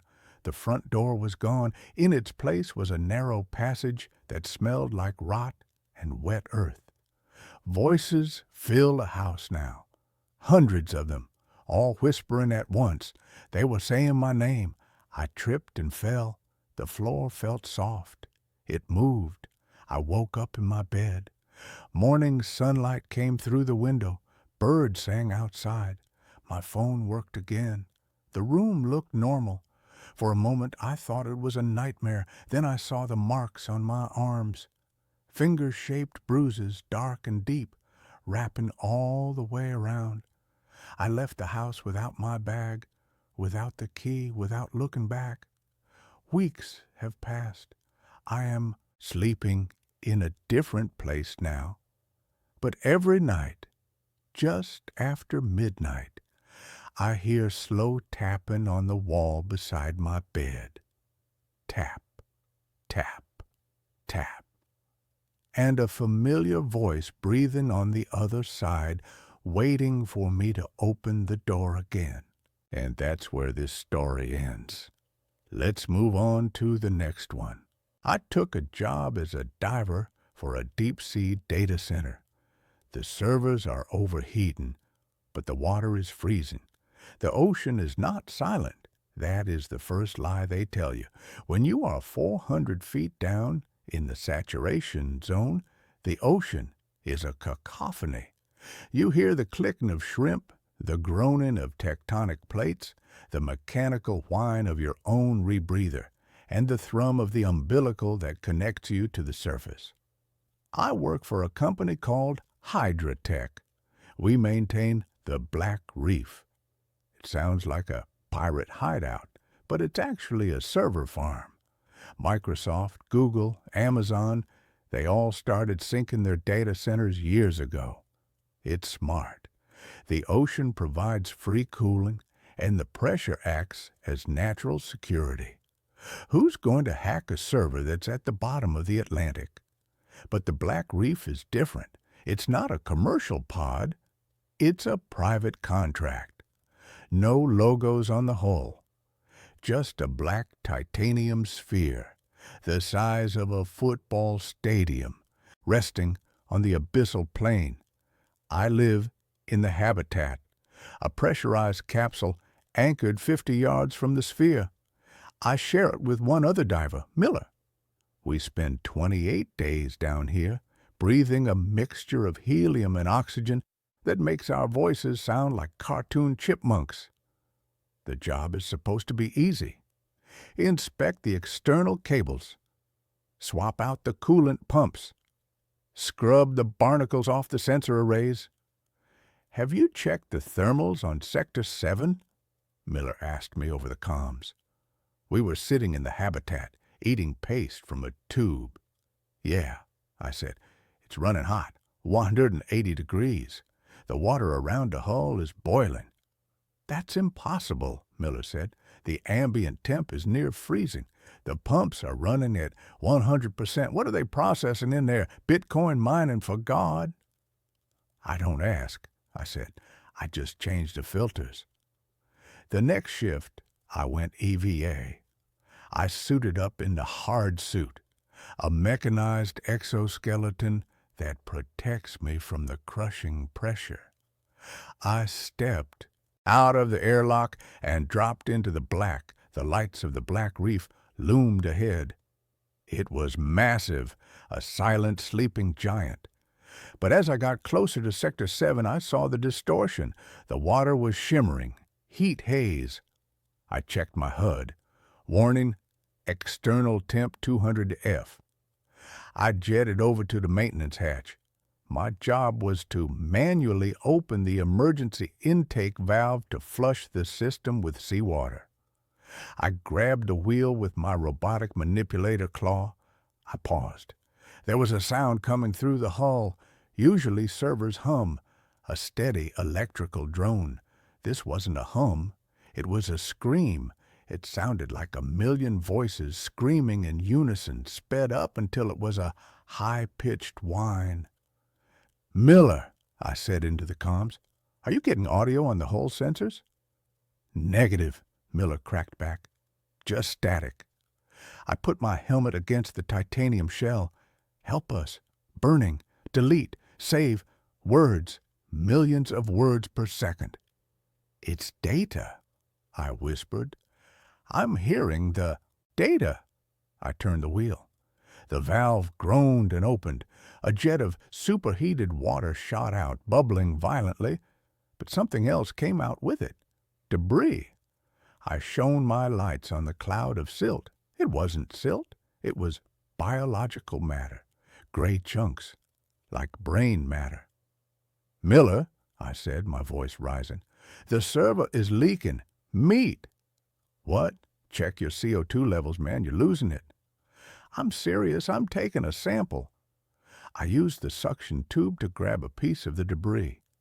I sealed it in a canister. I finished the flush and went back to the habitat.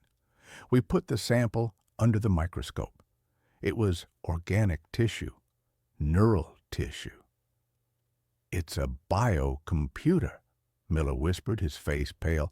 "They aren't using silicon chips. They're using brains, grown brains. That's illegal. That's monstrous." "It's efficient," Miller said. "Parallel processing. Neurons are faster than transistors." We stared at the gray lump in the petri dish.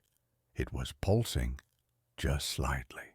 That night, the lights in the habitat flickered. The comm screen lit up. Incoming message. Black Reef admin. We didn't have a line to the admin inside the sphere. The admin was supposed to be an AI. The text scrolled across the screen. "Intake valve open. Cooling insufficient. Deploying maintenance unit." "We are the maintenance unit," I said. Outside the porthole, we saw movement. The airlock of the giant sphere opened. Something came out.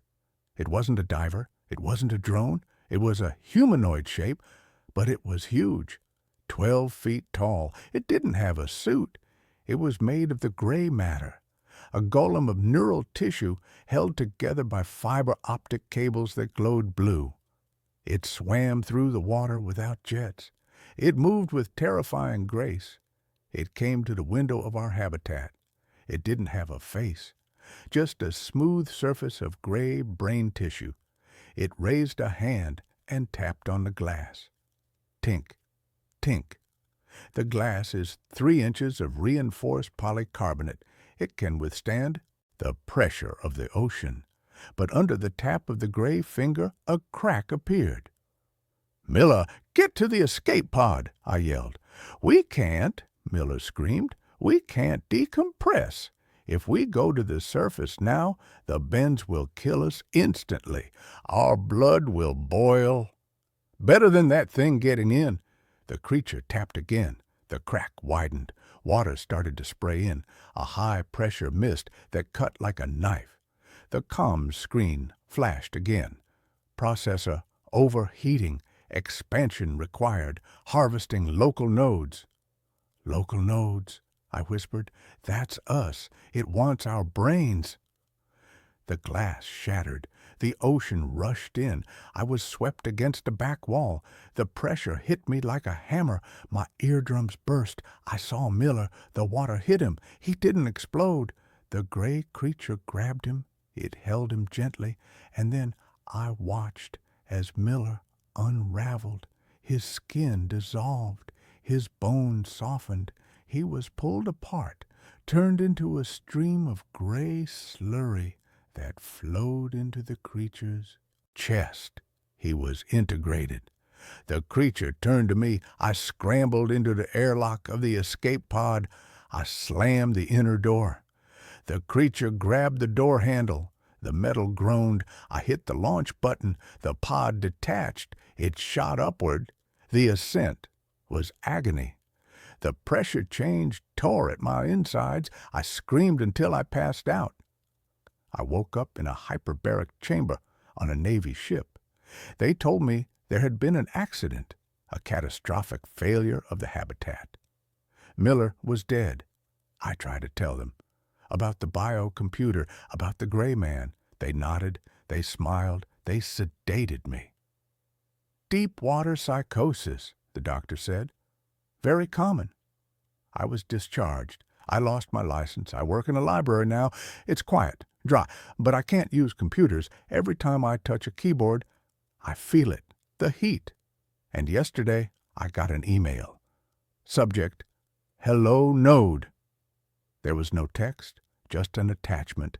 It was a photo of me, sleeping in my bed in the library apartment, taken from the ceiling, and in the corner of the photo, standing in the shadows, a gray figure.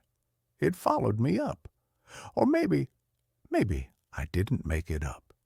Maybe I'm still down there. Maybe this reality is just a simulation running on a new node. I just checked my wrist. There is a small blue fiber optic cable sticking out of my vein. It's glowing, and I can hear the ocean.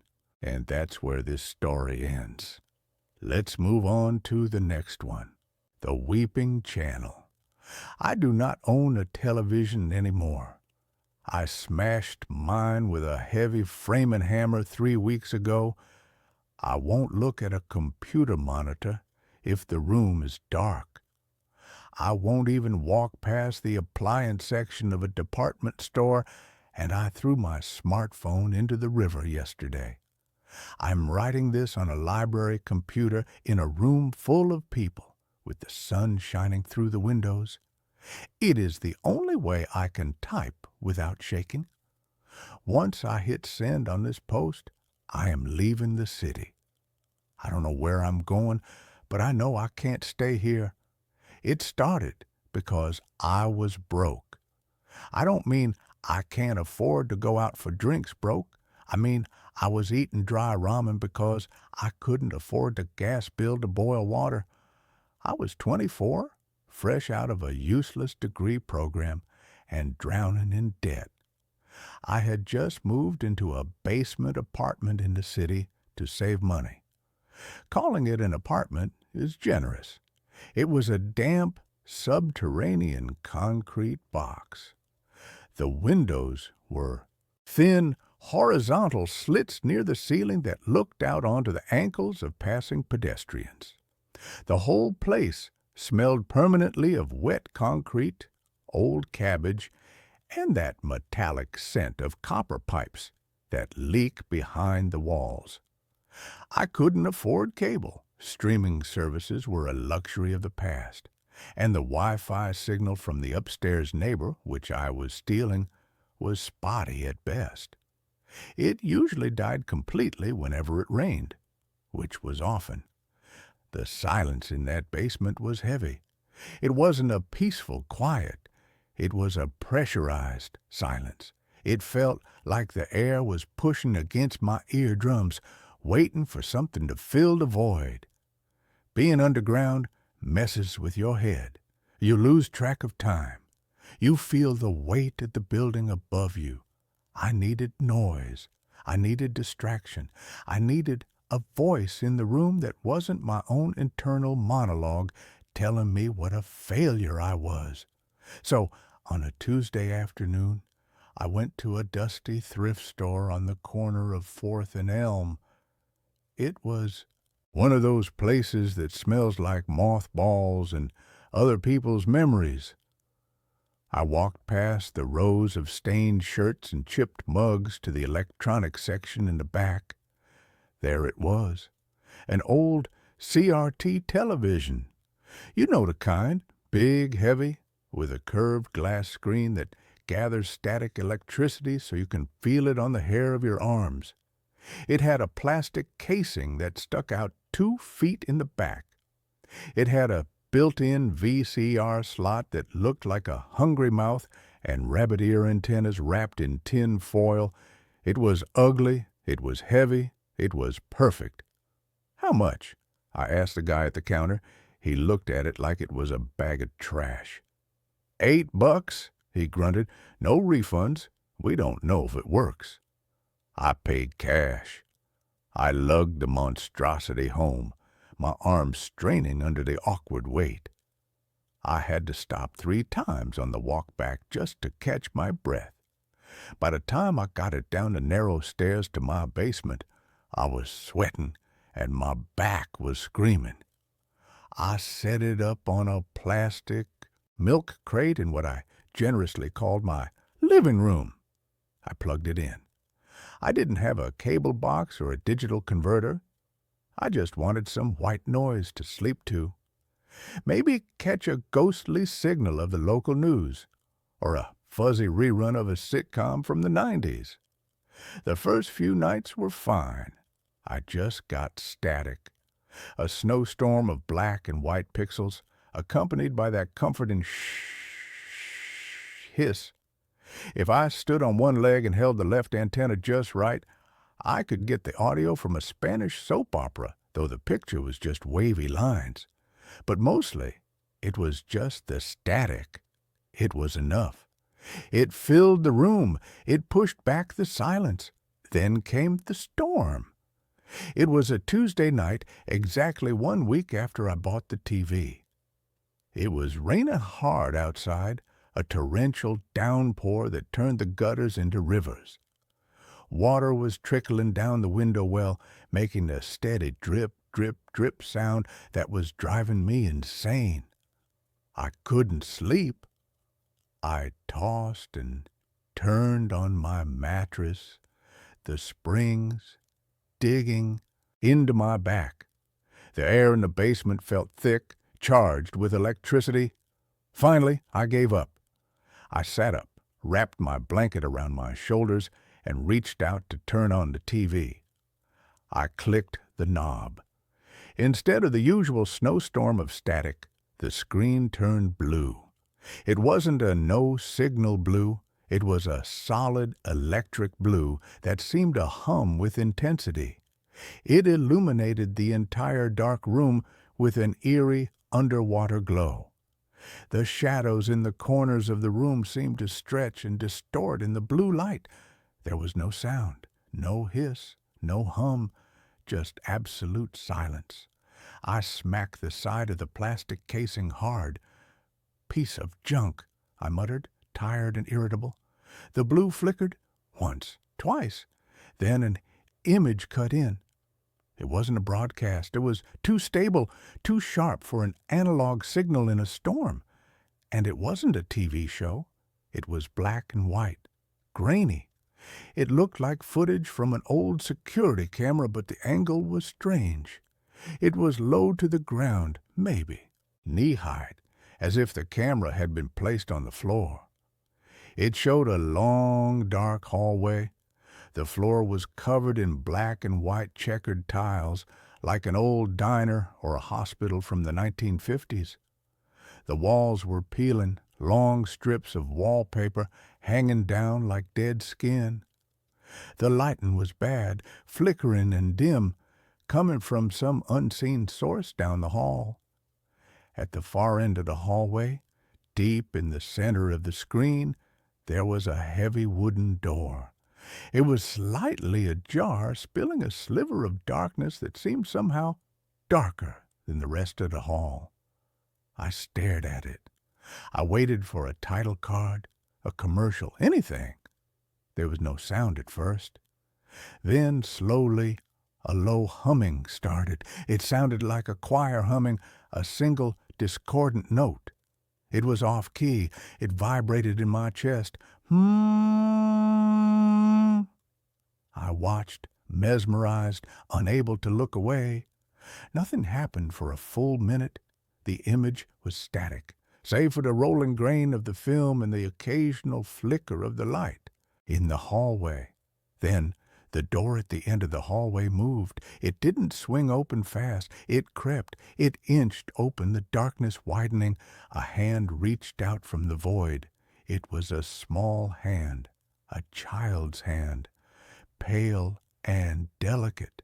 It reached around the doorframe and waved, not a frantic wave for help, a slow, deliberate greeting, like it knew I was watching. Then the screen cut to black. I sat there in the dark, staring at the dead glass curve of the screen. I felt cold, not the damp basement cold I was used to. This was a deep internal chill that started in my marrow and worked its way out. I reached out and turned the TV off. Then, for good measure, I reached behind it and unplugged the cord from the wall.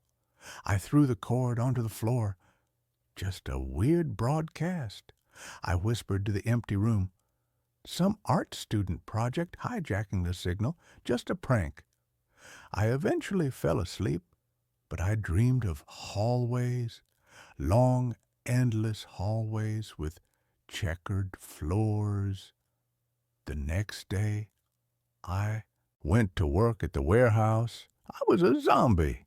I dropped a pallet of boxes, and my manager yelled at me for 10 minutes. I barely heard him. All I could think about was that blue screen, that hand. When I got home that evening, the apartment felt colder than usual. I checked the thermostat. It was normal. I made dinner, canned soup, and tried to read a book. I told myself I wouldn't turn the TV on. I didn't need it. I would just read until I passed out. I sat on my mattress reading a paperback by the light of a single lamp. But as the hours ticked by, the silence grew heavier. It pressed in on me. I found myself reading the same sentence over and over again. My eyes kept darting to the TV sitting on the milk crate in the corner. It looked like a black eye staring at me. At around 2 LKM, I dozed off with the book on my chest. I woke up an hour later. The room was bathed in blue light. The TV was on. My heart stopped. I froze, not moving a muscle. I stared at the plug lying on the floor, clearly disconnected from the outlet. I could see the copper prongs gleaming in the blue light. It was 3 feet away from the wall. I looked back at the screen. It was glowing. This time, the image was clearer. The grain was finer. It was the same hallway, the same peeling wallpaper, the same checkered floor, the door at the end. But now the door was wide open. Standing in the doorway was a figure. It was small, maybe 4 feet tall. It was wearing what looked like a dirty, oversized hospital gown that hung loosely on its frame, stained with dark patches. Its feet were bare and gray, but it was the head that made my breath catch in my throat. Its head was completely covered in bandages. Thick white gauze wrapped around its entire skull, layer upon layer, covering its eyes, its nose, its mouth. No features were visible, just a blank, wrapped sphere of dirty cloth. The humming sound was louder now, and it had changed. It wasn't just humming anymore. It was weeping. Sob, gasp, sob. It sounded wet, gurgling, like someone crying through a mouthful of water or blood. The sound filled the room, coming from the mono speaker of the TV, but sounding like it was right next to my ear. "Hello?" I whispered. My voice trembled so bad it barely came out. I felt insane talking to a television set that wasn't plugged in. "Who are you?" The figure on the screen twitched. It took a step forward into the hallway. Its movements were jerky, unnatural, like a stop-motion puppet that was missing a few frames of animation. Then it raised a hand, the same small, pale hand I had seen the night before, and pointed. It didn't point at me. It pointed at the floor right in front of the camera lens. The camera angle shifted down smoothly, mechanically, as if someone was operating it. On the dusty, checkered floor, someone had written a word in the grime with their finger. The letters were shaky and jagged. Below. The screen cut to black. The blue light vanished, plunging me into darkness. I jumped out of bed, my heart hammering against my ribs like a trapped bird. I grabbed the TV cord and yanked it further away from the wall, throwing it across the room. I checked the back of the set. Maybe there were batteries, a backup power source, some kind of prank device installed inside. I grabbed a screwdriver from my kitchen drawer and frantically unscrewed the back casing. I ripped the plastic off. Inside, it was just dust, wires, and the glass tube. No batteries, no hidden computer, just old analog trash. I threw a heavy wool blanket over the TV, blocking out the dark screen. I turned on every light in the apartment, the bathroom light, the kitchen light, the floor lamp. I didn't sleep the rest of the night. I sat in the corner of the room, clutching a kitchen knife, watching the blanket-covered shape. Every creak of the floorboards upstairs made me jump. Every drip of water from the pipes sounded like a footstep. The third night was the end. I worked a double shift at the warehouse just to avoid going home. I stayed until the manager kicked me out. I wandered the streets for an hour, drinking coffee, delaying the inevitable. But eventually, I had to go back. I had nowhere else to go. I got home at almost 3:00 a.m. I was exhausted, my body aching, my mind numb from lack of sleep. I unlocked the door, my hands shaking. I walked into the apartment, dropped my keys on the counter, and froze. The blanket I had thrown over the TV was on the floor in a heap. The TV was on, and the volume was all the way up. The sound was deafening. It hit me like a physical blow, screaming, high-pitched, distorted screaming that sounded like metal tearing or a fox dying in a trap. It filled the small concrete box of a room, bouncing off the walls, vibrating in my teeth. I dropped my bag and covered my ears, wincing in pain. I ran to the TV to smash it, to stop the noise, to kill it. The image on the screen stopped me dead in my tracks. It was a face, extreme close-up. It was the bandaged face. The camera was inches away from it. The gauze was stained brown and red, wet and glistening around where the mouth should be. The texture of the fabric was so clear I could see the individual threads and the dirt trapped between them. As my hand hovered over the power button, the screaming stopped. Instantly. Absolute silence. The transition was so abrupt it made my ears ring. The figure on the screen tilted its head to the side, a bird-like, twitchy movement. Then the bandages around the mouth area began to split. They tore open with a wet, raw-rip sound. Underneath the bandages, there were no lips. The mouth was sewn shut. Thick black thread crisscrossed the pale skin, pulling it tight. The skin around the stitches was red and angry. The stitches strained as the jaw tried to open. A voice came out of the TV speakers. It wasn't the screaming anymore. It was a whisper, a raspy, dry whisper that sounded like dead leaves skittering on pavement.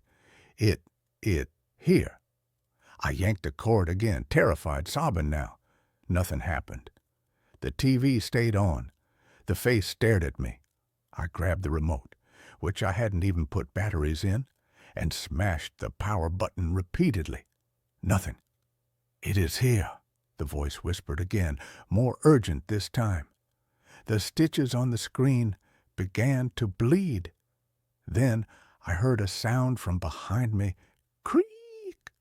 It came from the floor vent, the large metal heating grate in the corner of the room near the closet. It was the main intake for the building's furnace. I turned around slowly, dread pooling in my stomach like lead. The metal screw holding the grate in place popped out. It flew across the room and pinged against the opposite wall.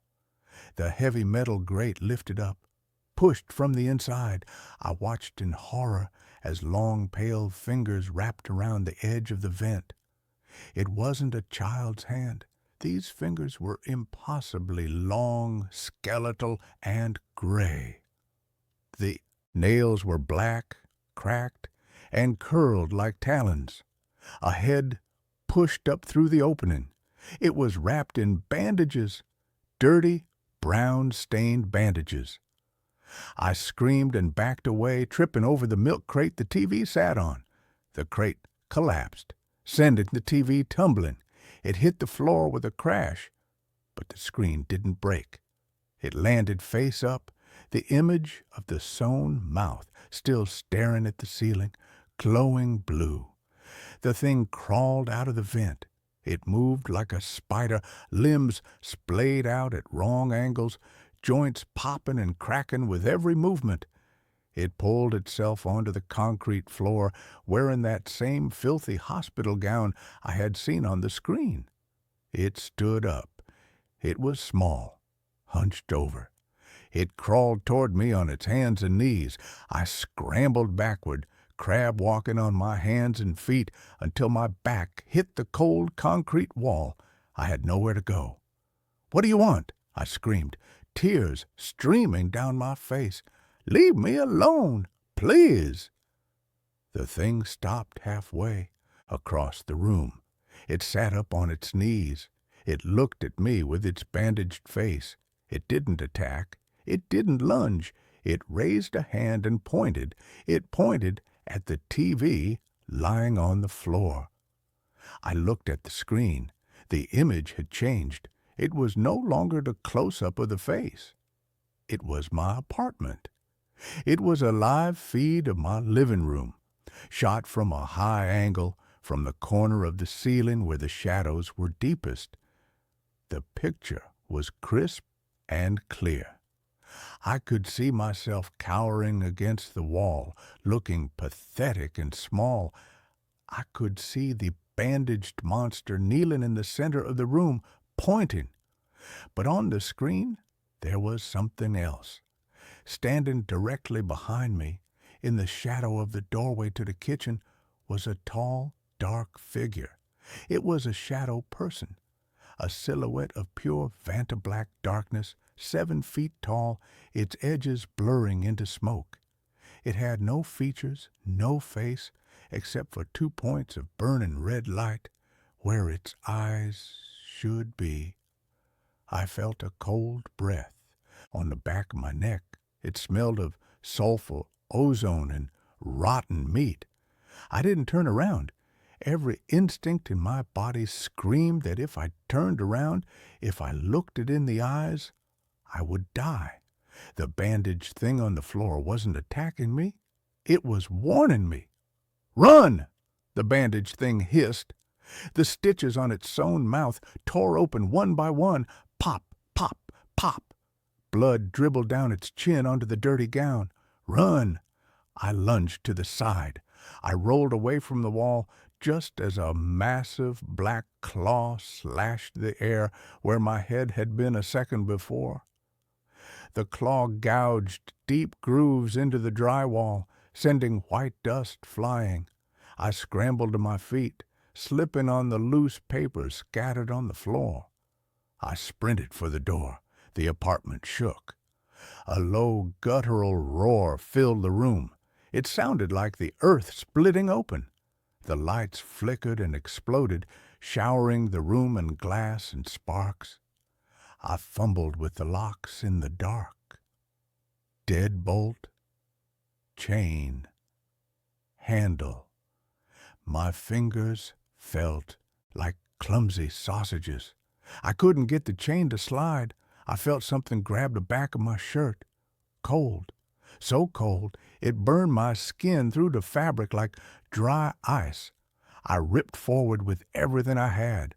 I heard the fabric tear. I heard the screech of the shadow thing. I burst out into the hallway of the building, slamming the door behind me. I heard a heavy thud against the door from the inside, then scratching, frantic, deep scratching that sounded like knives on wood. I ran up the stairs, 2 at a time, tripping, falling, skinning my knees, getting up again. I didn't stop until I burst out onto the street. It was raining again. I stood in the middle of the sidewalk, panting, shirtless, bleeding from a long scratch on my back, the rain mixing with the blood. I looked like a maniac. I didn't go back down there. I called the police from a 24-hour bodega down the block. I told them someone broke in. I sounded crazy, hysterical, rambling about bandages and shadows. When the cops arrived, two burly officers went downstairs with flashlights drawn and guns out. I waited at the top of the stairs, shivering in the rain. They came back up 10 minutes later, holstering their weapons. They looked annoyed. "Apartment's empty, son," the older officer said, clicking his pen. "No sign of a break-in. But you got a mess down there. TV's on the floor. Vent cover is unscrewed. Light bulbs are blown. Looks like you had a party." "Did you check the vent?" I asked, grabbing his arm. "Did you look inside?" He shook me off. "Yeah, it's just a heating duct. Goes to the furnace room. It's too small for a person to fit in. Maybe a rat, but not a person, and definitely not a 7-foot shadow." "I saw it," I said. "It came out of there. The bandaged thing came out of the vent. The shadow was behind me." The officer looked at me with pity. He wrote something in his notebook. I saw him circle the word mental. "Maybe you need to get checked out, kid," he said softly. "There's a lot of black mold in these old basements. Makes people hallucinate. Seen it before. Carbon monoxide, maybe. Go to the hospital." They left. I moved out the next day. I refused to go back inside alone. I hired a moving company to grab my boxes, but I left the TV. I told them to leave it on the floor. I left my deposit. I didn't care about money anymore. I stayed on a friend's couch for a week, unable to sleep without the lights on. I flinched at every shadow. Then I found a new place, a third-floor apartment in a newer building across town. No basement, lots of windows, electric baseboard heating, no vents. I thought I was safe. I really did. I thought the signal was stuck in that basement, bound to that cursed TV. But yesterday, I was walking past an electronics store downtown. It was a high-end place with a huge wall of flat-screen TVs in the window, all playing the same 24-hour news channel. As I walked by, the hairs on my arms stood up. Every single TV screen flickered in unison. The news anchor's face distorted, stretched, and disappeared. The screens turned blue. 50 shades of electric blue staring at me from behind the glass. Then the grainy black and white image appeared on all 50 screens. The passers-by didn't seem to notice. They kept walking, eyes on their phones, ignoring the glitch. The hallway, the checkered floor, the bandaged figure stood in the center. Its gown was tattered now, hanging in shreds. It stepped closer to the camera. It raised a long, bony finger and pointed directly at the camera lens, directly at me. Then text appeared on the screen, written in jagged white letters that looked like scratches on the film. "We are still below." I ran until my lungs burned and my legs gave out. I locked myself in my new apartment. I have covered the electrical outlets with duct tape. I have piled furniture against the door. I threw my phone in the sink filled with water. But it's getting quiet in here. Too quiet. And 5 minutes ago, my laptop, which was closed and powered down on the coffee table, turned on. The lid didn't open. The screen just illuminated, shining blue light through the gap between the keyboard and the screen. Then the speakers crackled. The humming. I opened the laptop. I had to know. A video file was playing. I didn't want to look, but I couldn't stop myself. It's a video of me, sleeping, in my new bed, taken from a high angle, directly above my head, as if the camera is inside the ceiling. I can see myself tossing and turning in the sheets, oblivious. And in the corner of the room, standing in the shadows where the wall meets the ceiling, is the tall, dark figure with red eyes. It is watching me. It is taller than the room. Its head is bent against the ceiling, and crouching at the foot of my bed is the bandaged thing. It is stroking my leg with a long gray finger. The video ends. I hear a sound from the ceiling. Creak! There are no vents in this apartment, but the drywall above my head is cracking. A hairline fracture is spreading across the pristine white ceiling. White dust is falling on my keyboard like snow. Something's pushing through the plaster. I can see the outline of fingers pressing against the paint from the other side. I have nowhere left to run.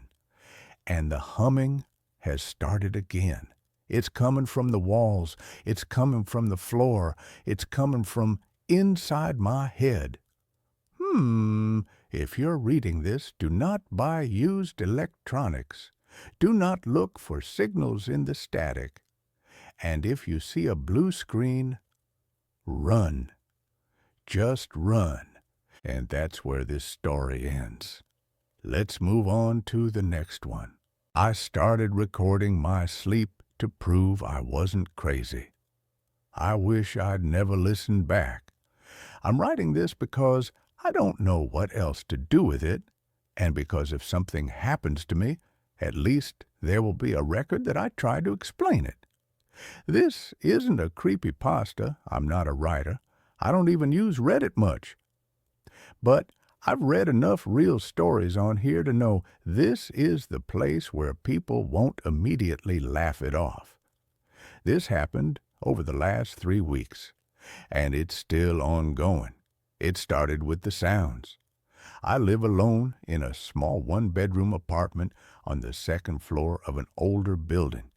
Thin walls, old pipes, the usual stuff. I've lived here for almost 2 years with no real issues. The kind of place where you get used to every normal noise. The radiator clicking, the guy upstairs pacing at night, the distant hum of traffic. So when I first heard the breathing, I told myself it was just that. Normal building noise filtered through half-asleep paranoia. The first night, it sounded like someone exhaling right next to my bed.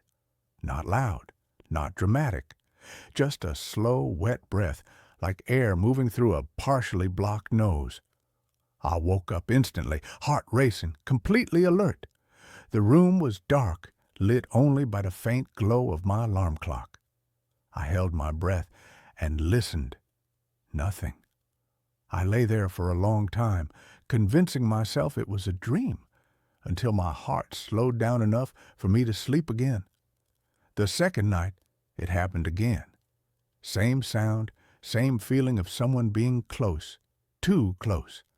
This time, I sat up and turned on the lamp. I checked my closet, under the bed, behind the bathroom door. Everything was exactly as it should be. I even laughed at myself a little. Stress, I thought. Maybe sleep apnea. Maybe I was hearing my own breathing amplified in my head.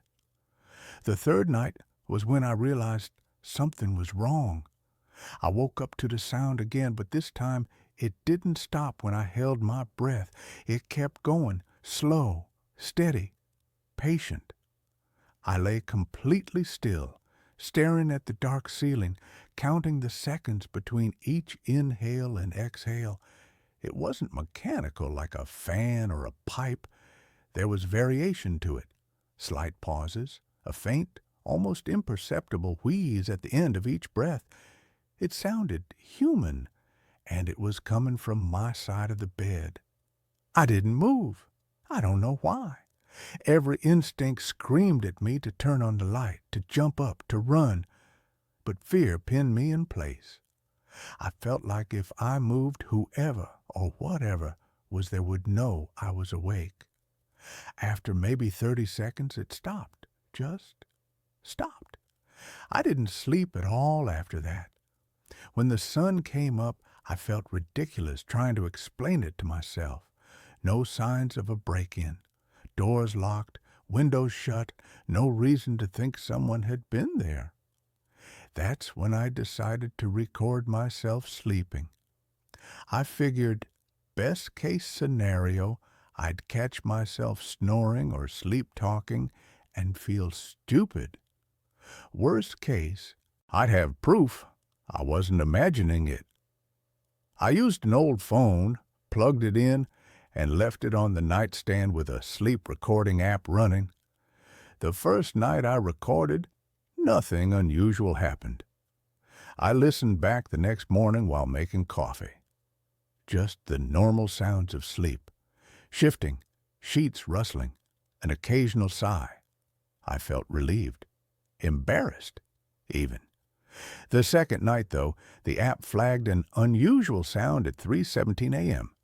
I almost didn't listen. Something about that little marker on the timeline made my stomach tighten, but I told myself that was the point of doing this. I tapped play. At first, it was just silence. Then I heard myself breathing, slow, deep, asleep. Then, very faintly, another breath. Not synced with mine. It was quieter than my breathing, like it was farther from the phone. But it was unmistakable. Another rhythm, slightly off, slightly delayed. I felt cold all over listening to it. Then came the sound that made me drop the phone. A soft voice, barely above a whisper. It said my name. Not loudly, not clearly, like someone testing the sound of it in their mouth. I replayed it over and over, hoping I'd misheard. But every time, it was there. My name. I didn't go to work that day. I sat on my couch with all the lights on, replaying the recording, checking my apartment again and again.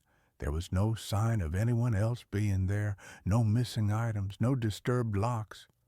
That night, I slept with the lights on. Nothing happened, no breathing, no voice. The recording was clean. I thought maybe whatever it was had stopped, or maybe I'd scared myself into hallucinating.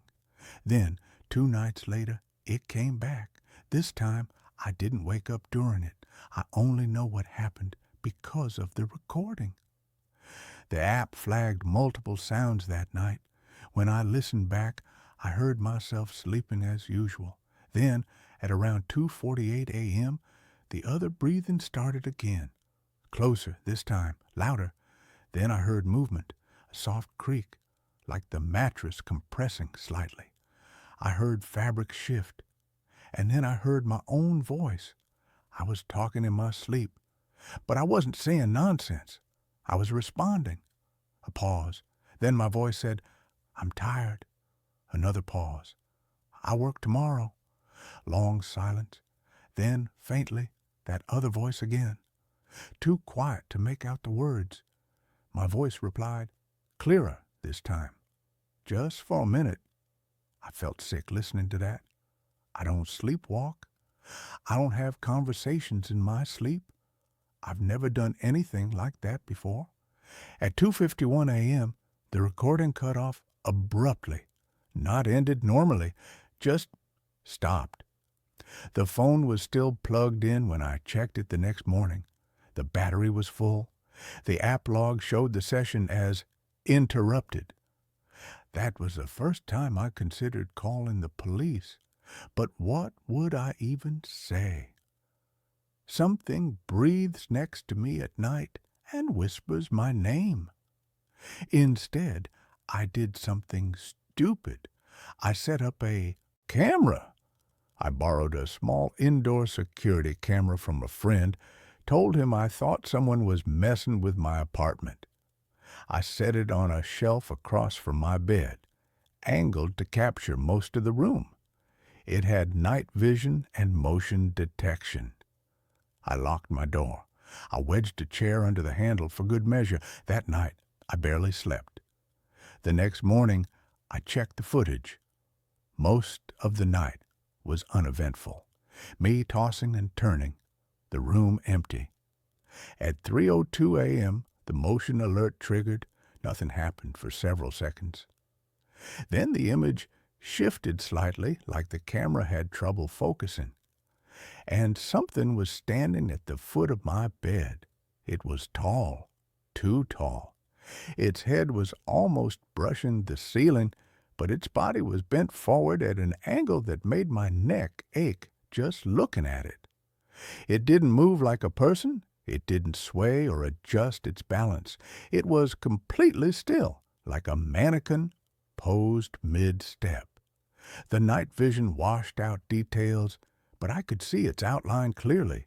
Long arms hanging down, fingers that looked too many-jointed, bending at wrong places. It didn't have a face. Where its face should have been was just darkness, not shadow, absence, like the camera couldn't register anything there. It stood there for nearly 4 minutes. Then it leaned closer, not stepping forward, just folding, joints bending inward, bringing that empty face closer to mine. The camera glitched. Static filled the screen for half a second, and then it was gone. At 3:07 a.m., the motion alert stopped. I haven't slept in my bed since. I'm writing this from my couch during the day, with every light on and the camera still running. The recordings from last night show nothing, but I can feel it watching me. Not from a specific place, just present. Sometimes, when the apartment is quiet enough, I hear breathing again, not next to me, inside me, like something learned the rhythm of my lungs and never stopped copying it. If anyone has experienced anything like this, if this sounds familiar, please tell me what to do. Because last night, while I was wide awake, I heard it whisper my name again, and this time it came from my own mouth. And that's where this story ends. Let's move on to the next one. The Echo House. I'm writing this on a typewriter. It is the only way I can write now. The clicking of the keys is loud, mechanical, and immediate. There is no delay. There is no digital processing. I cannot use a computer. I cannot use a smartphone. I cannot use anything that has a microphone or a speaker. If I see a waveform on a screen, I start to hyperventilate. My name is David, and 6 months ago, I was a freelance audio engineer. I edited podcasts, cleaned up dialogue for indie films, and basically spent my life wearing noise-canceling headphones. I lived in a noisy apartment complex in Chicago with thin walls. I hated the noise. I hated the neighbors arguing, the sirens, the garbage trucks. I craved silence. I wanted a place where I could hear my own thoughts. Be careful what you wish for. I found the job listing on a private forum for audio professionals. It wasn't your standard help wanted ad. The subject line was just acoustic maintenance, high pay, NDA required. The body of the post was brief. It asked for someone with a background in sound engineering to house sit a property in the remote woodlands of northern Michigan for 1 month. The pay was $15,000. Cash. I thought it was a scam. It had to be, but my student loans were suffocating me and my rent was going up. I emailed the contact. I got a reply within 10 minutes. A video call link. The man on the screen introduced himself as Dr. Eris Thorne. He looked like he hadn't slept in a decade. His skin was gray, his eyes were sunken, and he sat in a room that was covered in dark acoustic foam wedges. The house is a prototype, Thorne explained. His voice was dry and raspy. I built it to be the quietest place on earth. It is an anechoic chamber on a residential scale. The walls are 3 feet thick, filled with sand and lead. The windows are quadruple-paned vacuum glass. It is designed to trap and eliminate all external vibration. Why do you need a sitter? I asked. Because the house breathes, he said, which I thought was a metaphor. The HVAC systems, the filtration, the structural integrity of the soundproofing, it needs monitoring. I have to go to Europe for a conference. I need someone who understands acoustics to watch the levels, to make sure the seal isn't broken.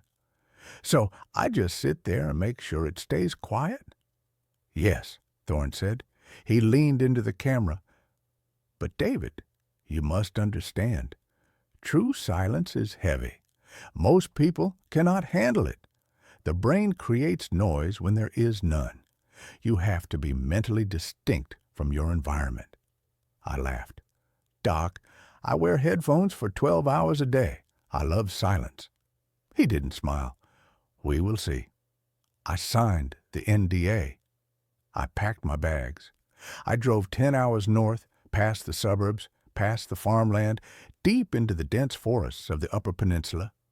The GPS signal died about 20 miles out. I had to use a paper map Thorne had mailed me. The house was invisible until I was right on top of it. It was a brutalist structure, a block of dark concrete and black glass nestled in a valley. The trees around it had been cleared for 50 yards in every direction, replaced by a lawn of soft, mossy ground cover that absorbed footsteps. Thorne met me at the door. In person, he looked even worse. He was twitchy. He kept looking over his shoulder. Here are the keys, he said, handing me a heavy ring. Here is the logbook. You check the decibel meters in the basement, the kitchen, and the master bedroom twice a day. They should read 0, or as close to 0 as physics allows. Got it. There is one rule, he said. He grabbed my arm. His grip was surprisingly strong. Do not make loud noises. No music, no shouting, no slamming doors. The house is designed to capture sound. If you saturate the dampeners, the pressure builds up. Okay, I said, pulling my arm away. I'll be quiet. If you hear something, he whispered, looking at the black walls of the hallway, do not listen to it. Distract yourself. Make a small noise like a hum, but do not listen to a house.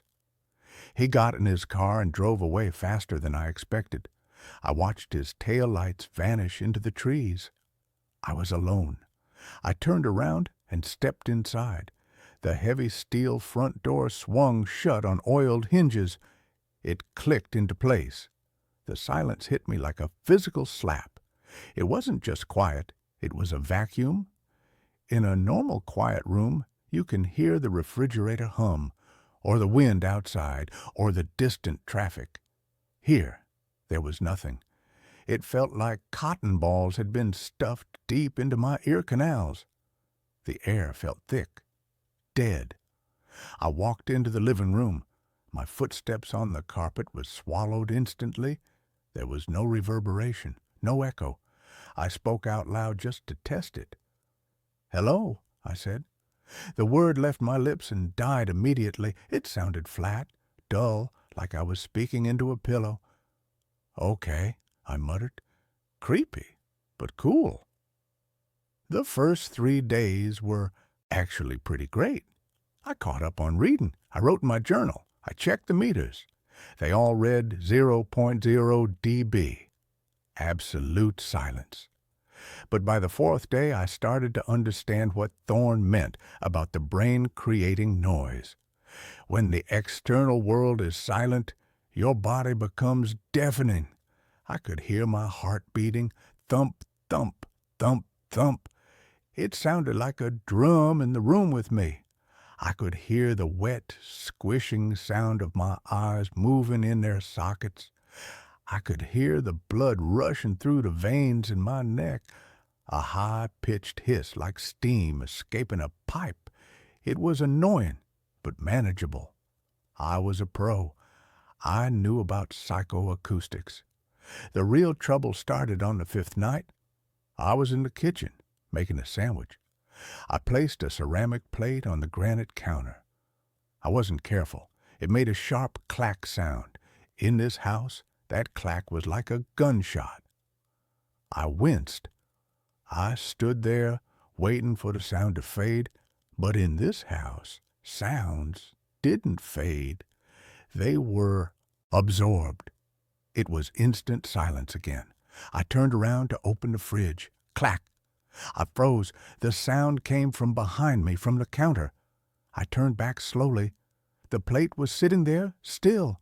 Nothing had moved. "Hello?" I whispered 2 seconds later. "Hello?" It wasn't an echo. An echo is immediate. This was a delay. A distinct, perfect replay of my voice coming from the corner of the ceiling. But it sounded different. It sounded crisper, clearer than my actual voice. It sounded like it had been EQ'd, compressed, and mastered. I laughed nervously. Okay, weird acoustics, sound bouncing around the vents or something. I waited. The laugh didn't come back. Just the vents, I told myself. I took my sandwich to the living room and turned on the TV. I kept the volume very low, just a whisper. I watched a silent movie. That night, as I lay in the master bedroom in the absolute dark, I heard breathing. It was slow, rhythmic breathing, in, out, in, out. It was coming from directly above my face. I held my breath. The breathing continued. I reached for the lamp and clicked it on. The room was empty. The breathing stopped instantly. "It's my own breathing," I said aloud. "Just a delay. A weird acoustic reflection." I turned the light off. The breathing did not start again. Instead, a voice whispered right in my ear. "It's my own breathing." I scrambled out of bed, heart hammering, and turned the light back on. I slept with the lights on that night, day 7. I was checking the decibel meter in the basement. The basement was a concrete bunker. The walls were lined with black wedges of foam that looked like shark teeth. The meter sat on a pedestal in the center. It read 0.0 dB. I wrote it down in the logbook. As I turned to leave, I heard a sound. Drip. I stopped. I looked at the ceiling. No pipes. Drip. It sounded like water hitting a metal pan. Drip, drip. It was getting faster. I walked toward the sound. It seemed to be coming from the back wall, behind a layer of foam wedges. I reached out and pulled one of the foam triangles loose. Behind it, there was no concrete. There was a metal grate, and behind the grate, a dark, vertical shaft going down into the earth. Drip. "Hello?" I called down the shaft. Silence. I waited for the echo. I waited for the delay. Nothing came back. But then a sound began to rise from the shaft. It wasn't a voice. It was a tone, a low-frequency hum. It was almost below the range of hearing. I felt it in my teeth before I heard it, a vibration rattling my jawbone.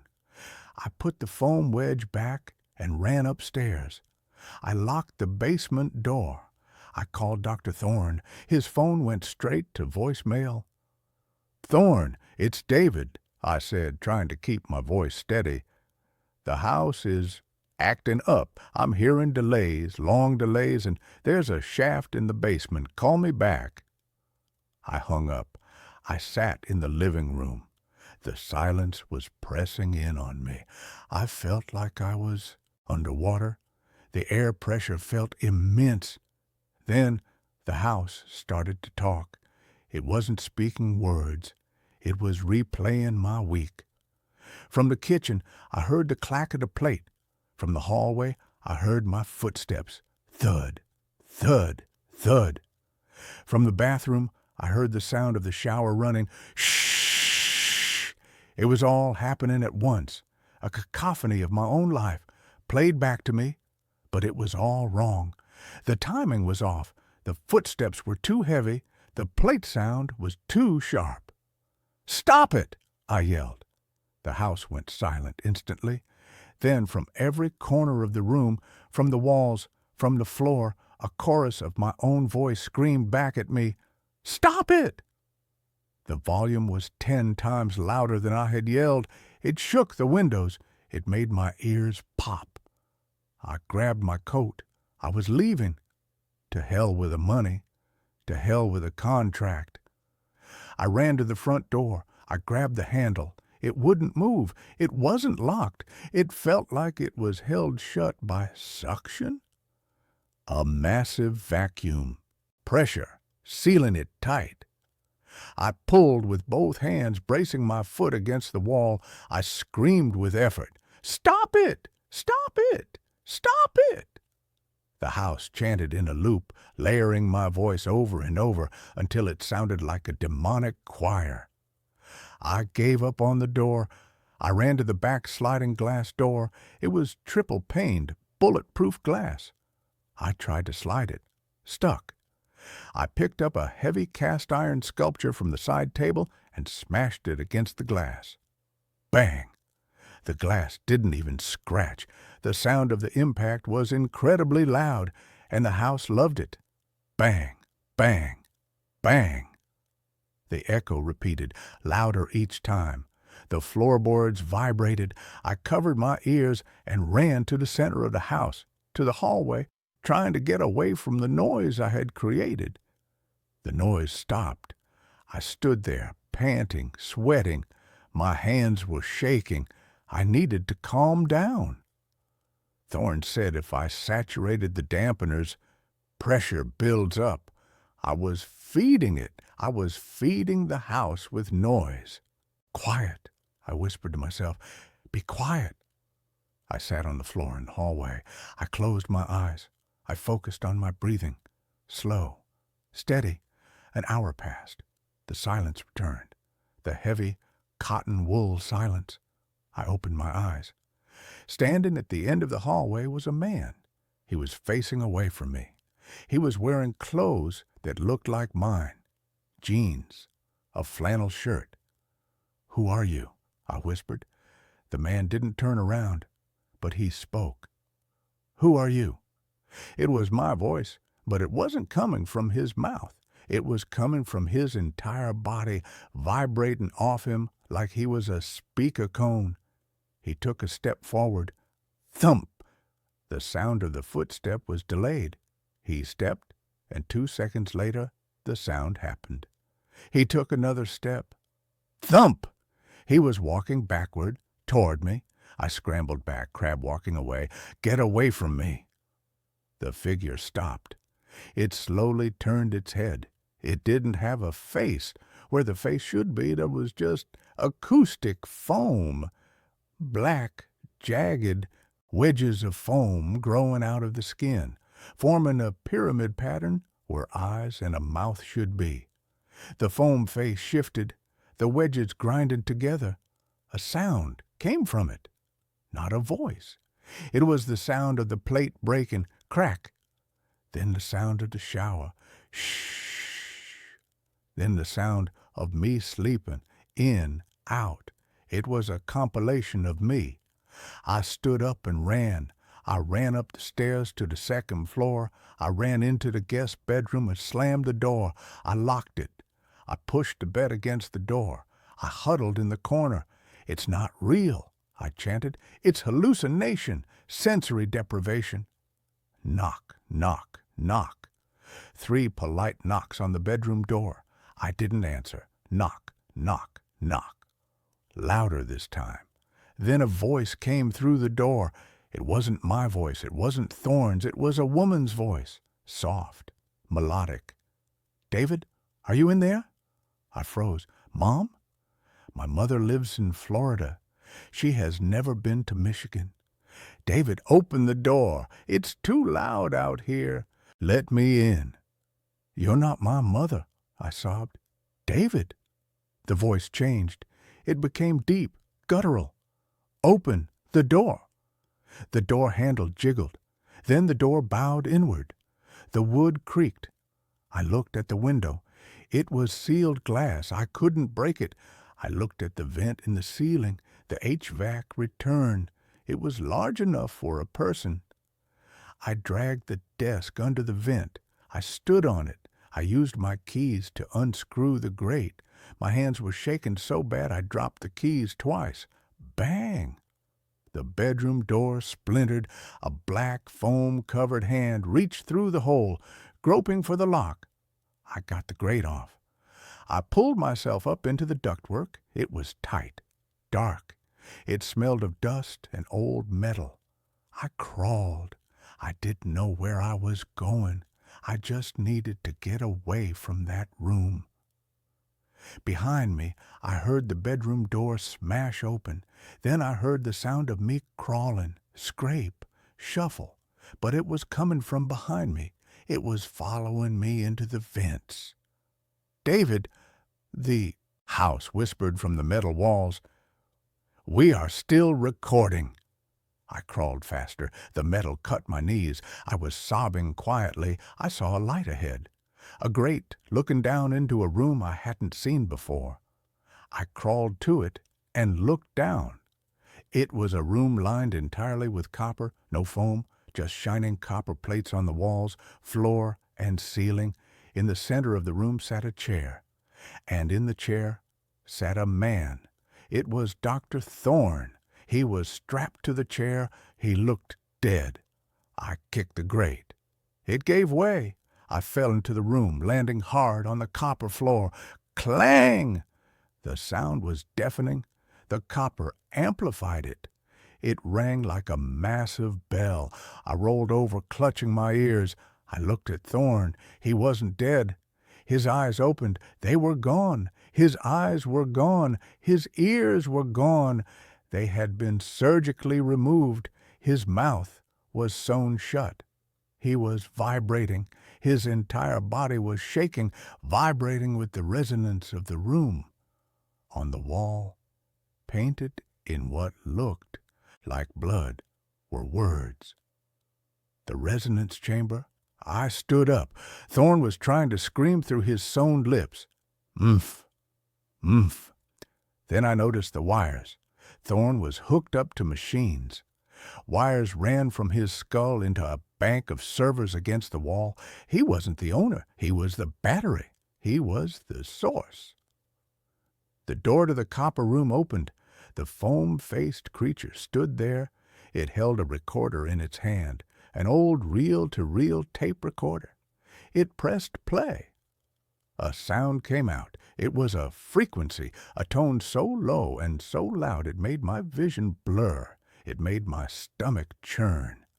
I fell to my knees. The creature walked toward me. It placed the recorder on the floor. It leaned down. The foam wedges on its face parted, revealing a dark, endless hole. "Record," it whispered. I realized then what this house was. It wasn't keeping sound out. It was harvesting it. It was a collector, and it had run out of sounds from Thorne. It needed new material. It needed my screams. I looked at the server bank, the wires. If I couldn't escape the sound, I had to kill the silence. I grabbed a heavy copper bust from a shelf. The creature lunged at me. I dodged, swinging the bust with everything I had. Not at the creature, at the servers. Crash. Sparks flew. The machines whined and died. Crash.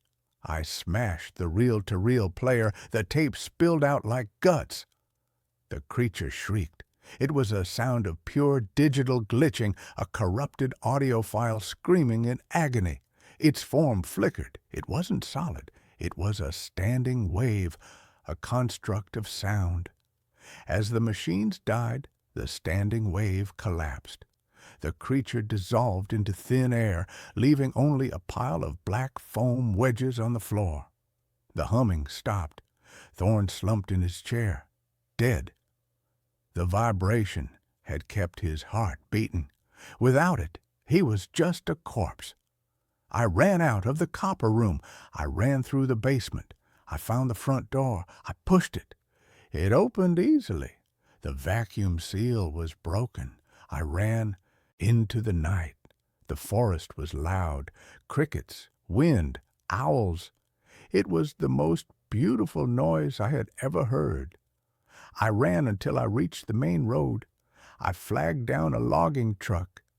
I didn't tell the driver what happened. I just told him my car broke down. I went to the police eventually. I told them about the house, about Thorne. They went to the location I marked on the map. They found nothing. Just a concrete foundation in the woods. No house, no copper room, no foam. They told me I must have gotten the coordinates wrong.